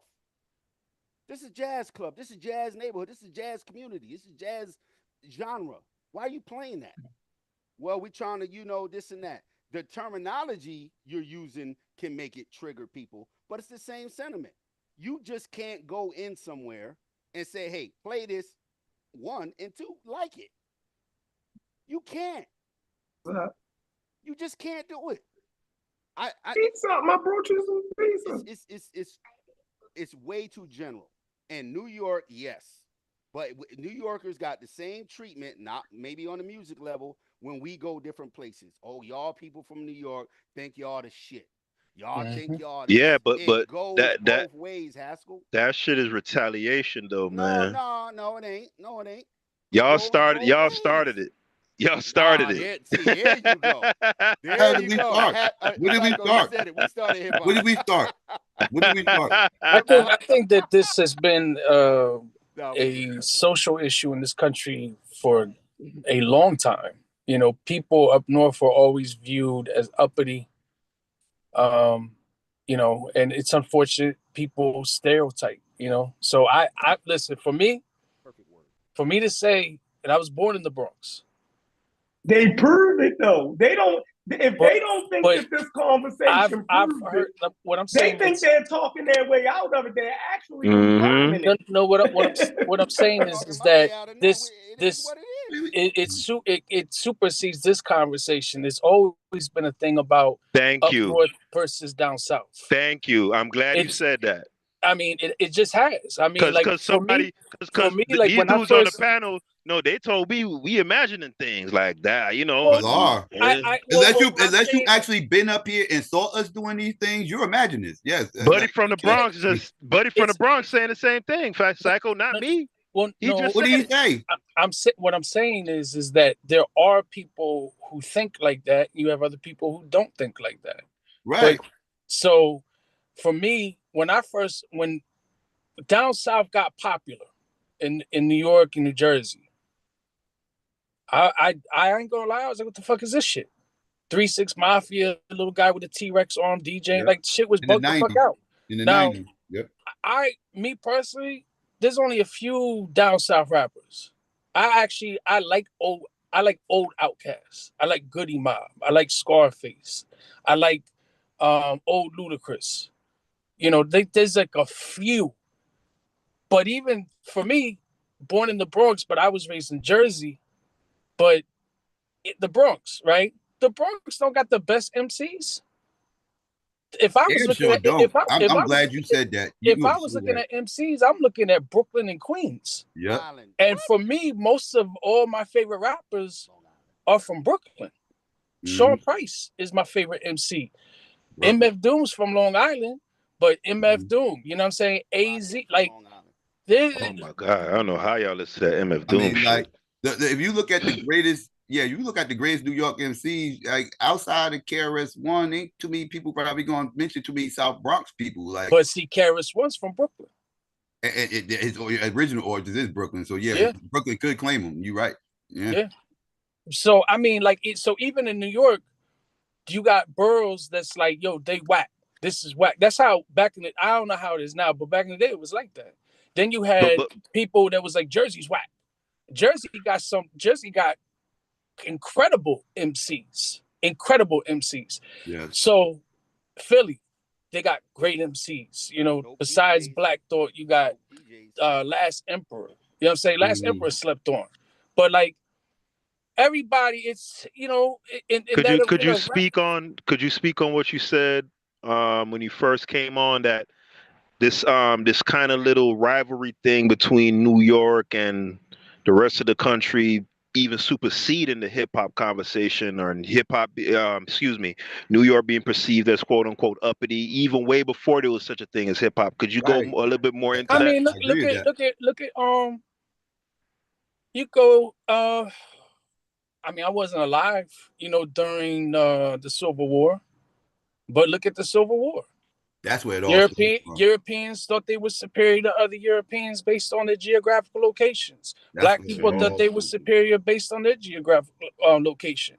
Mm-hmm. You know, it's just what it is. No, that's fine. It's kind of especially in our community, but yeah, the whole North versus South thing, it's still you still see the remnants of that from the Civil War still, and even in our community, like you see it here, like I've heard a lot of Black Southern people tell me that they pissed off that we left the South and never came back. I've had Black Southerners tell me that, like that's like an undertone sentiment that they have about Black Northerners. Like they left the South to go seek a better life, and they never came back and forgot about them. Like I've heard that. So these sentiments about this tension between North and South and everything else that tension has always been there. But it just rears its ugly head in these hip hop conversations, and it doesn't get applied correctly, and people don't put certain things in the context. All they can do is just point to the DJs wasn't playing the records without putting the context of what actually city people tend to think they're better than rural people pretty much the world over. You know what I'm saying? Yeah. That's a kind of a human White thing. people act like that too, yeah. That's a human thing. Because even in Jamaica, like if you live in people in Kingston think they're better than everybody in fucking Jamaica.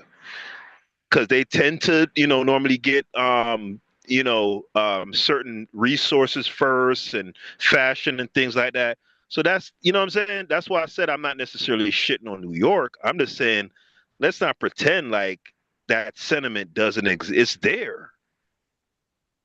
You know what I'm saying? And the perception that other people in other regions of the country think y'all are uppity, that don't come from nowhere. They're not just imagining that. So what did we say? Us thinking y'all all slow and dumb ain't coming from nowhere. And we said those sentiments actually had some undertone truth to it. How would that make you feel? I mean, it would make me feel no kind of way, but I think you kind of comparing apples to oranges, though. No, it's the same thing. You're saying the sentiments about us is actually true, but the sentiments about you is false. Let me put it this way, Psycho. I'd much sooner be perceived as being arrogant than being perceived as stupid. You tell me what you prefer. You tell me what you prefer is different. That's anybody. I'm saying you can't push a stereotype and then complain about the stereotype that's about you. Like, because like, how does that work? Because you say because what y'all do is with East Coast people, like y'all kind of put us in a box, right? Like we kind of like we're not allowed to have it. Like I say this all the time, East Coast people aren't allowed to have a hip hop opinion. We're not allowed to have a hip hop opinion that goes against anything other than what the South and the West Coast say. If the South and the West Coast say this is what it is, we got to agree with it, or else we're being biased, we're haters, we're trying to gatekeep hip hop. All these ad hominems start coming in. It can't just be a difference of opinion. We just got different taste of music. No, it got to be all this. It got to be these conspiracies got to get drawn up. Oh, well, y'all just saying that because of this, and y'all just saying that because of that, right? It can't be just, well, I just don't like the song, right? It's just like y'all allowed to say that about the East Coast though, right? Like Jay-Z could drop an album tomorrow. If it's trash, y'all ain't got no problems getting up on here saying, yeah, that's just trash. Jay-Z's overrated. Boom, boom, boom. He always saying Biggie's bars and blah, blah, this, that, and the third. Y'all allowed to say that. Nobody up You here know says, why? You know why I would say real quick. Nobody up here says, oh, y'all just haters because y'all in the South and blah, blah, blah, blah, blah. Nobody says that. We just take it as your opinion. But you know why I would say what I'd say the difference is, Psycho, is that particularly at the beginning of hip hop, those other regions revered New York. You can't deny that. That's what I said earlier. You see what I'm saying? What I think is what I've always said this is all about is other areas outside this area always wanted to seek out validation when it came to this hip hop shit. Because they know hip hop start. I'm not saying that as a diss or nothing. I'm just saying I'm not taking it as that. This is just how I perceive it because I agree. That's true. That's true. Right. So it sounds like we agreeing. You feel me? Yeah. It's like and when y'all didn't and y'all kind of felt rejected. If I'm looking to you as big bro, you big bro, right? Mm-hmm. And I'm like, damn, I'm wearing my glasses like how you wear your shades. You know what I'm saying? And I'm killing it. Like look at my album sales. I'm killing this shit. You know what I'm saying? And then Big Bro said, nigga, you ain't doing shit, nigga. You fuck out of here, nigga. You gonna be like, damn, damn, bro. You don't get album sales without airplay, and if you got album sales, you already on. So that's backwards. You don't do great, like Wu-Tang and them said. And Too Short and them. No, Too Short and them had to kill in their own region, yo. When they tried to get exception, when they tried, they wanted to be accepted in a larger hip hop, community, and they wasn't. You feel me? So they had to put on, man, fuck y'all then. I'm selling millions right here. You feel me? They tried to do all of that shit. NWA and them, they tried to do all of that shit. You feel me?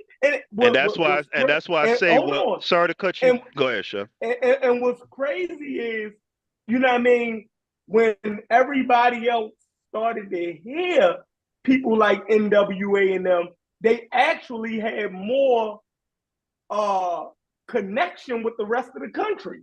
You dig what I'm saying? More people could actually, this, as far as wise New York, it was more like, okay, that's like the slang is just strictly New York, and you got to be down with this and this, that, and the third. And it was so much. New York they isolated. New York isolated it became more isolated. That Wu-Tang shit proved it. Like that shit was I don't like you keep shitting on Wu-Tang. I can't. I was a Wu-Tang. I can't go for the Wu-Tang slander now. In Baltimore, we went off of what New York liked. But as I got older, I realized that shit horrible for real. When you put that shit again, I know Cuban is about to lose his shit. But listen, when you put that shit against the music that Outkast and all of them was making, that shit sound, Outkast and them shit sound better, yo. No. You can particularly like fucking Wu-Tang. That's Nick shit. That's fine. That's fine. But that's a matter. That's a matter of opinion. But no, some people you feel like Wu-Tang. You feel like Wu-Tang's a acquired taste, right? Some people, it's a New York sound that we get and we like, but you didn't like it. Some people. How come that's cool when for I you? was a teenager. No, I'm saying as a teenager, I listened to that shit. We thought that shit was. I'm saying as I got old, when you get in your 40s, yo, you start to hear shit that you couldn't hear when you were 16, 17 years old. You feel me? And you like I still like the same songs. No. Hold on now, Psycho. Some of that stuff now, Chef, has aged well. You can't tell me that. Hold on. You can't tell me that Raekwon album ain't aged well. Yeah, you can't some of it. Yeah, I know what. But if somebody said that the Wu-Tang is a acquired taste, I wouldn't even trip. I'll get it. Like it's not for you. I got it. You know what I mean? Like, but people don't seem to understand that for us when it comes. No. We just like sometimes we just don't get it. Like I don't get Andre 3000. I don't Naughty get a by dude Nature who was I don't better get a than dude Wu-Tang that's Clan. wearing shoulder pads and Who? got his chest out and just Naughty by sitting with a Nature. wig on. I don't get it. Oh, shut I up. don't get it, bro. What's Listen, wrong with It's Naughty not by my Nature? thing. You Like, when don't like Naughty by Nature? listen to the music, I'm saying Naughty by Nature sounds better than Wu-Tang Clan. As you get older, you can hear it. He's saying that You can hear it. the musicianship, the musicality is more. All of that is better. No, I would say I would definitely say that what's his face Tretch is entirely underestimated MC. He does not get the credit he deserves. Probably not to y'all. That right. Probably not to y'all in the Northeast, but everybody else in the country do. That's the point. But I don't think he gets the credit he deserves. Yes, he do. Naughty by Nature is saying Naughty that by Nature, is Red better Man, than all of them Wu-Tang. get their fucking credit. I mean, that's He's saying the music is more relatable. Like, see, for me, what happened with Wu-Tang is they did what New York. They're like a microcosm of what happened to New York, right? If you listen to their first record, KRS-One horrible. right? I hate KRS-One makes and shit is horrible. Only a New York motherfucker could like that. Wait, KRS-One? KRS-One? Wait, we said KRS? No, hold on. Let me stop. So KRS-One used to be my favorite MC up until his avocation of a pedophile. All right. Yeah, I ain't like that. Yeah, that's different. However, if I put that to the side, KRS-One is the only MC that I have ever seen in person multiple times that he will have DJing, b-boying, graffiti, knowledge, and MCing. If you're gonna go with the 5 elements, he brings that. I'm not going with the 5 elements. I'm just saying that if somebody, I'm just saying that somebody. No, that's cool. Your music gotta sound good. That's why we say it's a New York culture. That's why we say. I'm just saying. What dominates right now? I think outside. I think you just pointing on something key, Chef. I think this area is the only ones that really care about the culture of hip hop. To everywhere outside this area, hip hop. Nah, but y'all not breaking. Real quick. Walk with me. I feel like everybody outside this area, hip hop's just a genre of music. Yeah, that's just what it is. It's just a genre. And that's for New York too, because y'all like, haven't up retained, here. It's actually a culture. Retained those other like, elements. we embody it as a culture. Like, look how quick you was like, fuck them 5 elements. See, and once you say that, you're pretty much saying fuck the culture. And it's like all I care about is the rap. All I care about is the music. Nah, but Psycho, y'all have said fuck the culture too. Right, y'all not doing that shit no more. Yes. I can show you videos of people on the trains, street performers on the trains, b-boying on a regular basis. They on YouTube. They on YouTube. Don't do that, man. Look up street performance on the trains. Don't do that.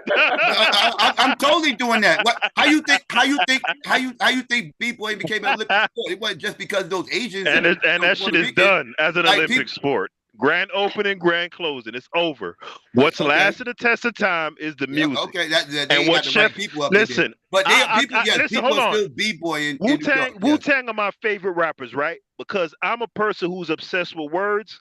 I believe that the Genius is the greatest lyrical rapper that ever lived. That's just my personal opinion, right? So the Jizza. So I can enjoy that sort of music, but I know what Chef is speaking to, right? There's a reason why DMX is the most beloved New York rapper outside of New York. It's because it was a feel, an energy. The music that he made, it connected with you. It wasn't this hyper technical, oh, you don't have the elements and you don't know the science and blah, blah, blah. His shit connected with you. That's what Chef is speaking to. And that's the thing that lasts the test of time. Breakdancing pretty much passed away after 75 and the Puerto Ricans took it. Graffiti lasted up until like what 80 something. For the most part, you know what I'm saying. Black people put that shit down. Come on now, don't Yeah, pick, we don't stopped. nitpick. That Right, happened. you know That what I'm happened in the saying. That You happened in know, the 80s you because it's hard to right. go to a Oh, club and start right, breakdancing right, with a right. chick. Exactly. So y'all put that shit down. It didn't last. Right. Beatboxing, niggas is not running around doing the Dougie Fresh like that. Now, of course, you're gonna show me one YouTube video of some nigga outside of the bodega beatboxing. Okay, fine. I'm talking about in general. That shit over with, right? So, what's lasted the test of time is the music. Yeah, You feel? you know what else, That's what's gonna last. but you know it's still standing test of time that you forgot about that was here even before the music. Dancing. We never stopped dancing. We stopped b-boy and everything. Yeah, else. dancing in general. Wait. Break dancing wasn't the only form of hip hop dancing. Like we never stopped dancing. Dancing just evolved. People stopped break dancing, but they was doing other forms of hip hop dancing. Like hip hop dancing never stopped. So, okay, I could rock with that. I could rock with that. I could rock with that. But what do you think about DMX as a rapper? I mean, he's dope. I mean, his first album was an all-time classic, top 5 album, my humble opinion, all time. His first album. See, it's rappers in New York that I don't put like 50 sold 10 million records, and his first album was a good album, but overall as a rapper, as an artist, 50 Cent kind of he garbage, bro. I think you mean his second album, but yeah. No, I'm saying his first album sold went diamond. No, his first album didn't even hit the charts. Oh nah, yeah, you know what I mean. I don't. That's why I said. That's why I said you talk about his second album. His first album. His first album with Dre and them. Yeah. Hey, that's like Mobb Deep first. I don't count that shit. Oh, Juvenile. What Juvenile hell? That first album was dope. That first it got leaked and everything else, so it dropped in the streets, but it didn't have official. Man, Psycho, that shit don't count, dog. The Infamous is Mobb Deep first album. You feel me? Period. So yeah, with 50 as an artist is garbage. I ain't gonna say God. He's very mediocre. Very mediocre. I agree. 50's you know what I'm saying? Right. I wouldn't call him trash, but I wouldn't call him. Yeah, he's mediocre. He ain't in my top 50 or nothing like that. Yeah, I'm gonna take back. I'm not gonna say trash. I'm gonna take that back. But he's mediocre. Okay. Yeah, you feel me? Mediocre is fair. Yeah, that's fair. Yeah, mediocre. I have a question for Haskell, right? Haskell and Chef. If a rapper or rap group is popping in their part of the country, why would they need to be popping? Since everybody piling on New York, why would they need to be popping in New York? They don't, not anymore. No. All the piling on is because New York shit on everybody. You can't shit on somebody who's on the other side of the country, right? Why did they need to be in New York or be recognized by New York? Why do y'all think? You want to go, Chef? I get you go ahead. Yeah, for a fact, we spoke on that. You know, back in the day, of course, y'all were the progenitors of hip hop. You feel me? And those are who those guys grew up listening to, the Run DMCs and the Scott LaRocks and MC Shan and Boogie Down, you know what I'm saying? And Rakim and all. That's who those guys grew up listening to. So, you know, y'all was big bro. So naturally, yeah, that's why they was looking for that validation and that acceptance, and y'all shitted on them. You feel me? So it had nothing to do with money. Had nothing to do with money. Nah, I don't think so. Nah, they say it started because of money. It started because of they didn't want to be on New York. They wanted to be on New York radio just for validation. Well, not just, of course they want to make money also, but I mean, I think it goes that's primary. So you're saying that's fine. I don't have no problem with that. Okay, that's fine. Because that's where the major hip hop labels were, right? Right. In the tri-state. Right.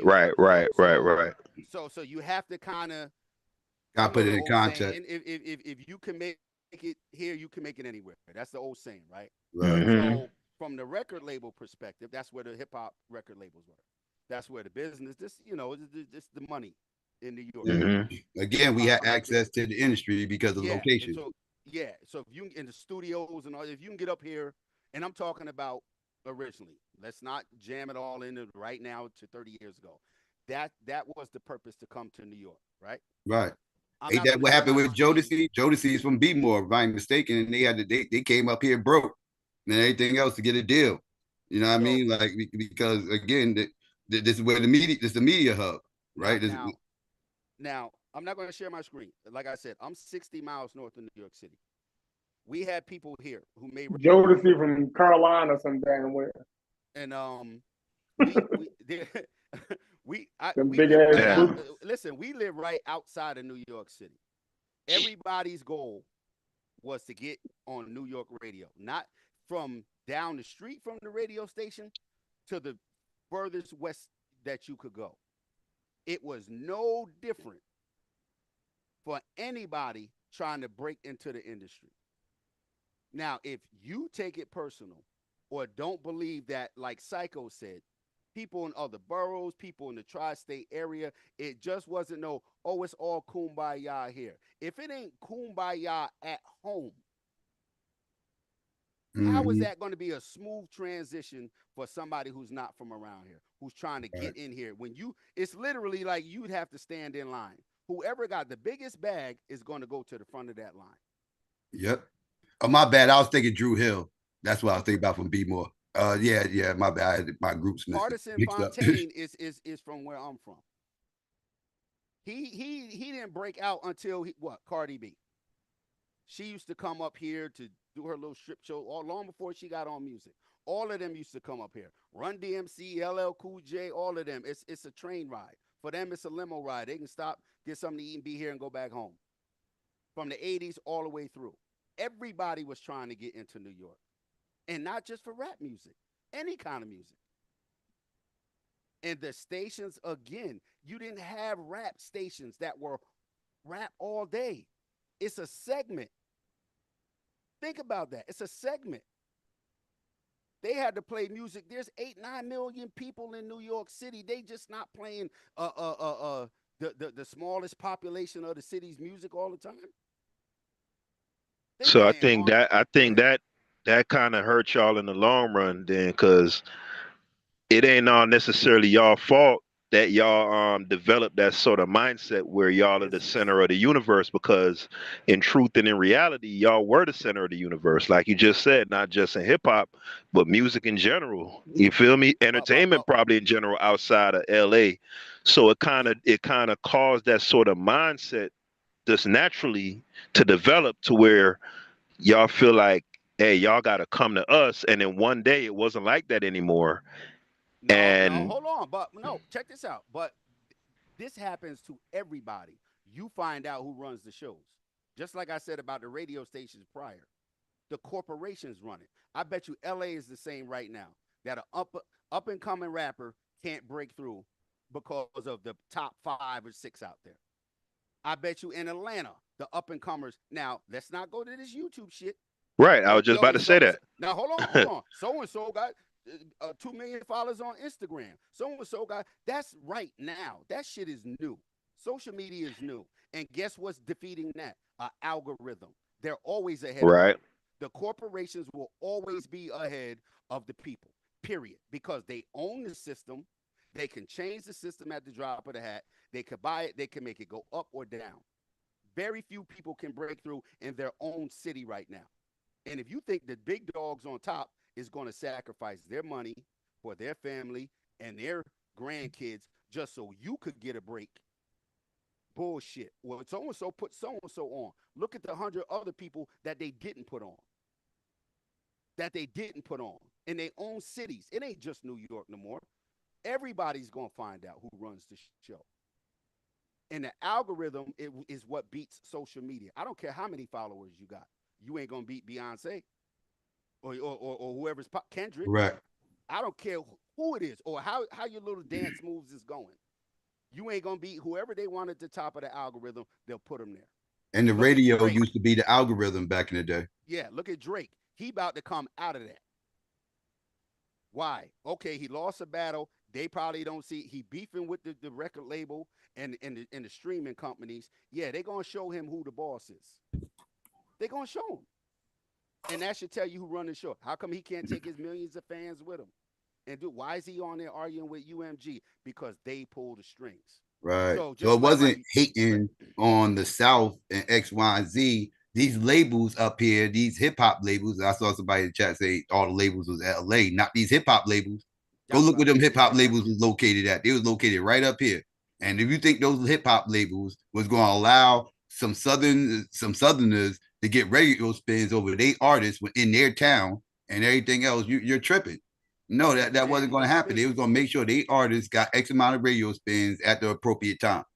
That's what was going to happen. Records, all of them, they were the biggest. Nah, I feel like New York niggas push KRS-One on us, and that's horrible. Like y'all pushed KRS-One on the rest of Black America. Like, KRS-One didn't even go platinum. He ain't even. He wasn't even on a big label like that. I'm saying you New York niggas, y'all did some horrible shit to hip hop. What's wrong with KRS though? He is pseudo, but I mean he's pseudo. But outside him being pseudo, what's wrong with KRS?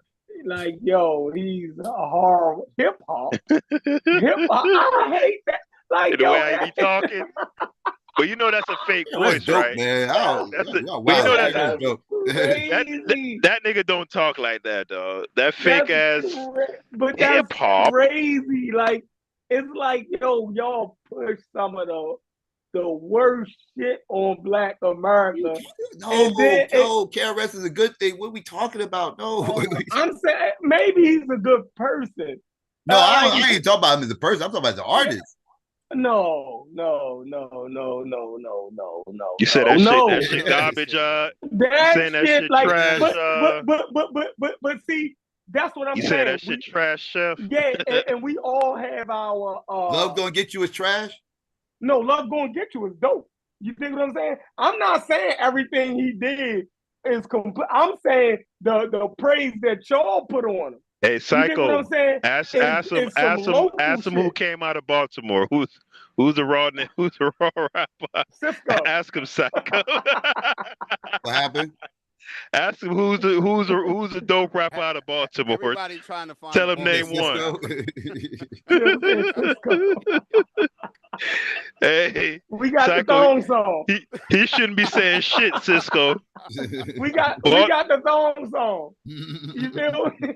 No, but listen, that's the whole thing. Like everywhere, like it's like New York was is the hub for so long that y'all don't even acknowledge y'all whack, like the whack, like y'all can say people like. No, I can't. No. Oh my God, that's crazy. I think they can't. I think they can't see it. They kind of can't see it. They live so. Y'all just don't like. If y'all don't like him, that's cool. But nah, he ain't whack though. Nah, cause look, I even heard Lord Jamar on a Vlad TV interview one time. He was talking about Biggie's first album, right? And he was saying how he never liked that shit. And the reason why he never liked it was because Puffy and them went and was mimicking the West Coast sound. So they kind of, which they were. Right, no, they incorporated a lot of this sound nothing like Dre and none of that. No, the product did not. I mean, Ready to Die did not sound anything like the West Coast. Hey, songs. None of that. This what Jamar said, right? He's wrong on that. I don't know. Because let me think. Go back anybody can go back and listen to Ready to Die. You ain't gonna get a West Coast feel. Because Easy Mo be on there, Primo. That back in the day, that first song do got a West Coast sound though. That back in the days of his side. Remember they used to go, but now they blast, right? Yeah. That had a little West Coast sound to it. I think Lord Jamar was tripping. Yeah. Big Papa. Like Ready to Die was not a West Coast sounding track. I don't agree with him. I don't agree with him neither, but it just was flat. He said the earth was flat. So. Yeah, don't do that, Chef. He bugging like that. That shit was not a West Coast sounding album. I don't agree with him, but it just goes to show that how even he had that same mindset. Like they had a fixed idea of what hip hop is supposed to sound like, And if you deviated from that in any way, that shit was garbage. Yeah, they asking for the link in the chat. Oh, okay, I gotta go down. You know what I'm Go saying? ahead.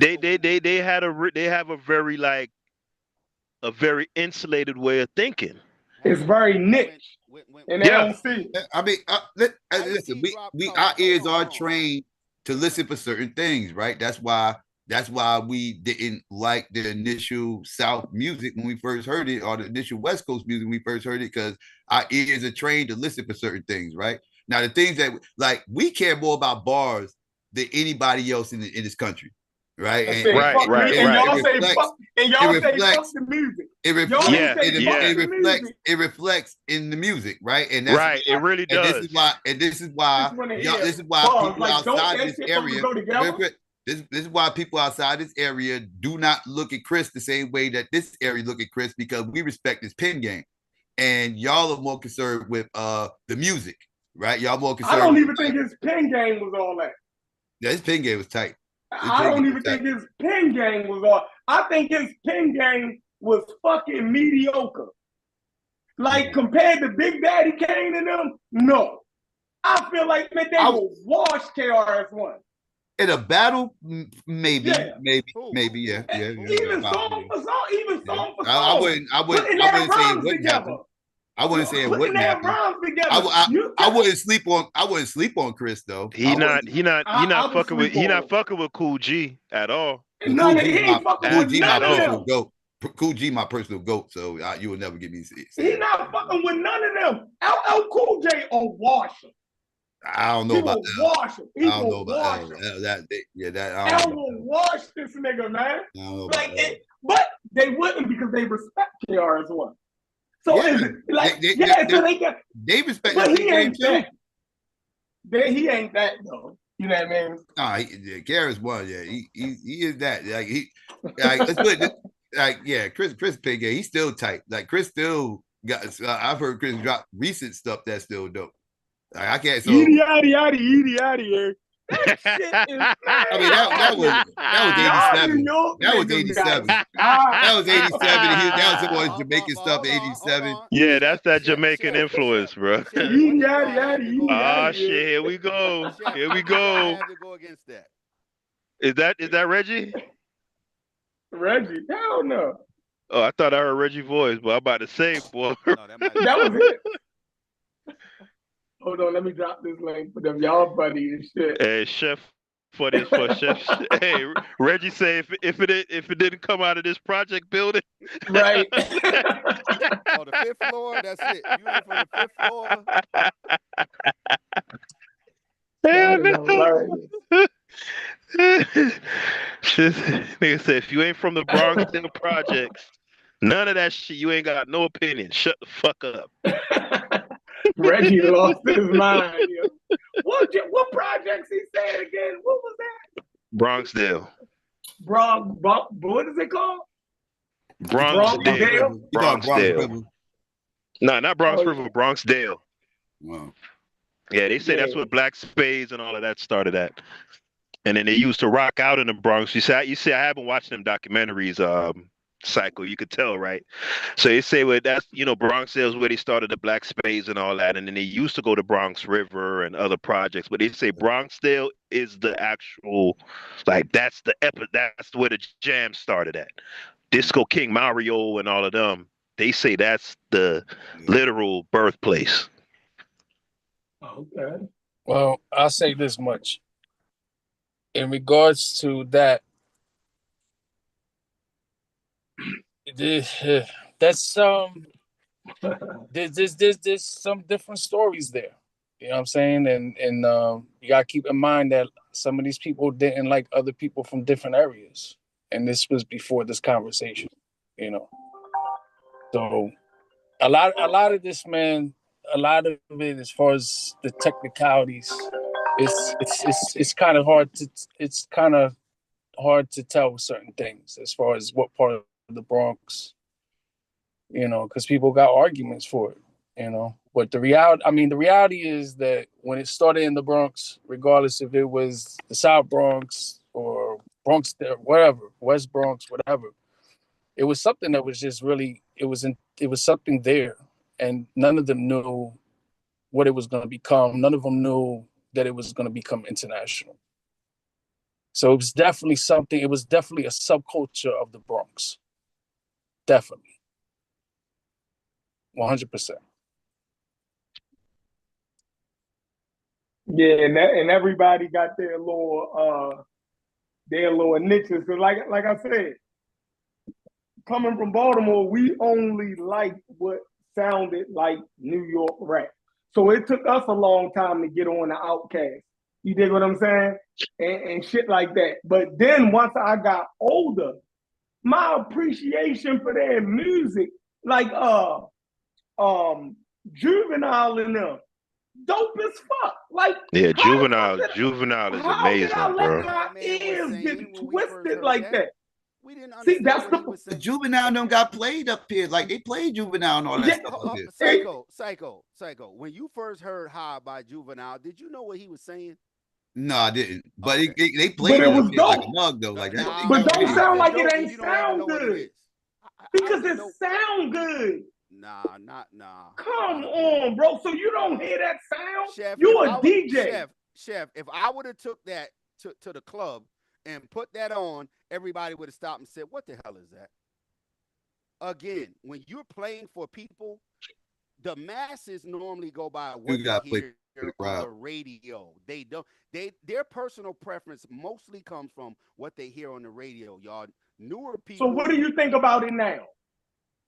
I like the beat. I still don't like his. But you don't even like what he's saying now? No. I don't like that slang and vernacular. You probably still can't understand them, like the saying. way how they talking You and stuff. understand the area a little bit. Yeah, you can process that now. And you understand their slang a little bit better. You starting to understand their culture, what they're weighing down there, and all of that. You still don't think that's dope. Understanding it and liking Y'all it is crazy. two different things. Hey, I gotta ask try to Psycho make though. Why? people like stuff. Yeah, If if you look, don't if like you it, don't, you don't if you like don't it. like it, you don't like it. Nothing you could do about that. But I understand it. I gotta hear from Psycho. What is this thing with Dre? Is it his bars, his rapping, his style? What is it? You said Andre. Drake? Just don't.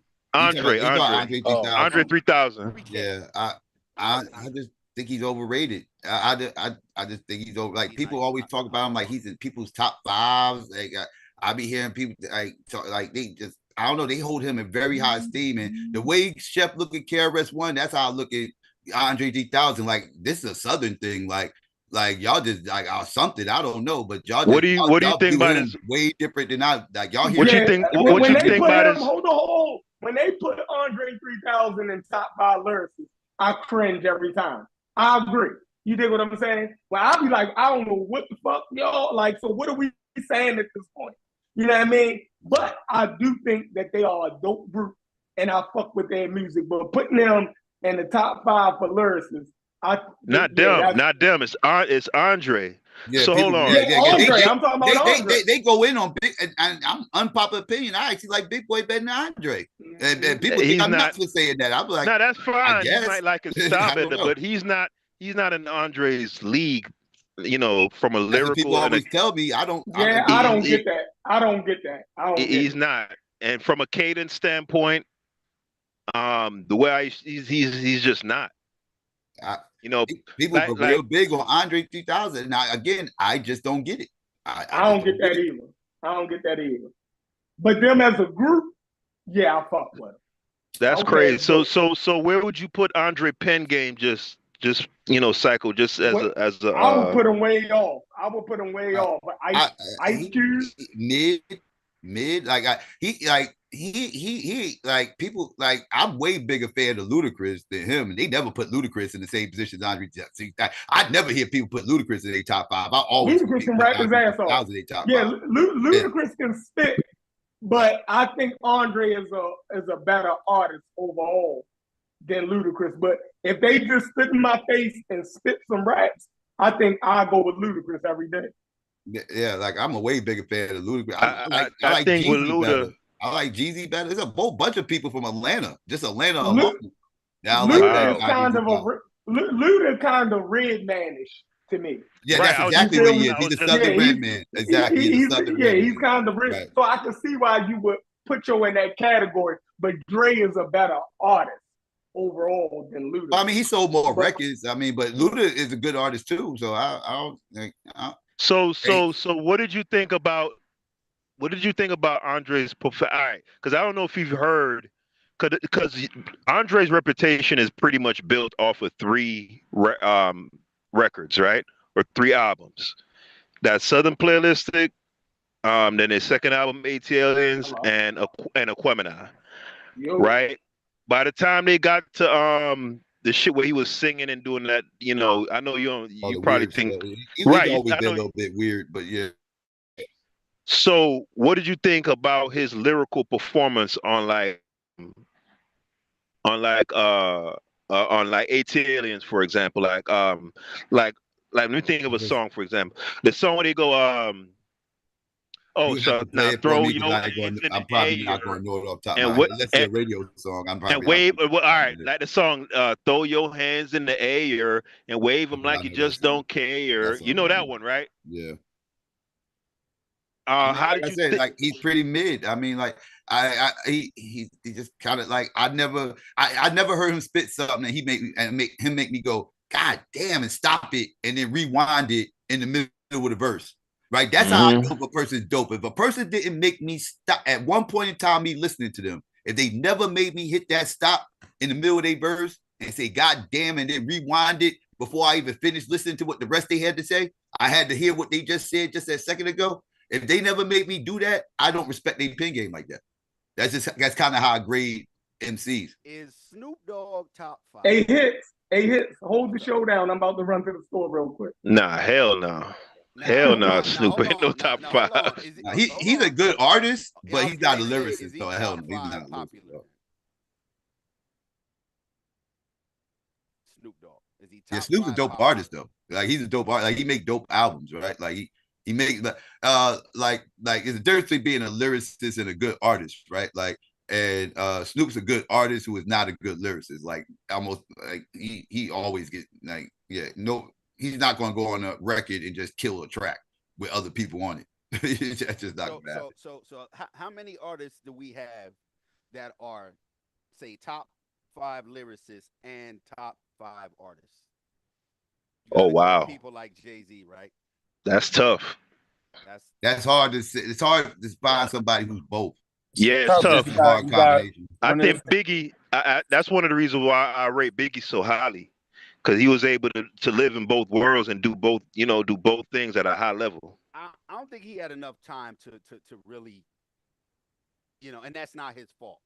Like his trajectory got cut short. You know what I'm saying? Like he could have been, I don't know about top 5 lyricists, but definitely top 5 artists. But we'll never know.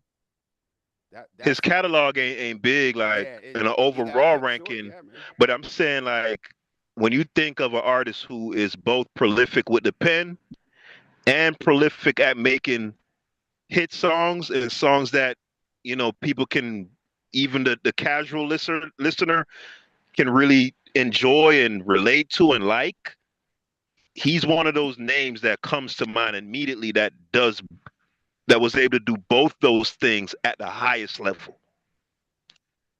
I think he had a lot of help from Puffy with that though, because if you listen to the interviews, That's true. Puffy, Yeah, no doubt. No doubt. He aimed a lot of that stuff, and they fought that. Like Craig Mack fought Puffy on his sound. Biggie fought Puffy. He did. Fought him, but he had to convince them like. But the point is though, Hits, when he did do it, he did it on a super high level. Because let's take a group like Mobb Deep, for example, right? Mm-hmm. One of my favorite groups, Prodigy, one of my favorite rappers, right? When they did that song with who did they do Hey Lover with? That was 112. Hey Lover. No, that's LL Cool J. What am I talking about? What was this crossover song that they made with 112, man? Had a little R&B, whatever. And it went for a little bit. It wasn't a huge hit, but it was a hit. I can't remember the name of the song. But it was a Hey Lover. Hey Lover is LL Cool J. No, I say Hey Love. Hey Love. Just How I go? How I go again? I'm trying to remember how I go. Let me play it. Let's see. I don't know if y'all can hear it. Yeah, Hey Lover was LL Cool J with Wanye Morris from Boys No, the Hey Men. Love and Hey Lover is two different things. Yeah. Anyway, my point is, when they tried, when Prodigy tried to do a song with an R&B artist and kind of do that, you could tell this is a hardcore rapper who's trying to do. You know what I'm saying? Like He got the it bandana didn't. on and everything. Yeah. Yeah, it didn't. It didn't. It wasn't bouncy. It wasn't flavorful. It just didn't work. Big. When Big jump on that one more chance and does his cadence and how he bounced on the One More track Chance and was his song. It was it, his song. I'm talking about the remix. Yeah, the remix. That was what you call it, jumping on his joint though. It wasn't the other way around. Like, but yeah, go ahead. Right, no, but you get the point that I'm making though. Like, No, like definitely. you could put like if you was to try to put like KRS-One or a Rakim or even a Cool G Rap on a song like, it's just not gonna. No, well, hold on. Now, real quick, I got to put you on to something real quick. The very first collaboration with a rapper and an R&B artist was with Rakim. It was Rakim and Jody Watley, a song called Friends, and he killed the song. And the song was dope. The song hit the charts and was on the charts for a while. Did a song. I thought Melly Mel and Oh no, you're right. You know what? There was a second. You're correct. I thought you're correct. You're correct. The very first was you were right. It was Melly Mel and Shaka Khan. It was Melly Mel and Shaka Khan. You're right. It was But Psycho, when people play, because to this day they still play I Ain't No Joke, right? You're always gonna hear that record, right? Mm-hmm. But you're not gonna hear that Rakim and Jody Watley record. You know what I'm saying? Like, you're always gonna hear One More Chance remix. That's a seminal record. Well, it was a bigger song. It was a bigger song. I'll give you that. Yeah, it was a bigger song. Yeah, it was another song. Things have to start somewhere, bro. They gotta, yeah. know, and that's the good thing about history. Just when we think something's new, and then we look back a little bit and we be like, holy shit. I could argue the Melly Mel song was bigger than One More Chance, though. I could argue the Melly Mel Shaka Khan song was bigger. Hold on, let me look up, see how many views it got. So, yeah, because that was huge at the time. Melly Mel and Shaka. That was crazy. Yeah, but that's hard to do, man. To be a lyrical rapper, hardcore rapper, yeah, and be able to do commercial type songs on a high level, that shit is hard, man. You might could throw. Do I want to throw Pun in there? I think Pun did both on a high level too, even though he only really got one album. Yeah, got two. Cut short, man. Yeah, two albums. When you have people like him and Biggie that didn't get to see this stuff through, it's hard to see where. Pun is the dopest Puerto Rican. I would argue he's the dopest non-black artist to ever do it. Oh yeah, there's no doubt about it. That ain't even up for debate. Pun was headed somewhere, man. Definitely. And Pun had and people like Pun too. That's if you get respect in general and then respect for your craft, like on a particular level as a lyricist, like Haskell was saying, that ain't easy to do. It's not. You could be a good artist and a horrible lyricist. And vice versa. Yeah. Pun had I think Pun and Andre have like impeccable breath control. Yeah. Pun. And when I met Pun, I'm saying this because I used to be fat. I was never that fat, but for a man that size to have that breath control is pretty fucking impressive. If you've ever been fat, then you know about your breath, how your breath runs out quick. He got fat because my people went to high school with him, and I saw the high school yearbook, and Pun wasn't fat in high school. He was a regular sized motherfucker in high school. Like he gained all that weight quick as hell. Quick. But they said he punched in a lot though. So yeah. He gained it real quick. I think he was like 25 or something like that when he died. So yeah, he gained all that weight in like a 7-year span. He had to perform the songs too, I think there was some points where he had to perform sitting down, Right.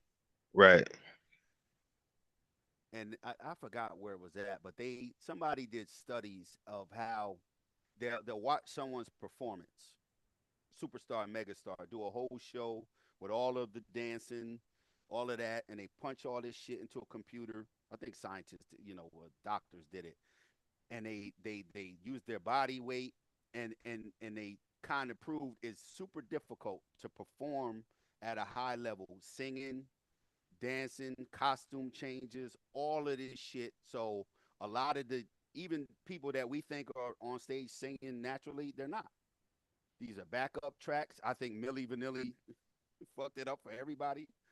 Um, so they did it like a scientific study. I gotta find it where they're saying it's almost impossible for you to run around the stage like this, dance, choreography, hold the microphone. You see, they went to headsets, you know, in the Janet Jackson era and things like that. Like it's almost impossible to do without backing tracks and some other help, through sonics or digital means. So But I don't think like them old school artists ain't have that available though. Did they like the James Brown and all them? That wasn't available. cocaine, yeah. I don't think Beyonce is on the powder. James, but they all, they all admit to that. George Clinton and them, Parliament Funkadelic, the drugs and, Oh yeah. yeah, it's heavy. 70s cocaine was rock going and roll. crazy. That's Yeah, cocaine was running rampant in the industry in the but it's 70s and sex, 80s. drugs, and rock and roll. That was it. Mm-hmm.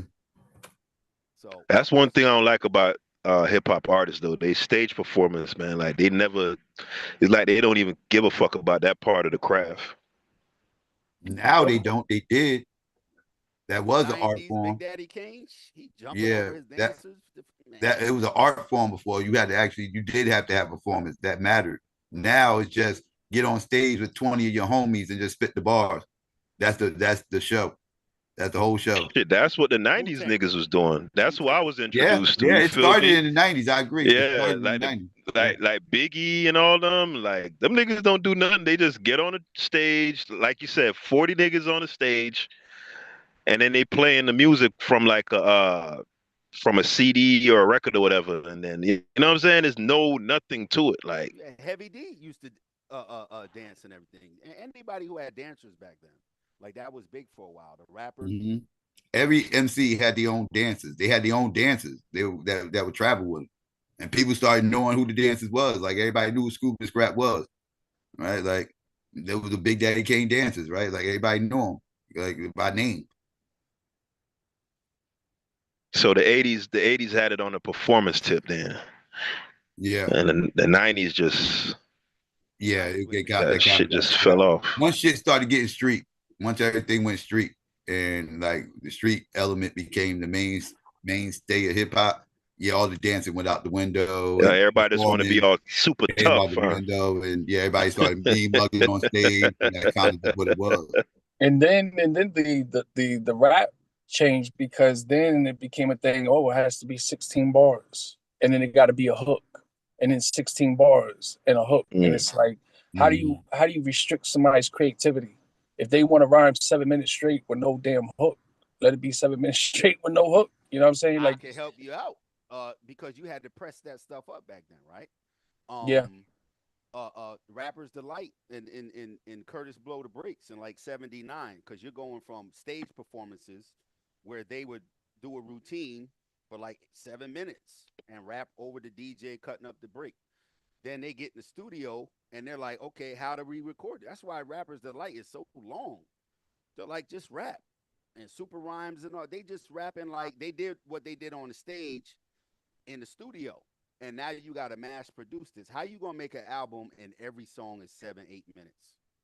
That's not gonna work. Right. Everything got to be a double album, triple album now. Shit, if they're gonna be 7-8 minutes long. So, like Cuban said, you start getting this structure, musical structure. 8/16, 8/16 hook, chorus, out.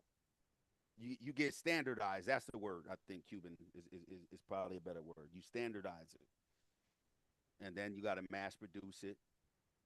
No, everybody gets in line. Like New York, then it went to Cali. Now it's in Atlanta. When it leaves Atlanta, I don't know where it's gonna go. Probably cyberspace.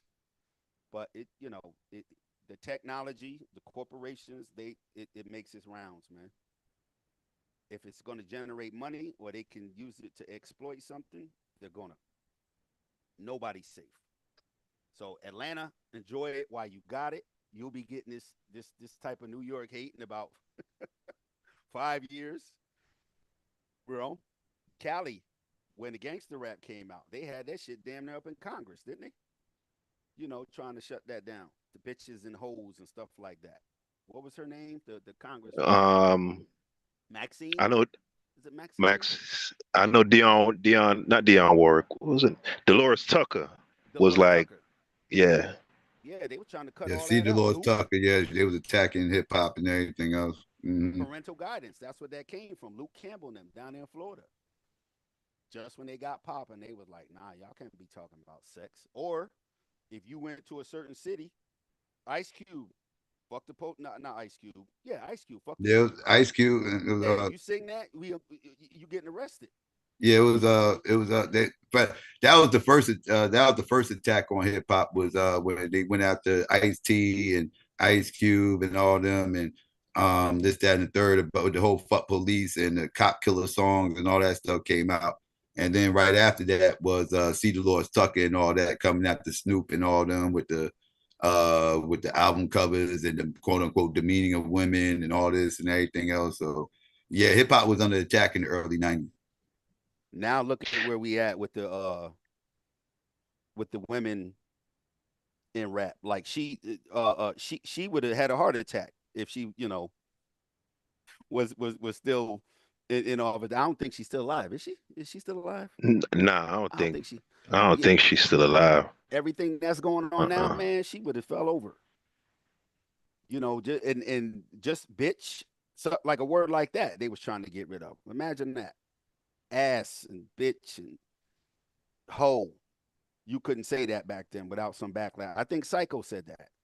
Like when the rap changed, like if West Coast gangster rap, like you could not play that on the radio. Nope, Yeah, they not at talking first. about what's going on with in their hood and all that and how they living, but you could not play that on the radio. Hip hop radio came from Yeah. Sugar Hill Gang and all that. That old fun It rap. wasn't until 93, I wanted that 92, the end of 92, you might as well say 93 because it was the end of 92, it was December 92.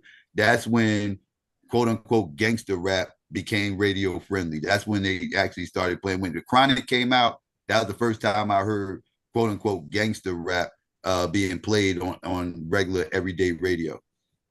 Before that, I didn't hear that type of music playing on. You had to buy the tape to hear that stuff. You had to buy the album to hear that stuff. But after 92, you started hearing it on the radio every day. The censor button. Mm-hmm. Or people had to record different versions of the song to Radio take out the version swear of it, words. right? Dumb it down, exactly. Oh yeah, Psycho. I had wanted to ask you too. I forgot. Like I think a big part of the reason you kind of annoyed with the conversation is because old boy, he's kind of like behind the recent like uproar behind it. You feel me? And he's such a polarizing type of figure. But it's been other because I've seen other platforms that was putting the information out there before him. Like it's a YouTube channel called I think it's called either Since 1971 or Hip Hop Since 1971, something like that. Mm-hmm. And they got videos going back like 12, 13 years saying the same thing. Trying to, correct the narrative that the beginnings of hip hop was like Puerto Rican and black kind of collaborative thing, and they was dispelling those notions way back then. But since old boy came along, because that's what he do, he find a wave, and when he hop on that wave, he know how to exploit that motherfucker to the maximum. That motherfucker, he good at that. You feel me? So this recent viral thing we've been seeing online, so much of it is attached to him, and I think you have so much disdain for him that it's put a bad taste in your mouth. You feel me? And so far as everything that's going on. You talking about who you talking, Tariq? Yeah. My thing is I don't even really got this huge disdain for Tariq per se. I got a disdain for this grift that he's currently on. You know, I got issues with it because I see problems within this movement, and it goes against everything that I hold dear, right? And and I see I see all the confusion that it's causing. You know, it got people hyper focused on the wrong things. You know, like it's cool having it's fun and cool. You know, I'm having these conversations for me at least because it's nostalgia evolved into it because you know it takes me back to a good place time as far as I'm concerned. But at the end of the day, the premise behind it is kind of silly, and it got people losing focus on real issues like this movement that Tariq actually allegedly created was supposed to have been about reparations allegedly, right? But technically, it really isn't about reparations, right? It's more about feeding into his ego and pretty much dividing up the community in the sections, right? And again, he got everybody because he made his whole bag being a Pan African. That's how he made his whole Yep. bag. Yep. He sure did. But He nobody knew sure who did. Tariq was. If it wasn't for Pan Africanism, what He nobody sure knew who Tariq did. was. You know, He that whole sure did. color series was built on black allergy and Pan Africanism and all that stuff, and is that the third. So he made his whole bag doing that. And then once he saw a different bag rising up that he could take advantage of, he Yeah. dropped all the Pan Africanism stuff. Yep. Talking about Yep. Pan Africanism is dead, and we need to just Yep. worry about us family, and you know we foundational, and this, that, and the third. Boom, boom, boom, whoop, whoop. And now everybody, you know, is jumping aboard. All the engines kind of jumped on this movement very quickly because it was an anti-Africa movement, and anything anti-Africa, they all on board with. So, you know, so now he's pandering to these engines, which is a problem for somebody like me who pushes back against that ideology. And so now they got a home where they get to run around and scream all this anti-Africa stuff and try to split up the diaspora and everything, which is exactly what they want anyway, because it feeds right into their ideology. So they going to use this as an avenue and a springboard to push their pseudo nonsense. And I see all this stuff going on. Like I said, now they got everybody. Now they got the FBAs at war with each other, region banging with this whole East Coast, the whole East Coast West Coast thing is about to start back up. It seemed like there's a lot of that tension starting to flare up again, North versus South, East versus West, and all this stuff started to happen. So we dividing ourselves up too much. Like why we keep cutting our nose despite our face over nonsense and the like, you know, like I don't know. It's just weird to me. So I got a problem with the movement. Not necessarily, it could be anybody that to start this movement. I'd still had the same problem. So it's not necessarily Tariq. It's just the premise behind the movement. And we got to take time to understand too what's social media, what's purposeful triggering people, what's reality, and I understand how a lot of people feel about New York, right? But the truth is, most of us wouldn't go to any part of the country and no one's neighborhood and say that their shit is whack. You only do shit like that in your own backyard. I had a cousin who went to Texas, and from what I hear, he's like third or fourth cousin. From what I hear, he got into cracking jokes with some people down there, and he ended up getting killed over that. You know, my friends in Atlanta, when I go visit them, you know, there's certain places, you know, you go and New York, you say, "What's up to everybody?" And he's like, "Easy on the what's ups."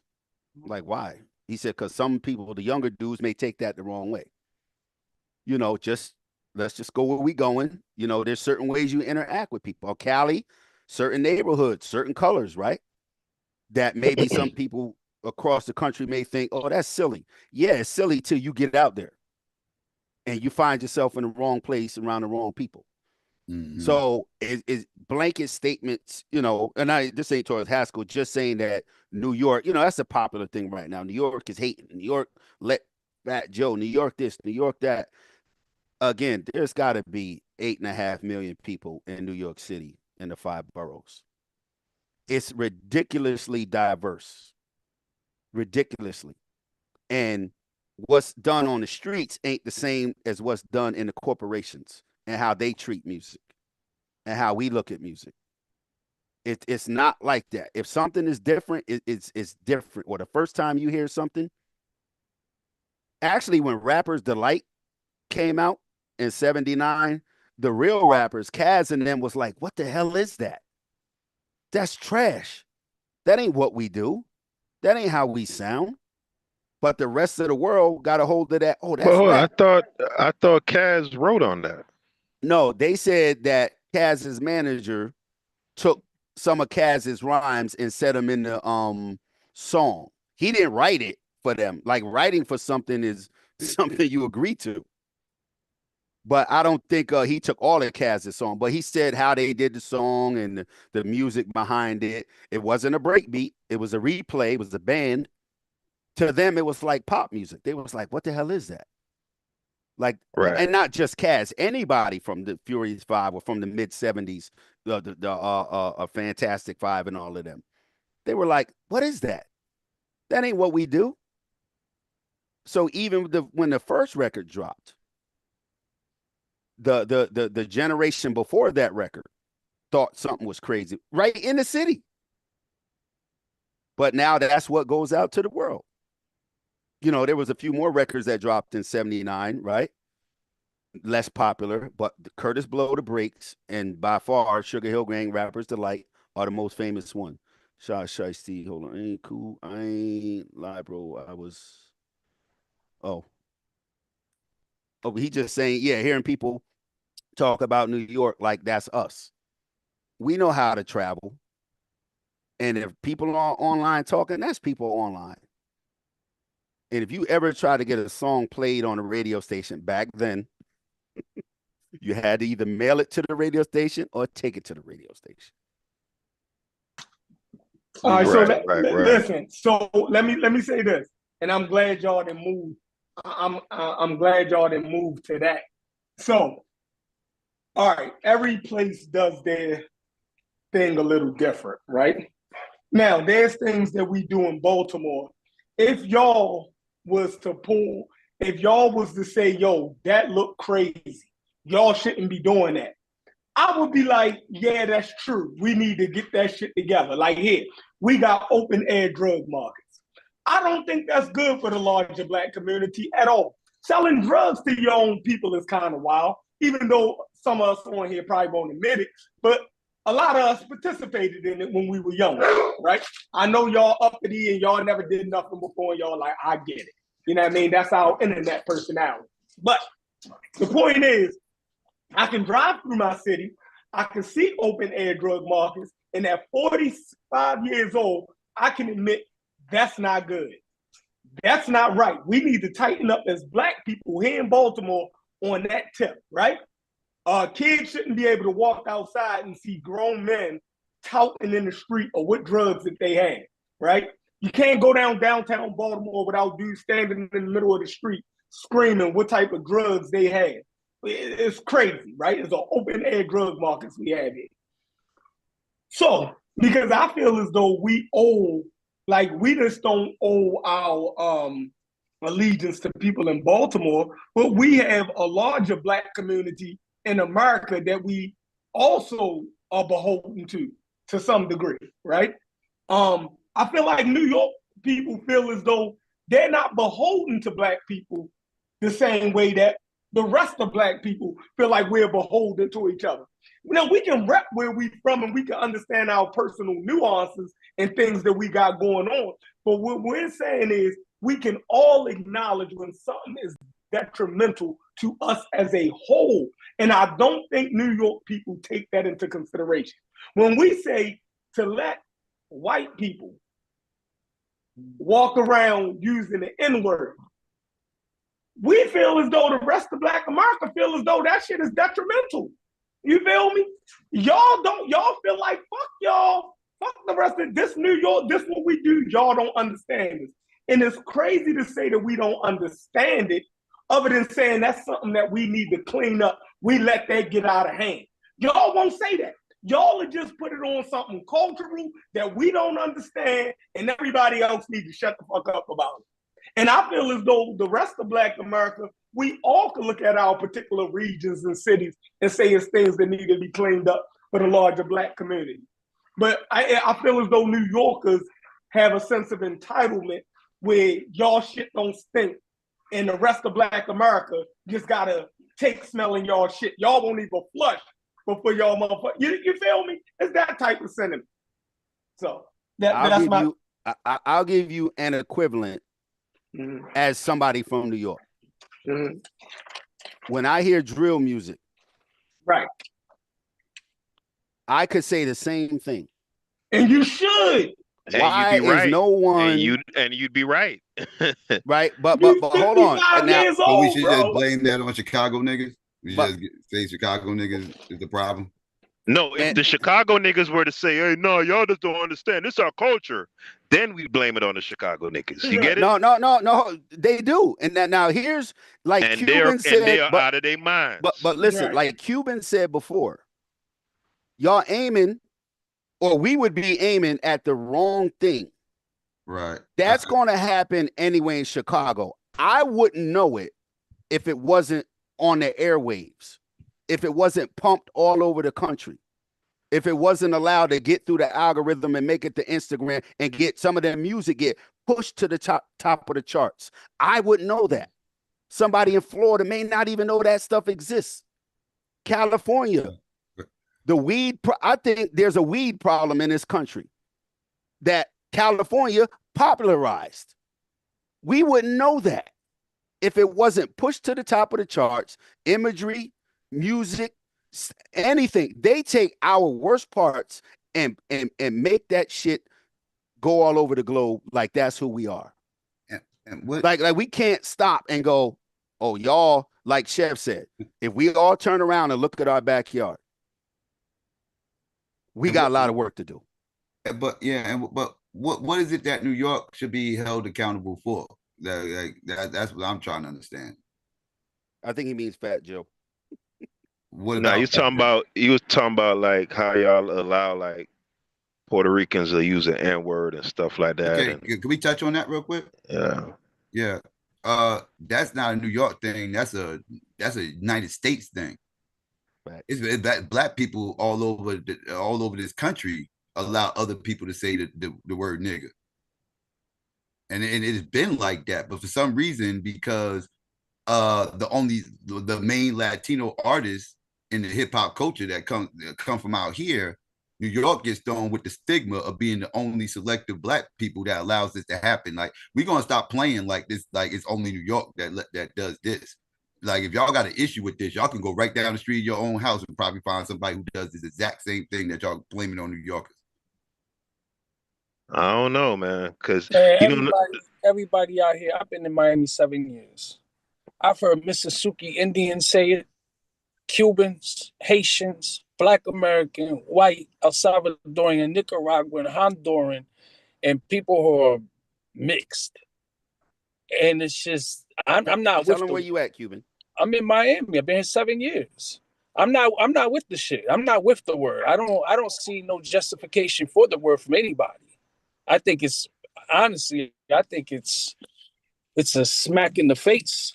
You know what I'm saying? But motherfucker, people be saying the word. But you know what you want? You know what though? I don't think I never seen a white boy come into a Black barbershop using the word nigga. I never seen a Puerto Rican. I never seen a Puerto Rican. I've seen it outside on the block. I've seen it in the bar. I'm talking about. All right, so maybe Baltimore is just different. I can see that. So now Baltimore is just, we got Dominicans, right? We got all of these people. Don't nobody can, even if we got South Baltimore is white, right? And they walk around and call it the white boys. They'll call each other niggas. If they see a Black person, they'll hold their mouth like, oh, my bad, bro. You feel me? Like, and they'll be talking to each other. So it's some type, even though they are part of this hip hop culture, urban culture, and everybody use it, yo, they do not use it loosely in front of Black people. I never heard Pitbull use it, for example, down here. Like, you sound like Fat Joe would use it. I never heard. Y'all know Pitbull, right? From Miami. He's Cuban also. How do you share your screen on here? Is there a way to share your screen? It says share at the bottom. Oh, okay, I got it. Yeah, y'all can hear me? Yeah, go ahead, bro. Yeah. Yeah, that's what I'm saying. I never heard Pitbull use the word. on record. Like the way Fat Joe is just way too comfortable. Like and then when Can I play somebody this real says something, quick? Can I play this real quick? It's only a couple seconds. Go ahead. go ahead. Cause I'm gonna keep it G real. I don't fuck with you because you disrespecting me. You disrespect my hood by telling me take off my flag, asking how gangster I was, nigga. You lucky on that day I was acting cool, cuz. I told you I ain't got time for that, but nigga, today I got time, cuz. White people crazy. That's Colorado. That's He not got New York. time, but he ain't got no watch. Get the fuck out of That's Colorado. Come on, man. That's Colorado. Wait. Where was he? Where was he at? I can do some more. Wait up. I just wanted to show y'all that's Colorado. That was not New York. That just for the record. You know. Chef, what was that show? And, Why they saying I you remember low? Hold seeing on. it that you brought up. Why they saying you too low? Kids. Let me check my mic. Maybe He was you low. fine on here. Yeah, he was No, low. he was low before. Yeah, he's better? good now. Yeah, now he's all right. okay, but he was All right, low bet. before. Chef, Y'all know what this is? that program, Banging in Little Rock. What was that about? I remember seeing it, but I forgot what it was about. Y'all know what this is? Y'all know what this is? Bloods and Crips and Lil Rock. Y'all know what this is? This is NWA's first album, not before Straight Outta Compton. Y'all notice this dude right down here, this little squatting down right here in the middle with the blue shirt on. That's not a black man in a crew called Niggas with Attitude out in the West Coast. Oh man, you got a whole crew called Niggas with Attitude out in the West Coast with a whole Mexican a part of the motherfucking crew. They go Ice Cube, they go Dre, they go Eazy-E, they go Rain. Nah, it's say So you just chef gonna, on the bottom left. That's chef on the left. So you Okay. just gonna contradict me with something like with this? Like no, what I'm saying is people try to make this an East Coast thing because I said, what's the problem with it? Why should New York people be held accountable? Is because y'all said it's because we let other people besides black people say nigga. And I'm just showing that this is a problem. If y'all calling this a problem, this is a problem that needs to be checked everywhere. But for some reason, this turns into it's them East Coast niggas that let this happen. Like y'all be y'all East Coast motherfuckers. Like that's y'all. Like everybody saying that's y'all, that's y'all, that's y'all. No.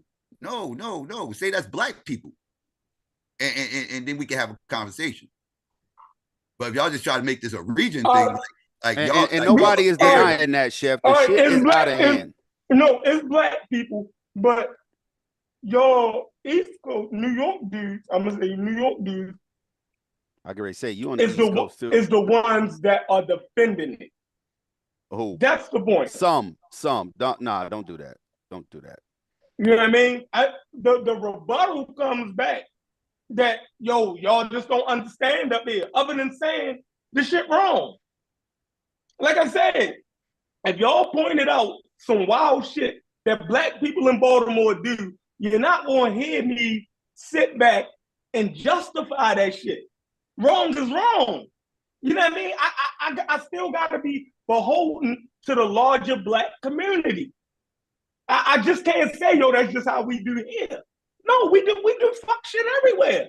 But y'all acting like y'all fuck shit should be tolerated by the rest of Black America. No, it's just that everybody is putting it off on us. Like like I said, the narrative is y'all let that happen up there. That don't happen over here. You know how many times I've heard that? We don't do that out here. That don't happen over here. And then I start pulling up stuff like I just did in their own area where they see that is happening out there. Then they start saying, well, that's just this and that. Then how many black people live in Colorado, bro? A lot of black people live in Colorado. Colorado ain't a lot of black people New live York. in Colorado. I have people that hit my panel that's from Colorado.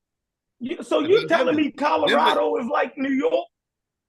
Denver, yes, Denver has a black section of Colorado. Yes, yes. Pure Black said everyone in California call each other niggas, and I'm sure everyone in California ain't black. Yeah, it's Mexicans out in Cali that said the word nigga. Yeah, since y'all want to Colorado. So do y'all LA? think? All right. So is this a new phenomenon, or has it always? I guarantee you, them Latinos in the 70s when hip hop started. I just showed you a picture of the when hip hop started. I guarantee you, Latinos just button running up all around black people talking about nigga, nigga, nigga, nigga. I just showed you a picture of the 80s with a Mexican in a crew called Niggas with Attitude. So that means that means that Mexicans was just running all around black people using the word nigga. I've had West Coast people tell me the Mexicans been saying the word nigga around black people since the 80s. Yes. I have people from Cali telling me this. Yes. Pure Black and Gary Hart say Gary Hart said Pure Black is the same in Phoenix, Arizona. Pure Black said the people in California call each other niggas, and said if you check a white person for saying it, they would check you. Black people would try to check you if you check a white boy saying nigga. So I guess that's what Pure Black said. It probably is some. He Pure probably Black, the younger. You know what?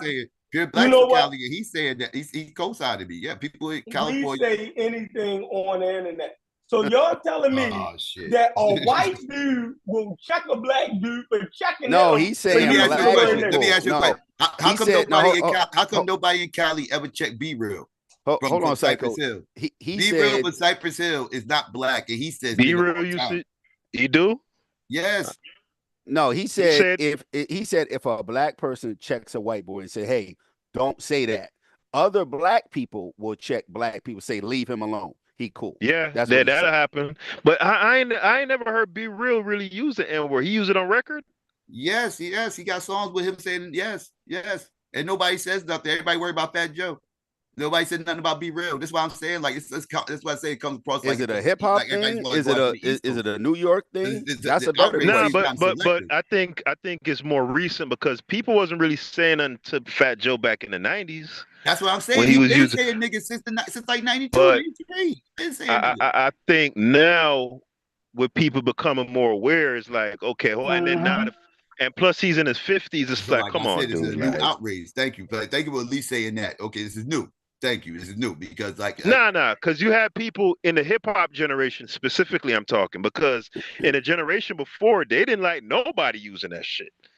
Because Chef made this point before, you wouldn't dare use that shit around your mama or your aunt or your grandmother. That was an age thing though. That was like that's what I'm saying. Thing. Like if you're from the hip hop generation, which that's what I'm saying. Within the hip hop generation, probably like in the 90s and stuff like that, you would never. I've never heard anybody really take Fat Joe to task for using the N-word. I can't recall back in the 90s. No, nobody took Be Real to task either. Nobody took him to task either. There's a whole bunch of people. Right, but I think I can't imagine Be Real at 50, whatever he is now, 52, whatever he is now, saying the word and then doubling down on it when people kind of cringing and saying, "Hey, come on, man." Because you would say the same thing Fat Joe said. Y'all don't understand how it is around here. To me, the third, boom, boom, whoop, to me, like what you was doing at 22, at 52 is different. You know what I'm saying? Because you could have grew up in those environments with those people and you never even thought about it or even thought to say that, hey man, this isn't right. But now as you grow older and you become more mature and more worldly and you understand that the implications outside of just your little area that you grew up in and you know more about history and everything, it becomes cringy at 52. Hold on. Like, somebody wrote Be Real ain't Mexican. He was a blood. He had the pass. Wait. So what does that even mean? If he ain't Mexican, then he white. Hold on. Then somebody said you can't say it in jail damn sure. or prison in California. Be Real is actually Cuban. Okay, yeah, all right. Well, he ain't black. I know that. He's not black. Yeah. It's, it's like the thing is like I get it. Mr. You know what I'm saying? I grew up around people using the word. I understand, the argument that people bring. However, the word has a history. The word has an etymology. Words have meaning. And so is a man thinketh, so shall he be. So it's like, of all the words, why that word? Why that word of all the words? And like you guys pointed this out. I think it was Dr. Mayat, which was a really good show. I could be wrong, but you don't hear so-called Latinos calling themselves spick. You don't hear Jewish people calling themselves kikes and little hats. You don't hear Asians calling themselves gooks. You don't hear that. You just don't, you know? And for me, this goes back to colonization. It goes back to self-hatred. It goes back to, yes, use that term. So it's before hip hop. It's before New York. It's No. before all of that. No, it's not. What's that? Hip hop ushered all of this nonsense where everybody can use the word nigga. That ain't no. Yeah. That, and if Yeah, New York it's a started hip hop thing. that's a hip hop. thing. That's a New York thing. That's your fault. Hey, chef. Hey, hip hop chef. is yours, if hip hop is yours, Chef, I have a and question. I agree. Chef, Hold I have a question. Do y'all call each other dummy in Baltimore? Yes. How would I know that up here in New York? I don't know. I ain't been to Baltimore. How would I know that? I don't go on know. my phone. I go on Instagram. I see people. That's how I would know what was going on somewhere else or what was being said. Now there's things you won't find on Instagram or Facebook or the internet. Ain't no white boy walking in my people think everyone's good, and all of the wicked, horrible stuff that's going on in the world ain't on the internet because it ain't going on. No, like Cuban was saying, certain things are allowed to get through and go through and become popular. Whether I stop saying it tomorrow, whoever else say it, that's going to be on the internet. If Fat Joe stops saying it, somebody else in Australia going to say it, or France, or the other side of the country going to say it. It's going to be on Instagram. It's going to be on a song. Yeah, I made a somebody in the chat. They're correct. Sin Dog is Cuban, and Be real. Be real. Be real's not Cuban. My fault. But I do want to say this though. I don't know who Shiesty is. He on your ass. He's taking an issue with me. I don't even know who the guy is. But it's just crazy. Karis One was born in Brooklyn. Okay? Oh, the Karis One thing. When Karis One was young, he left home. He ran away from home. He was homeless. When he was one. He talks about this in his music. Yeah. Okay? Sleeping in the park, living in the park every 4 hours. You know, he did not become an official member. He was initiated as a Hare Krishna, but he began going around the Hare Krishnas. And if you've ever listened to Karis One, there's certain things that he talks about that is very philosophical from Hinduism. There's certain things he talks about, right? But he got the name Chris short for Krishna. His name is not Chris, it's Lawrence. So from there, then he migrates to the Bronx. And that, yes, it's like you got people that was born in Virginia, they may live somewhere else and then he settled somewhere else. That became his residence. You know what I'm saying? So in a way, he is Bronx, but he was born in Brooklyn. And I just don't understand why that is an issue. I don't understand what's the problem about that. So you can simply go and you can type and you can look this up. You can see articles. I put a video in there. It's called From Brooklyn to the Bronx. He's from Brooklyn. It's okay. The world's not going to end because Karis One's not from the Bronx. Teacher. Whack.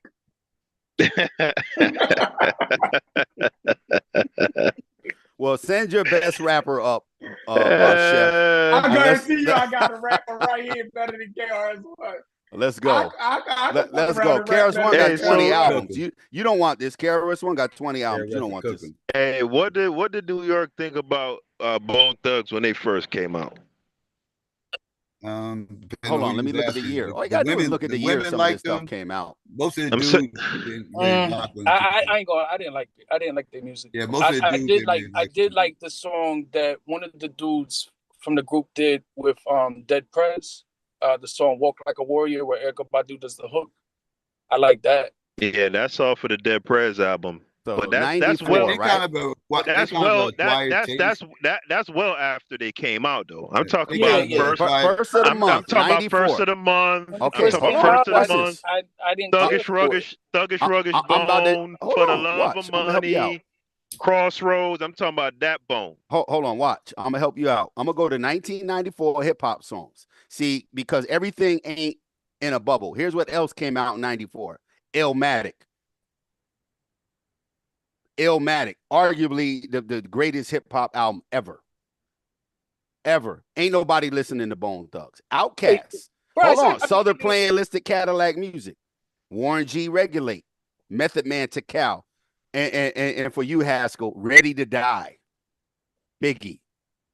So hardcore New York, J. Rue the Damager. Gangstar, Hard to Earn. Main Ingredient, Pete Rock and CL. You think we calling up the radio station and say put on Bone Thugs? What? No, I was just asking. I was just curious. No, I'm just giving you like People context. that really listen to it up here, women liked it because the video would be playing, right? Women usually was the ones mainly watching the videos and stuff. So they like Bone Thugs or whatever. But the hardcore hip hop heads out here wasn't checking for Bone Thugs. Yeah, see, I thought it was kind of gimmicky, like, because I've heard people say that before, like. I did, yes. I mean, now you end up singing it once they play it on the radio, 1,000 songs, just like any song. Yo, y'all ever work somewhere like We All Black? You ever work somewhere where it's all white people and they got a radio and they play the white station all day? By the time you go home, you singing the white songs. At the end of the week, because they play the same song. Shit. No, I can't relate. I can't relate. A psycho. I'm not, in the 70s, when all they played on the radio, watch this. If you grew up in that time, if you grew up in the time that he's talking about, when you had to watch 8 white videos in order to see one Run DMC video or one Michael Jackson video, yeah, you go on after a while, you're gonna start knowing those white songs. Listen, yo, we used to go roller skating. We know a lot of white songs. Yo, we used to go roller skating. Chef, if I said 1 year old about Karis One running away from home, my fault, man. I'm like running on 27 hours with no sleep. But no, I think he was somewhere between. That's crazy, nigga ran away at 1. Haskell would be singing a psycho. Haskell would be singing Journey, Billy Idol. You be singing Led Zeppelin. You be singing all that. And all that crap. Yeah, all that crap. You would know what it is. We used to go skating, and before we got to the Gap Band, Burn Rubber, on me, we had to hear 8 other, rock and roll songs. I ain't gonna stop skating. All those 80s hair bands and all that crap. Yeah. Nah, bro. It depends. Yeah, but y'all had underground shit to listen to though, ain't it? But you talking about they had 2 nights out the week on the radio where they dedicated to hip hop, Friday and Saturday night. This is Chuck Chill Out. There's only a few hours of show, yeah. Marley Marl, what you call it, Red Alert. And Chuck Chill Out and Marley Marl and them up on 107.5. Right, WBLS and Kiss. And these are on Friday and Saturday night. And it'll be like from like 8 to like 12, I want to say. Like 8 to 12 on Friday and on Saturdays. And that's the only days we had dedicated to hip hop. Any other time you heard hip hop on the radio, you'd be lucky. You'd be lucky. It must be a huge song for it to get a regular spin on the average everyday rotation. It had to be a huge song. Shit, I'm listening. You had to get an underground station out of like Connecticut or something, and it wasn't no internet, bro. You had to, your antenna had to be strong. You had to be in the right area. That's why I gotta thank Rob McDaniels. Shout out to Rob McDaniels, man. Rob McDaniels, like Rob McDaniels, and probably like later was like Cypher Sounds. You'd stay up late for Cypher Sounds. Haskell, they said Kenny Rogers was played in Jamaica so much they thought he was Jamaican. everything said that. So that was one generation before my generation, right? So they used to listen to a lot of country music in Jamaica. Yep. Like in the 70s, pretty much the 70s and 60s. Yeah, a lot of country music, a lot of what's the guy that's known for smoking? Willie Nelson. Kenny Rogers, like they say, they were very popular in Jamaica. And I used to hear their music in the mornings and stuff. But even though, like you said, you hear something over and over, yes, it'll replay in your head. But even then, I never gravitated toward. I never like it. Never connected with me like that. It's just okay. I'll hear it in my head because I hear it all the time. But it wasn't like, yeah, I love Kenny Rogers. But then again, I was a generation. You made our point for New York when they started playing the down south music and West Coast music, even though they played it all over the radio, didn't mean we gravitated to it. You just said the same thing we said. Yeah, but y'all It just haters wasn't though. something. It's different. I Y'all couldn't just relate to Ice-T's song. Sorry, bro. y'all was just natural born haters though. Y'all don't even like natural born creators. Y'all don't even Creators. like nigga. Y'all don't even They like don't niggas like down. good music. We don't They even like only each like other. good music. They don't like even each other. like. They don't even like niggas down the street. Like don't. Yeah, that's what I'm saying. That's just how they city go, bro. Like you in that project. So how can people say that we hating on the South if you saying that we just? It's a little bit more vitriol to the South. You know what I mean? Like, come on. We harder on each other, bro. We way harder on each other. Taking words and making way harder on each other. I think with the South it's not so much hate, Chef. It's just more like it's not hate. It's like it's just condescension. Like y'all niggas. It's condescension. Y'all slow. Nah, I'm telling It's you. just- Hold on. You got it's people taste, down man. south calling themselves country boys. I'm a good old country boy. DQ calls himself a country boy. So if I call him a country boy, I'm being offensive, but he calls himself one. No, not necessarily, but yeah, it's the like context. the word Come nigga. on, man. It's the context. It's like yeah, the word he knows. nigga. Come on, man. He's not saying it. If you He's from the not saying country, it. you can call yourself country. You can call your fellow country people country. But if you from the North saying it, that's offensive. Yeah, that's so disingenuous, bro. Yeah, because when he's saying he's a So- country boy, he's talking about the things that he like doing. You dig what I'm saying? When y'all calling them country, it's something else to it. You feel me? Like if he say he cut, that mean yo, I like fishing, I like doing this, boom, boom, boom. You know what I mean? I got that type of swag about me. When y'all say country, y'all mean he behind. He ain't as hip. You know what I mean? All of that shit come along with it. When a dude from the South say he's country, he's talking about he like. What if we he call like them being, country? What if we call them country just because they country? No, they country. No, if you from a city, how you gonna be? We call people country here. No, I'm talking about. right? I'm talking about like somebody who's actually from the country, like somebody. Like I had people that come up. I had people that come up in the South who they was from the South and they told us to call them country. Like that became their nickname, right? Their nickname became country. Yeah, we got people named country here. I get that, but if you call somebody from Atlanta country, you dig what I'm saying? Just because they from down south, that's when it's condescending. Bruh, they call You dig people what I'm from saying? They call people from New Jersey country, bruh. Nah. Come on, man. They have that. Yo, watch they have, this. but, If yeah. you go in That Grand lets you National know. Transport, It depends on who you talking to, but yeah. No, but that lets you know how much of it's a put down. Because if you call a motherfucker from Jersey country, dog, like, yo, Haskell, come on. Haskell again. We call people country here, but Hold on, that means like if I don't like what you got on, if what you got on ain't we gonna be like, yo, that's a country ass outfit.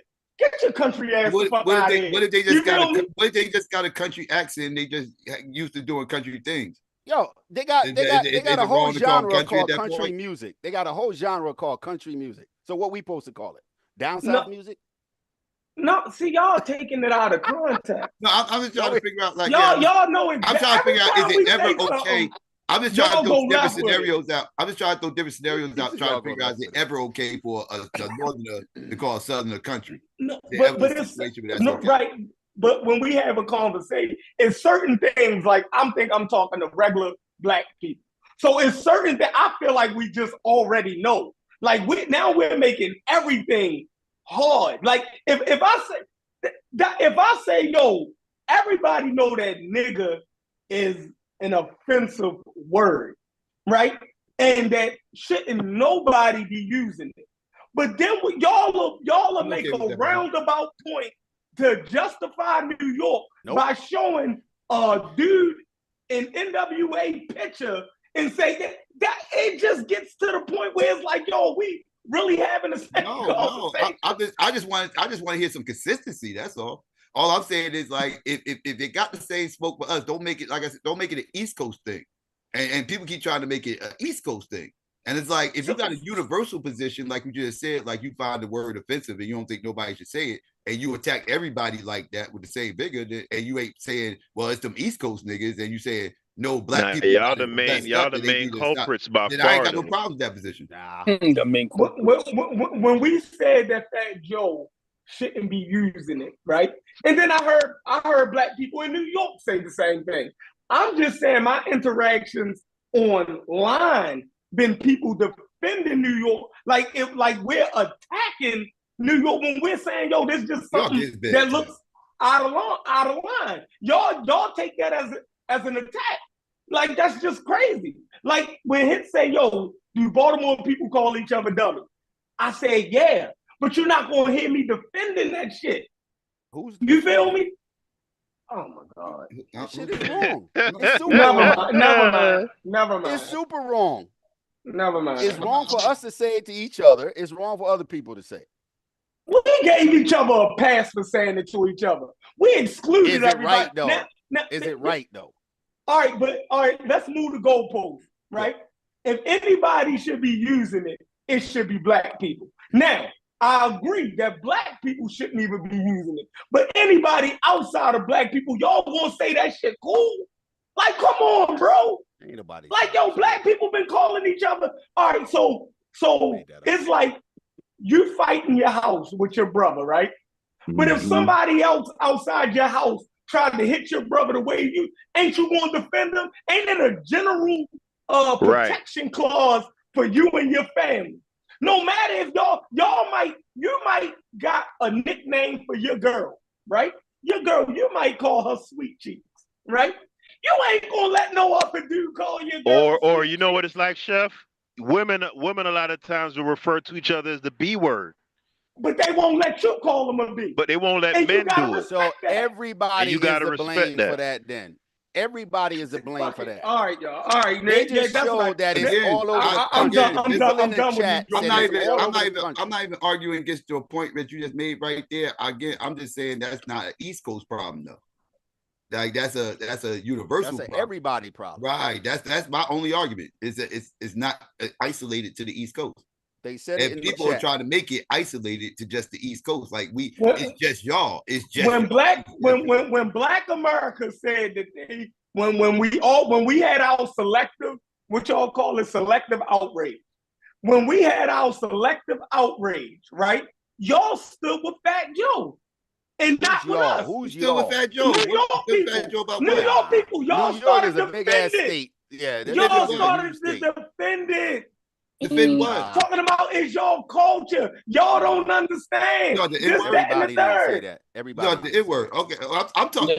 I'm defending. I'm defending the idea that this ain't an East Coast thing, and everybody keeps trying to make this an East Coast thing. That's what the whole narrative is about. This is an East Coast problem, and everybody else don't have this problem. And if we clean up our problem, everything will be fine. And then nobody else around the country is going to let other people. Y'all the biggest. Y'all the biggest. How? Right? Okay. So, how do you quantify that? So hold on. Wait. How are you quantifying that? Y'all the biggest. Like how do I? Y'all do y'all offenders. Yeah, y'all the biggest offenders. Y'all hold on. All of the culture it comes out of New York. Hip hop is New York. All of this shit stems from y'all. Y'all need to. It all comes from us. Let me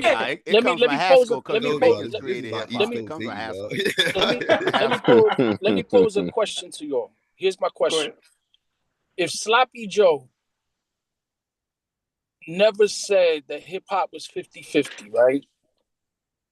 Do you think that him ignorantly using the N-word would be a huge debacle?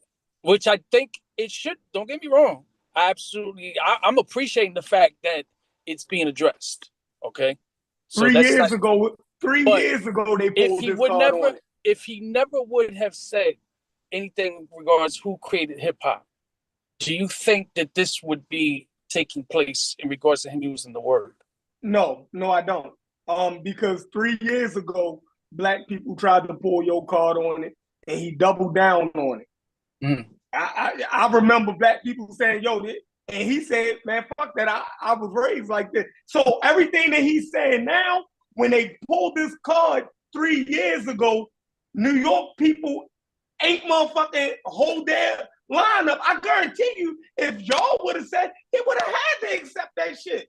That man know he not black. He know that the word nigga is wrong. If I know the word nigga is wrong, and I'm a black man, you telling me that this dude don't understand that? This is why I disagree. He don't view the word the way you view the word. Oh my God! Every American do though. Come on, psycho. Bad Joe. I'm not saying you're wrong about your version of the word. What I'm saying is, what you're wrong at is Fat Joe himself thinks he's a nigga. No. I'm telling you what he thinks. Y'all giving him a pass. I'm not saying he's wrong. I'm just telling you what he thinks.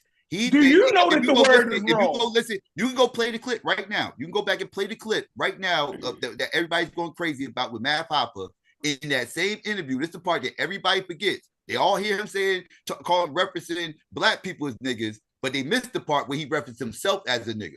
Right. He referenced himself as a nigga as well in that same clip. In his mind, his nigga just means a hood dude. Somebody who's from the hood, somebody's from the streets, somebody's from a certain environment. That's what a nigga is to him. And that to him, that's not race exclusive. Now, again, that's a different argument. But I'm just telling you what's going on in his mind. So in his mind, he's not viewing it as a racial thing. He's just saying, he's just somebody from the hood. He's from that environment. All right, so then he really gets a pass because he don't even got common American sense. So now this motherfucker don't even got, he's a 50-something-year-old man and he don't got basic common American sense. This is like, y'all, what is he, retarded or something? If y'all saying he retarded, then okay, I give him a pass. How do everybody know that the word nigga, we know when to use it, when not to use it? Would you call a trans person retarded? Huh? Would you call a trans person retarded? Like a transgender? Yeah, would you call them retarded? Oh man, I don't want to do that. No, I'm saying it's the same scenario. They think they something that they're not, right? But in their mind, they believe that that's what they are. And I wouldn't call them the R word. I look at it like they got a mental illness. That's how I look at that. So Fat Joe got a mental illness? I wouldn't call it a mental illness. Hold on, can y'all see my screen? I would say he got misidentification. I would say that. Cuban is from Cuba. He has I know he don't like the he has a Latino background. Cuban, why you don't have the same ailment that Fat Joe has, where because for some reason he just don't know that that's not like we know it. Everybody in America understands that the word, but Fat Joe is the only one. It's devoid of his. I find it hard to believe that he doesn't know because the word. I'm sorry, I'm at work and these people, so I don't want y'all to think I'm the feds. All right, I do armed security.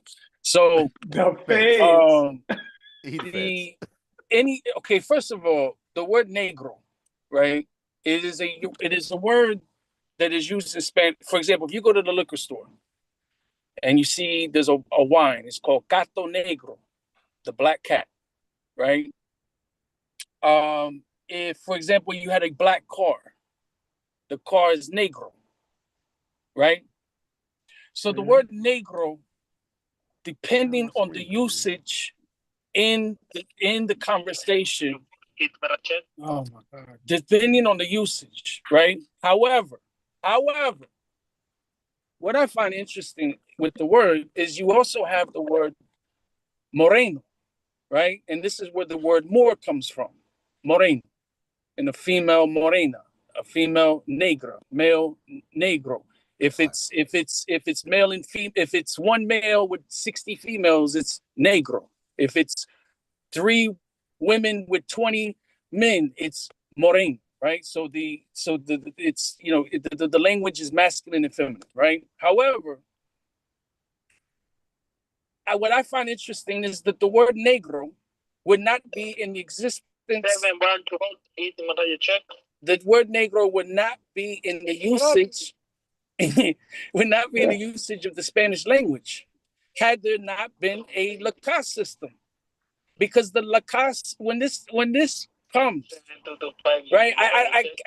Even if a so-called Latino doesn't know the intricacies and knows the specifics of the Lacoste system and all that, they do know and understand that Negro has a demeaning, it has a negative demeaning, right? So for me, I just don't understand why the word can't be omitted from the language.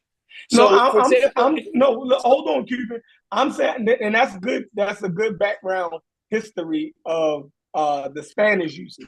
I'm saying, as an American, they saying he don't understand. Like that's the problem for me. Wait, say that again. Say that again so I can answer.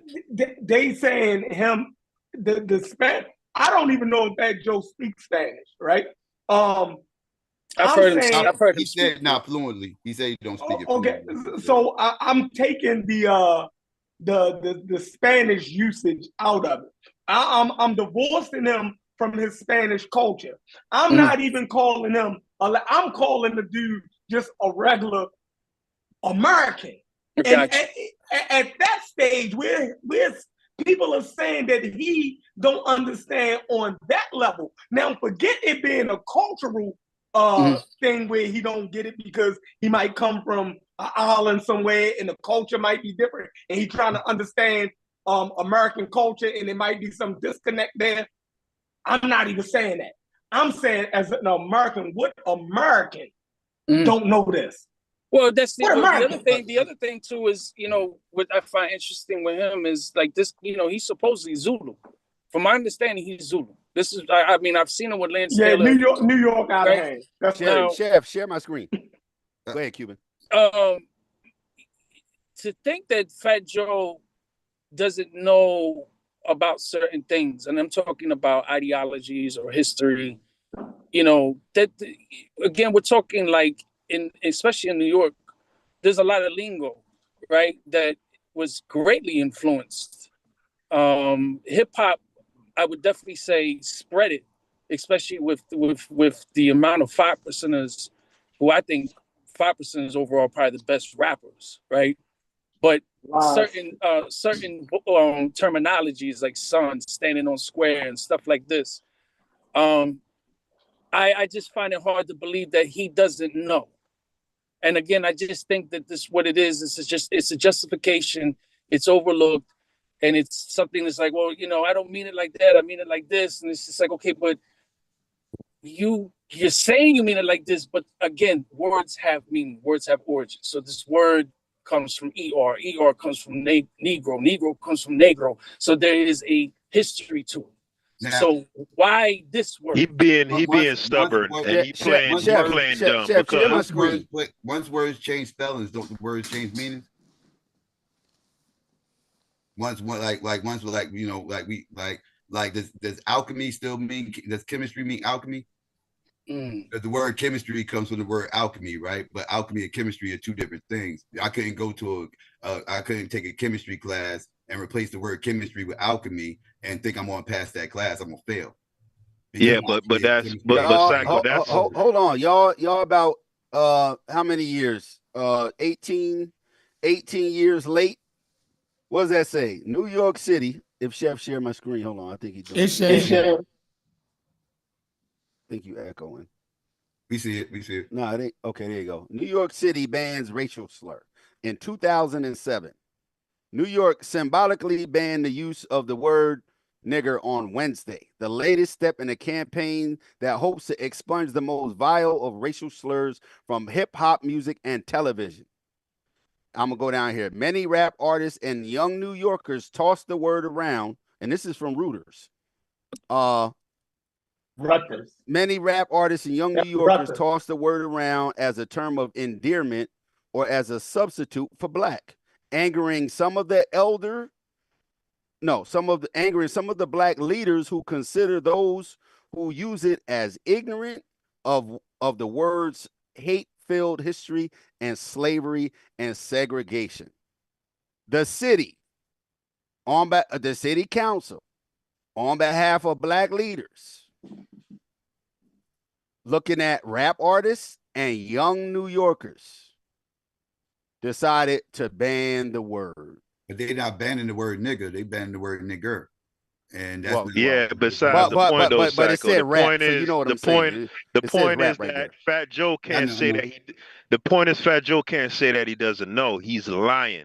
It's one thing if he says, "Okay, I know where y'all coming from. I know the history of the I didn't word." say he didn't know the but history of the word. I'm saying no, no, no. I'm Listen, saying no, to no. I him, didn't say he didn't know. I'm saying for him to say that he quote unquote doesn't know, that's a lie. It would be who said he better if didn't he. know? So That's what I'm hold saying. on, Like, who hold said he on. didn't know? Y'all Who didn't said know. that? Y'all said black people in New York City are not offended or not taking action or don't care or letting people get a pass. It Yeah. says it right on your screen. Yeah, it says In that right there. Yeah. 2007. No, we talking about in the hip hop community Oh, though. no, look, what does it say right here? Dumb elders, man. No. Them Oh, are so you city talking about officials. street justice? No, Street y'all law. disagree. Y'all That's disagree me. with They these talking about street elders. justice. Street They talking law. about street justice. No, That's Oh, you talking I'm about saying, street law? Okay, yeah, I'm that's what I'm saying talking about. y'all don't agree. That, Y'all don't agree with y'all elders in New York, though. Right. Right. Y'all don't If we agree with listen these to our people. elders, Who's y'all? in New York, this wouldn't even be a conversation because hip hop would have died in the 80s. Yeah. If we listen to the elders in New York, and that's real talk. But yeah, like I was saying, nigga and nigger, I can't stress enough, is not the same word. It really isn't. Like So you cool? I know So the you word cool? nigga. I know the So word Psycho. nigga So comes you from that cool? word, So you but cool they with are Fat not Joe the same using? word.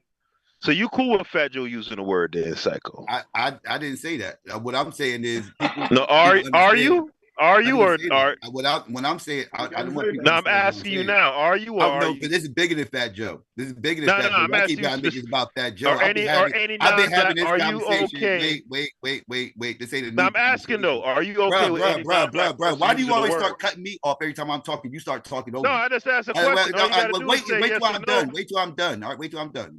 All right, go ahead. Thank you. Now, like I was saying, Niger, right, is the precursor to the word nigger, right? Now, Niger and nigger do not mean the same thing. Niger means black, right? That's what Niger means, right? Nigger is a derogatory term for a group of people, right? That's what that is. We all know what that is. We all know the history of that word. Now, nigga comes from the word nigger, but it's not a derogatory term. It was never used as a derogatory term. Y'all can't show me nowhere historically where a group of white people put a noose on a black person and said, "You dirty nigga, I'm going to do this by a thing." No, they use the ER. White people love using the ER. They don't pronounce it. No, if they're using it as a derogatory term, they are using the ER. They always have. Whenever people use the word nigga, it's never been used as a derogatory term. These are not the same words. The word ER, that is a derogatory term. The word with the A is not. Now, this other argument y'all want to have about who should say it and who shouldn't, that's a different conversation. Now, at the end of the day, my only argument is Niger, nigger, and nigga, not the same words. All right, cool. Can I get your personal opinion on non-black people using the word? Okay with it or not? I don't think they should use it because it causes this type of stupid conversations.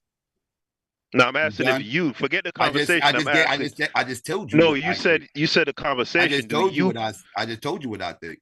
Do you personally have an issue? I just told you what I personally think. You're gonna get the same answer. You can ask me the same question. You're gonna get the same answer. All right, cool. All right, so you're saying that. All right, this is a good one now. Now I like this, y'all. All right, he's saying that the word nigga, Nigger, and the word nigga, Nigga, are two different words, and they don't have the same meaning. Well, the reason why black people started saying the word nigga, right? Nigga, is because we have a the way that we use English, we take off letters, we shorten it. It's the same thing, yo. The reason why, in our natural tongue, why would we ever be calling ourselves nigga if it didn't come from nigger? Like, I didn't say it didn't have the origins. I said the origins is from nigger, but it was never used the same way. It was never used as a derogatory term. Right. So hold on. So when black people use the word nigga, it's just the way that we say it, yo. That's what I'm saying. I'm saying it's just the way that we say it. We make fun of how white people talk, like our comedians do it, right? They pronunciate everything all the way through. When Martin mimicked white people, I would agree the origins, but I would agree again. You're telling me the origins is coming from the word. I agree with that. It's because what I'm saying he's is saying the their meaning country. That's what he's saying. The meaning has changed, and when the word changed and it became NIGGA, the word lost its derogatory meaning. Like, and the derogatory meaning stayed with the ER, and the A turned into something else. Just like any other words, that's how language works. Chef, share my screen. I'll show you how to use this AI. Another little secret. Man, so y'all need AI to tell y'all that No, hold on.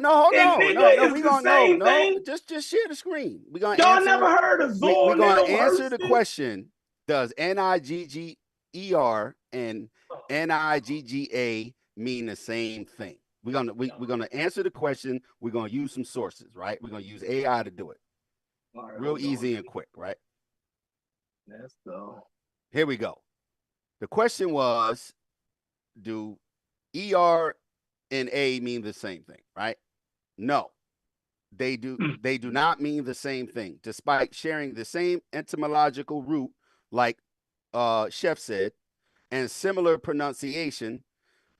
They are often conflated, especially by those outside of the Black communities. They carry distinct meanings and evoke different emotional responses. Here's a breakdown. ER, universally considered derogatory and offensive, rooted in slavery and Jim Crow. It's used by non-Black people and almost always condemned as racist.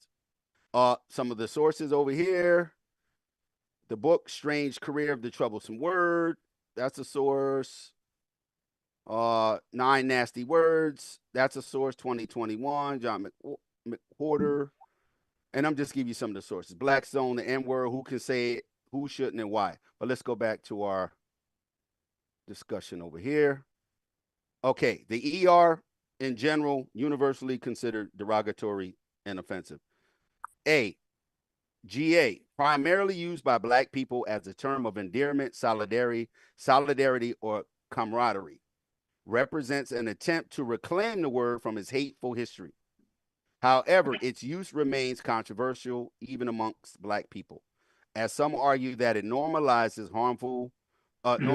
harmful word and can still cause offense.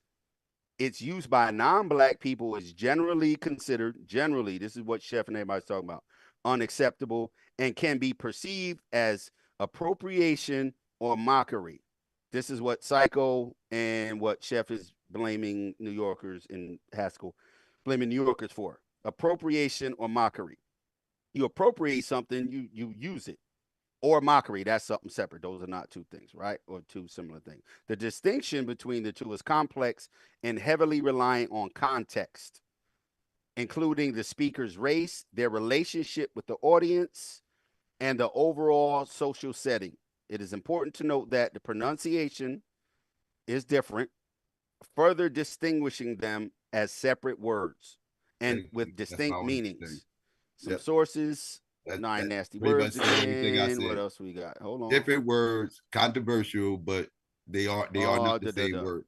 And the last thing, the N-word in all of its forms is highly charged and emotionally loaded term. It is important to be aware of its history and potential impact. And I don't know how many sources over here, a bunch of sources that this is pulled from. This is not Chat GPT, by the way. This is Notebook LM. Let me make one more quick point. I hear Black people calling white people, Puerto Ricans, Mexicans, everybody nigga. Nigga all the time. This white nigga, this Latino, this Puerto Rican nigga, this like I hear Black people call non-Black people nigga.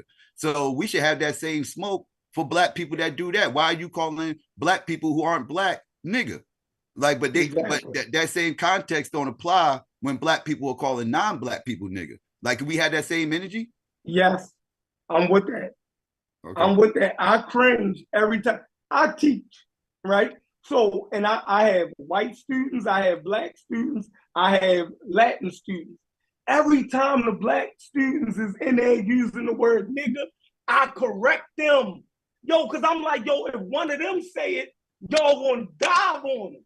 You feel me? And I know these young black dudes.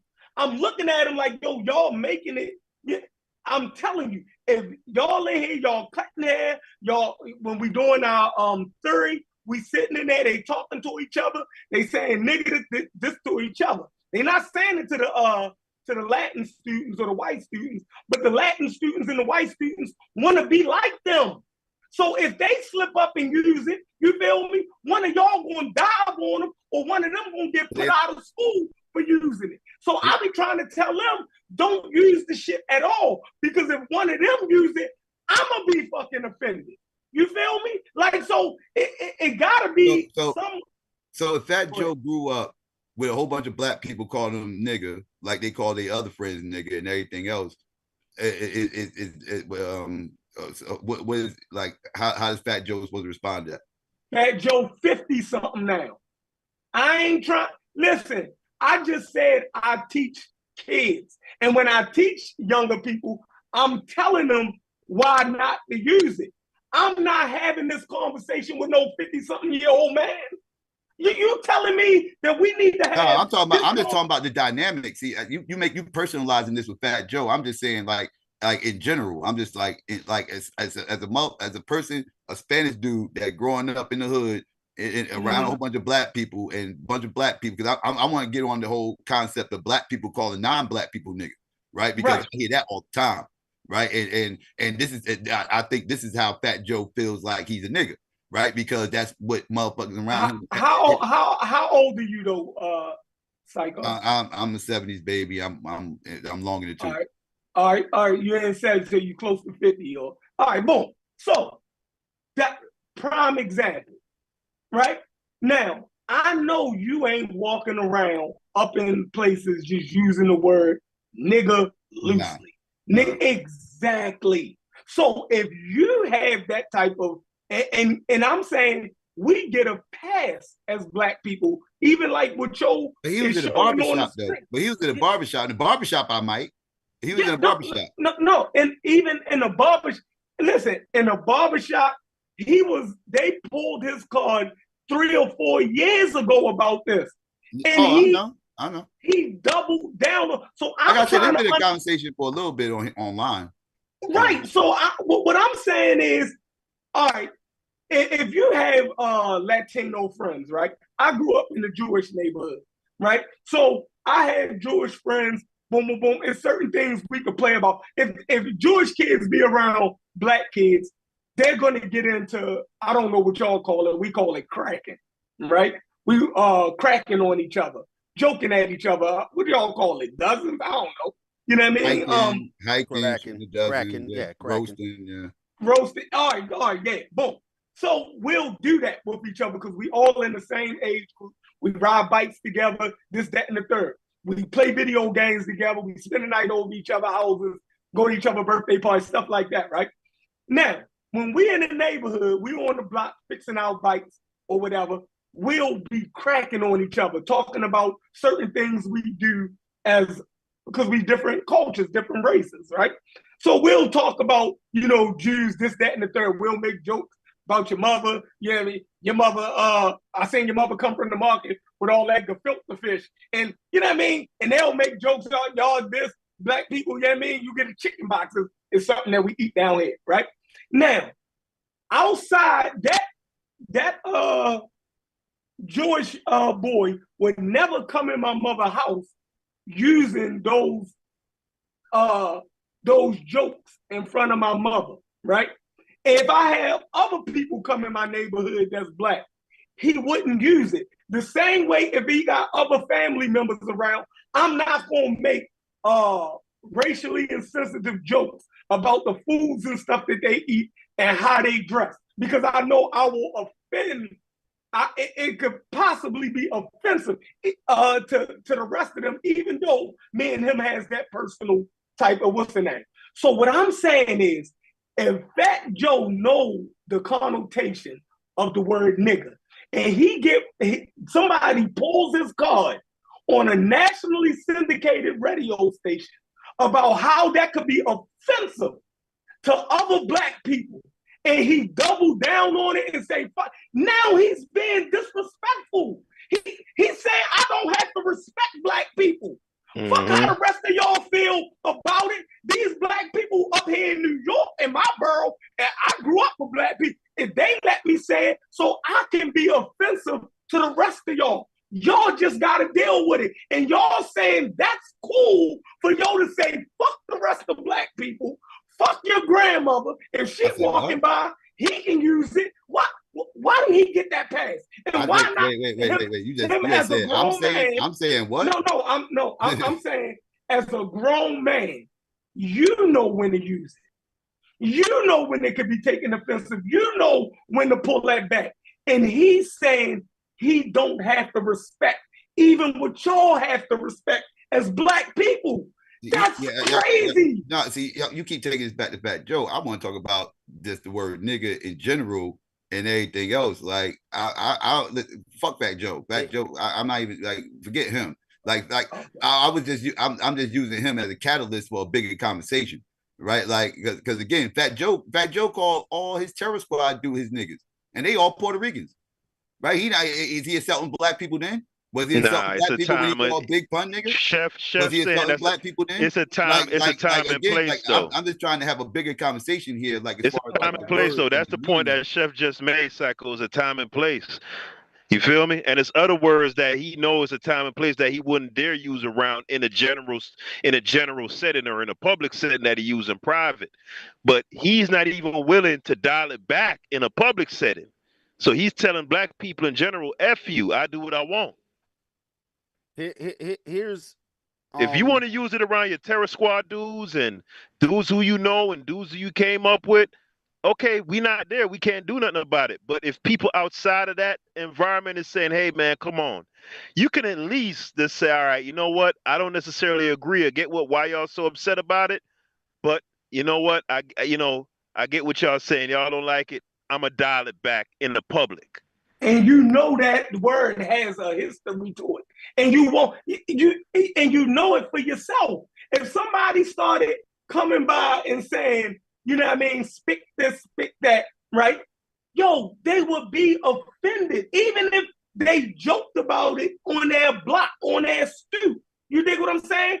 But if a random black dude just walked by talking about speak this, speak that, yo, they would be offended. But spick is a derogatory term. So is nigga. I'm not letting y'all wait. He just read the definition. Nigga is not nigger is a derogatory term. Nigga is not a derogatory. That's the conversation I'm trying to have right now. Y'all keep trying to make nigger and nigga synonymous with each other, and they're not. No, he can read it again. You're saying that from your demographic, but a larger demographic, you're not all black people in America. Right, Chef, and you're not either. That's my point. FBA isn't either. And that's what I'm saying. Like, this is why I'm trying to have the bigger conversation. So if we're having a bigger conversation, if all black people don't generally accept that NIGGA is a term of endearment, right? You're trying to say that is universal, and it is not. So at some point, you're not going to go in church and use NIGGA, even though you feel as though it is not, that is a term in terms of endearment. You know that all black people don't feel that way. So even you know not to use that everywhere, and you feel as though it's a term of endearment. But you know how black people are not a monolith with that. So if a word is I'm not going to go in there and call him dog either. But I use the word dog as a term of endearment. But I wouldn't go in there and call the pastor dog either. So there you go. But that's the point he's making. It's not. I'm not using it as a insult or whatever. But yeah, but you still wouldn't use it in certain settings. You wouldn't use it though. But Fat Joe not even willing to do that. Okay, but y'all keep going back to Fat Joe. Hold on. See, this is why y'all paint me in a corner to make this about Fat Joe, and I'm not here to talk. I'm not here to good. Fat Joe and his nonsense. Psycho, that's a good point, because we're having a few different discussions about the same I'm gonna stay off of Fat Joe. And we're having a few different discussions about the same thing, right? Let me just read this. While some argue for the word's complete eradication, the reality is that the N-word in its various forms remains a part of American culture, prompting ongoing conversations about its use, meaning, and potential for both harm and reclamation. Reclamation would be the GA, harm would be the ER, right? This New York thing, this conversation has been going on for probably wow, hundreds of years. The whole N-word thing, right? It's been going on. From a New York side, like Psycho is saying, you're using Fat Joe to stick it on New York. What I'm hearing through some of Haskell's conversation is, and it's using this long held hatred for New York, calling music from outside of New York and some of the places outside of New York country or whack. Let's pile on New York. That's what some of it sounds like to me. That's why it keeps to, Psycho. They're going to keep bringing it back to Fat Joe. This is an opportunity for some wounds that was given 30 years ago to say, oh, it's Fat Joe, it's a New York thing. When historically it's not a New York thing. That's ridiculous. That in this conversation, hold on, it's only New York thing because and that's being super specific. Fat Joe, New York, New York. Y'all got a problem. No, ain't no problem. Look, it's no, not there's only 14 New York, sources here that have been having this discussion throughout. People, yeah, but y'all on notorious. Y'all notorious for that. People on TV was using the word nigga before before hip hop was using it. Show me in any of these books. Hold on, I'm gonna put Fat Joe in here. Nobody blames Hollywood. Hold on, I'm gonna put Fat Joe Hollywood for the word nigga and normalizing it in mainstream. I can show you George Jefferson saying it. I can show you Fred Sanford saying it. I can show you like this is the 70s. Yeah, those are one-offs. Richard Pryor. Richard Pryor saying it in the on TV too. I ain't talking about Richard Pryor. When did it become like on his television show? It became a part. It became a part of the everyday lexicon. Well, we shall say like in the mid 70s, somewhere about there. You say, hold on. What's the question? We're gonna ask the sources. No, I'm saying the N-word. Like, when would you say it became like part of like everyday everyday use? Normalized? No. What? Yeah. Well, what would you I don't know know like? If that's a good word because white people. It was always everyday. It didn't become mainstream. Hip hop made it mainstream because hip hop took lingo that was already going on in the hood and made it mainstream. Let's just see. But this lingo was already going on though. So are y'all saying it was universal in the black community? It wasn't just like hip hop thing. Like that was a somebody said 70s in the black exploitation films. That was right. Black. That sound right. Yeah. Like so hold on. So all right, now let's do this. So y'all saying that black people made NIGGA a term of endearment. But NIGGER has always been negative. I'm saying we just have a lazier tongue and we don't pronounce the ER. White people use the NIGGER as a term of endearment for black people, and they did both with it. So people who wrote these books, I would agree that that's where that's the origins of how NIGGA came into existence. But when it did come into existence, the word changed. No, I'm saying the NIGGER was used as a term of endearment for black people also. No. By white people. Yes. No, not the ER. No, that was always that was always the derogatory term. Yes. Is there a difference between gangster and gangster? No, it's not. Good point. Yes, actually, yes, it is actually. A gangster with the ER wears suits and ties. The gangster is the dude on the block with the Timbs and the jeans and whatever the case may be. That's the gangster. What was the word y'all used before? When did it become? Oh, by other races. That's a good one. That's what we got to put in there. Become. How do we write that question? So when they would say when you will read Huckleberry Finn and books like that, when they use nigger Jim, that was a term of endearment for Jim.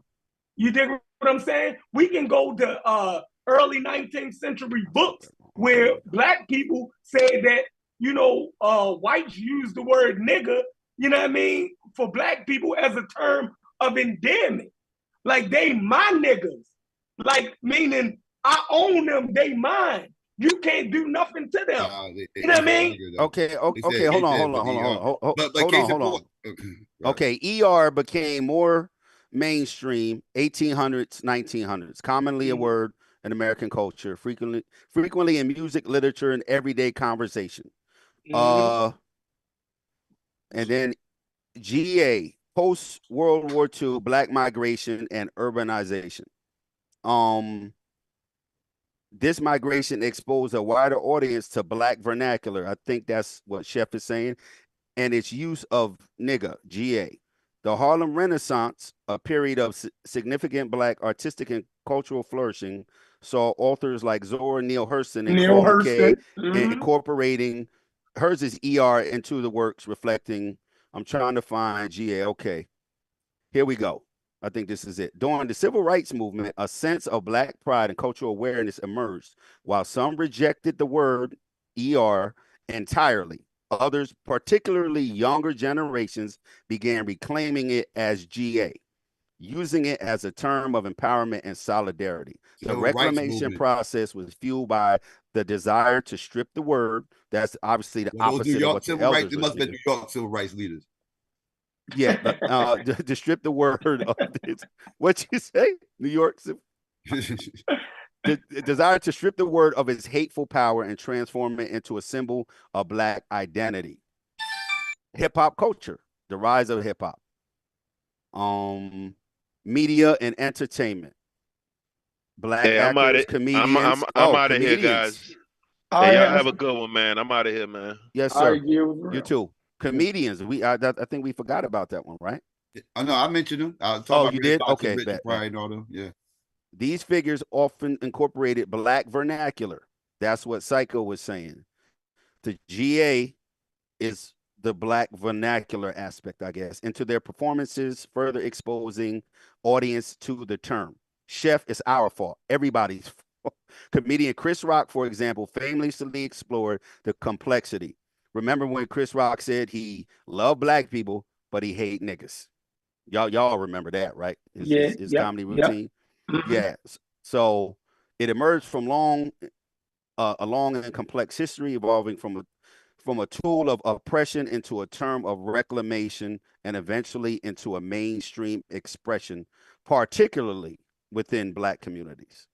So, Chef, this conversation been going on. Yeah, that's what I'm saying. It's an old conversation. They've been writing about it. They've been talking about it.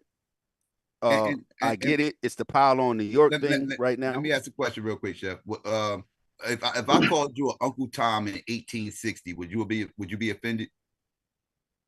Uncle Tom in 1860. I think that was before Uncle Ben's. No, I don't think so. This is after Uncle Ben's. This is after Uncle Tom's Cabin. When was what was that? 1850. 1850 something was Uncle Tom's Cabin. If we knew about it, it would have been offensive.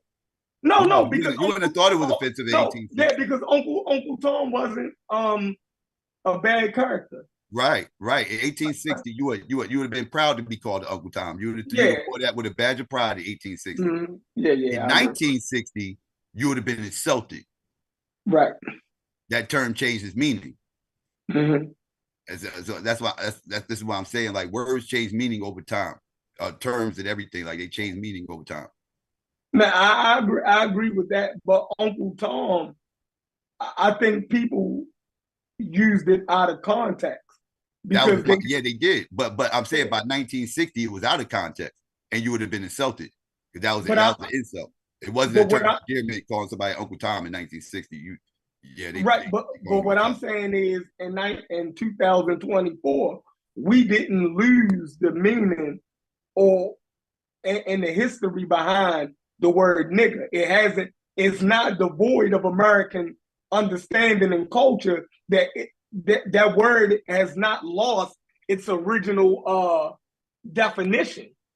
Mainstream America, we still get that word still can Well, the incite word with violence. the ER, yeah, I agree with the ER. With the A never like he just read. I'm saying it's the same thing, and I'm saying that the internet and they're basically trying to appease black people because we have a strange thing, y'all. Think about this. We will take something it's like the rest of America like sits on their hands and allow us to be ignorant for fear of being called racist, right? It's a lot of things that we can learn from other cultures, right? We need to stop and I think Farrakhan made this point back in the 90s. Like sometimes we need to look outside of ourselves and look at other cultures. For instance, if you see a culture that's doing better than us, right? Then you should say like if a culture has a better success rate at staying married, right? Then maybe we should look at that culture and take cues from them. Not follow them down, but see what do some of the things that they do that make their family dynamic work a little bit better, right? If you see another culture, their finances, ethnic group, they got their finances a little bit better in order. Then maybe you should take some cues from that. You know what I mean? It seemed like, and so if we look at other minority groups, right? And we see other minority groups, we don't let if they don't let the negative words, right, or the derogatory words become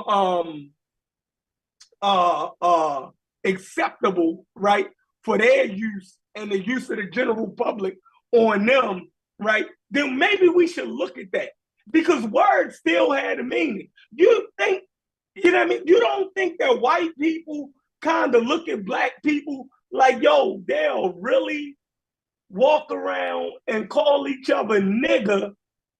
You know what I mean? Like, do they know what they fought not to be called nigger?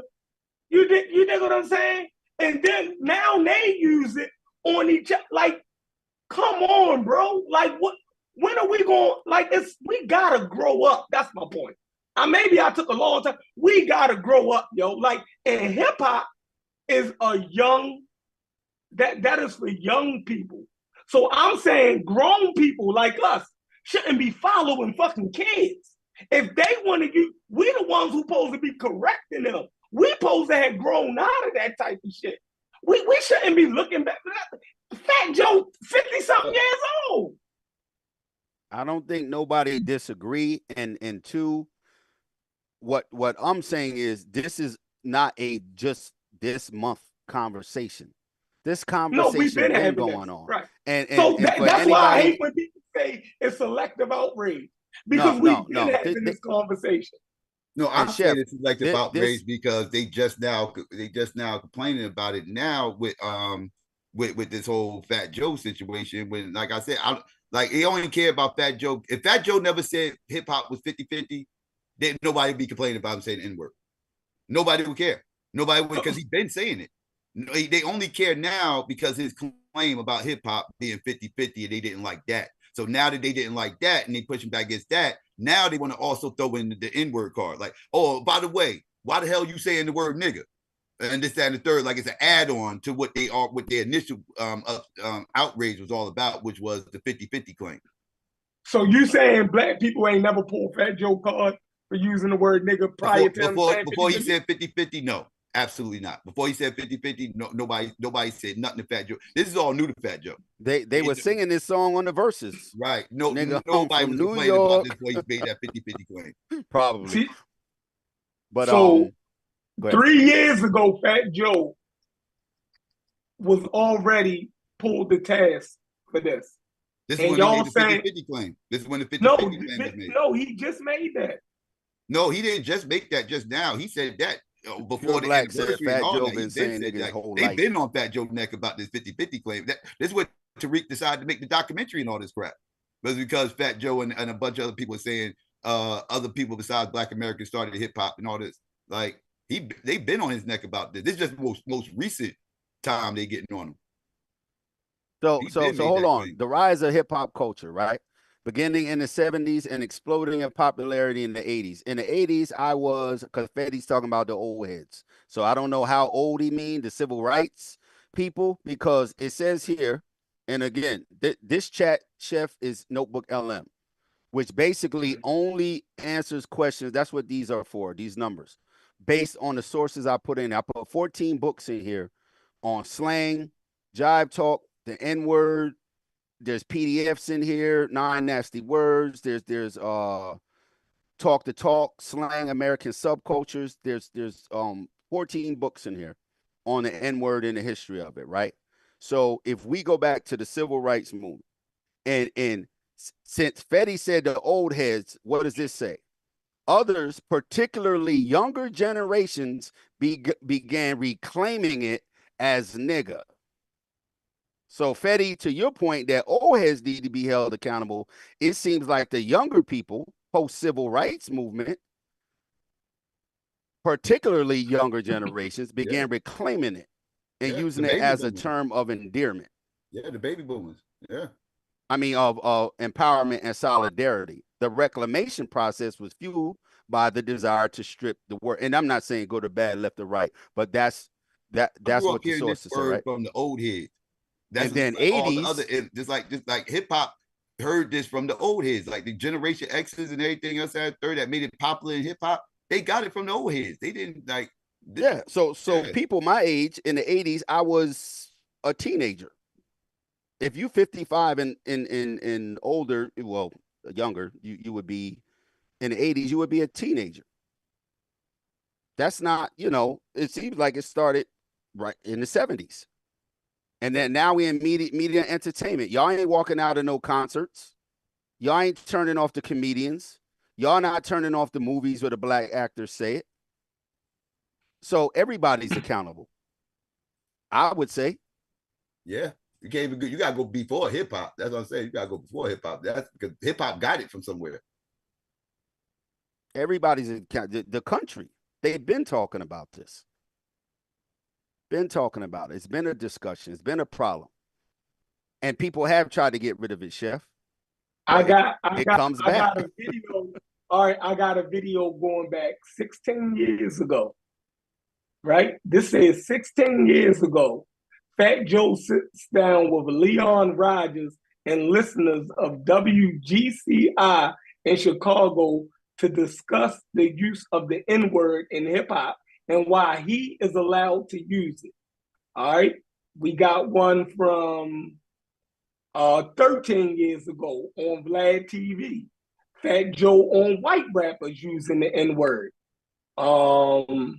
We got one from 2 years ago on, what's that, Charlemagne? Fat Joe on using the N-word with Charlemagne, right? This is a constant thing with Fat Joe. So I'm trying to figure out. Wait, the Vlad thing, did you say that was Vlad asking him about white people using the N-word? Yeah, and why he feels as though he get to use it. You feel me? Like, Vlad, how Vlad throw that. Yeah, that's Vlad. Yeah. But that wasn't black people clamoring though. That was Vlad just doing what Vlad do. Yeah, but black people checking him though. Like I was saying, like where's the evidence of black people checking him before he made the 50-50 claim? Because black people wasn't checking him. No, that's what I'm saying. It's black people. I think that's what Charlemagne brought up to him. Charlemagne brought up to him that it's black people that can take offense to that. And he doubled down on it saying, fuck that. I grew up like this, blase. When was that when he said that? What year was that? That was 2 years ago. See, that was around time the 50-50 claim. That's what I'm saying. Like before the 50-50 claim, let's put it this way, before the pandemic, show me something before the pandemic that where black people checking him about the word nigga. So if Charlemagne is posing a question to him, he's been saying nigga since 92. I got you. If Charlemagne is posing a question to him, that is black people that could take offense to you using the N-word, and you double down on it, like that's do y'all get that? Like it's saying, I got you all that. I'm a New York Puerto Rican, and I get to use it. Like, fuck if it offends the rest of the broader African American community. Fuck y'all. Like, I'm trying to figure out, like, at that point, him using the word nigga, even if y'all are cool with him using it, I'm saying at that point, y'all should take it away from him.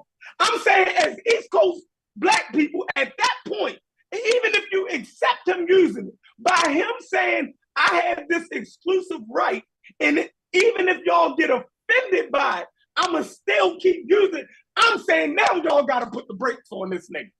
At some point, brakes gotta be put on this nigga. Do I sound crazy?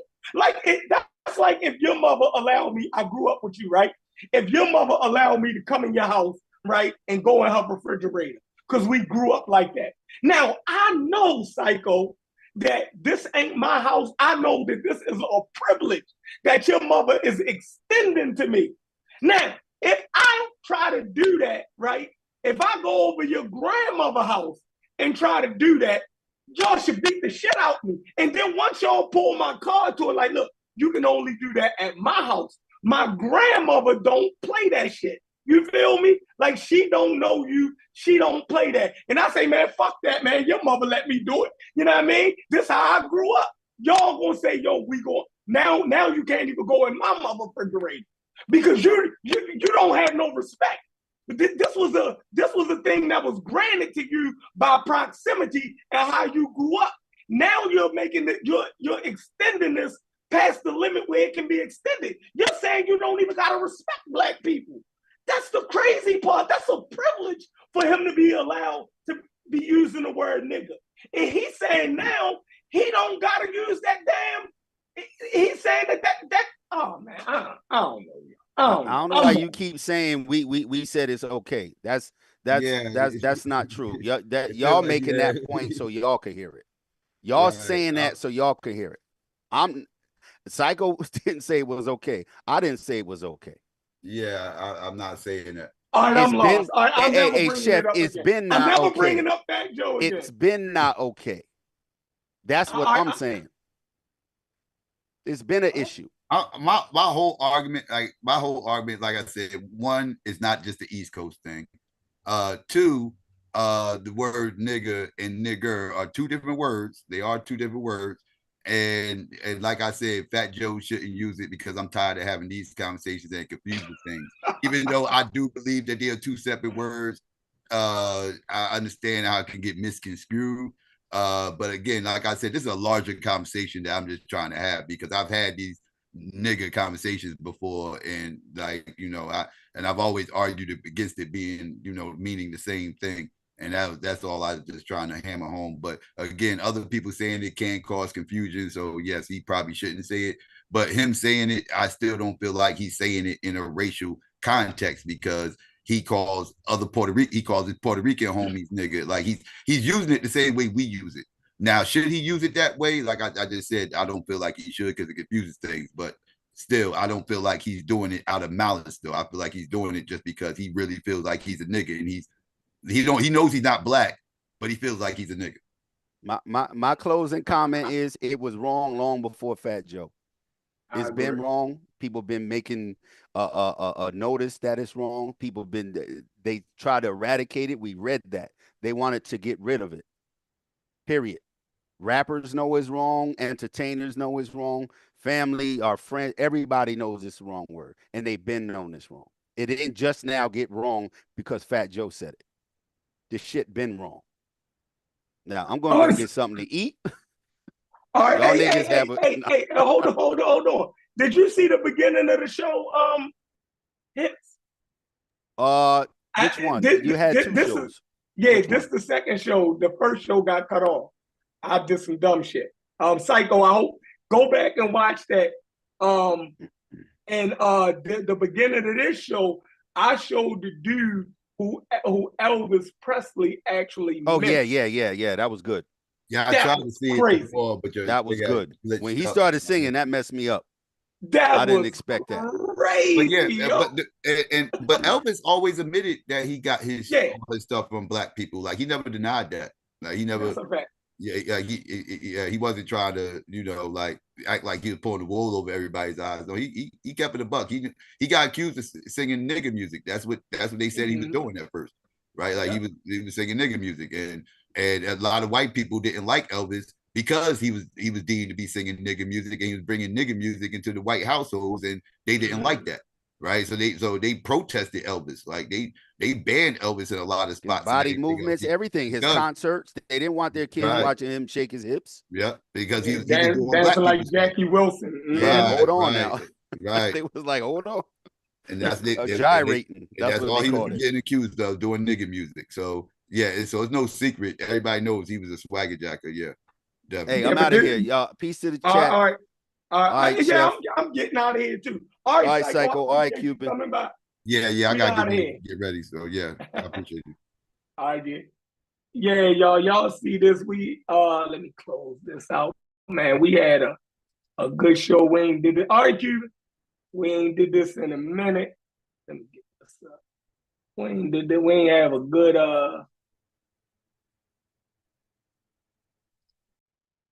hold on. Governor Mark Robinson.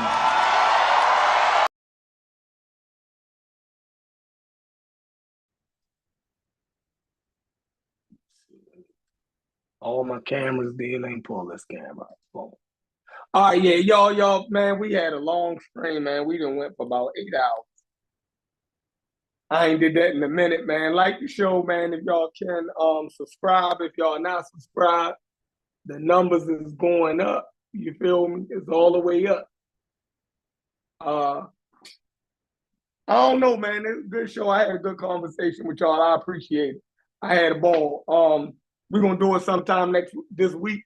We're gonna get back at y'all. But at any rate, we out of here.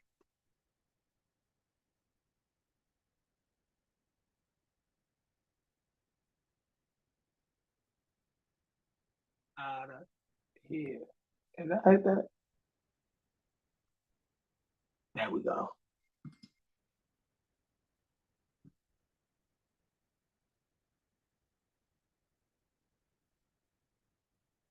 For the thousands in attendance and the millions watching around the world. Pull up the seat and pull out the shot glass. Hard liver wrist for the podcast. Try media for the broadcast. Straight up.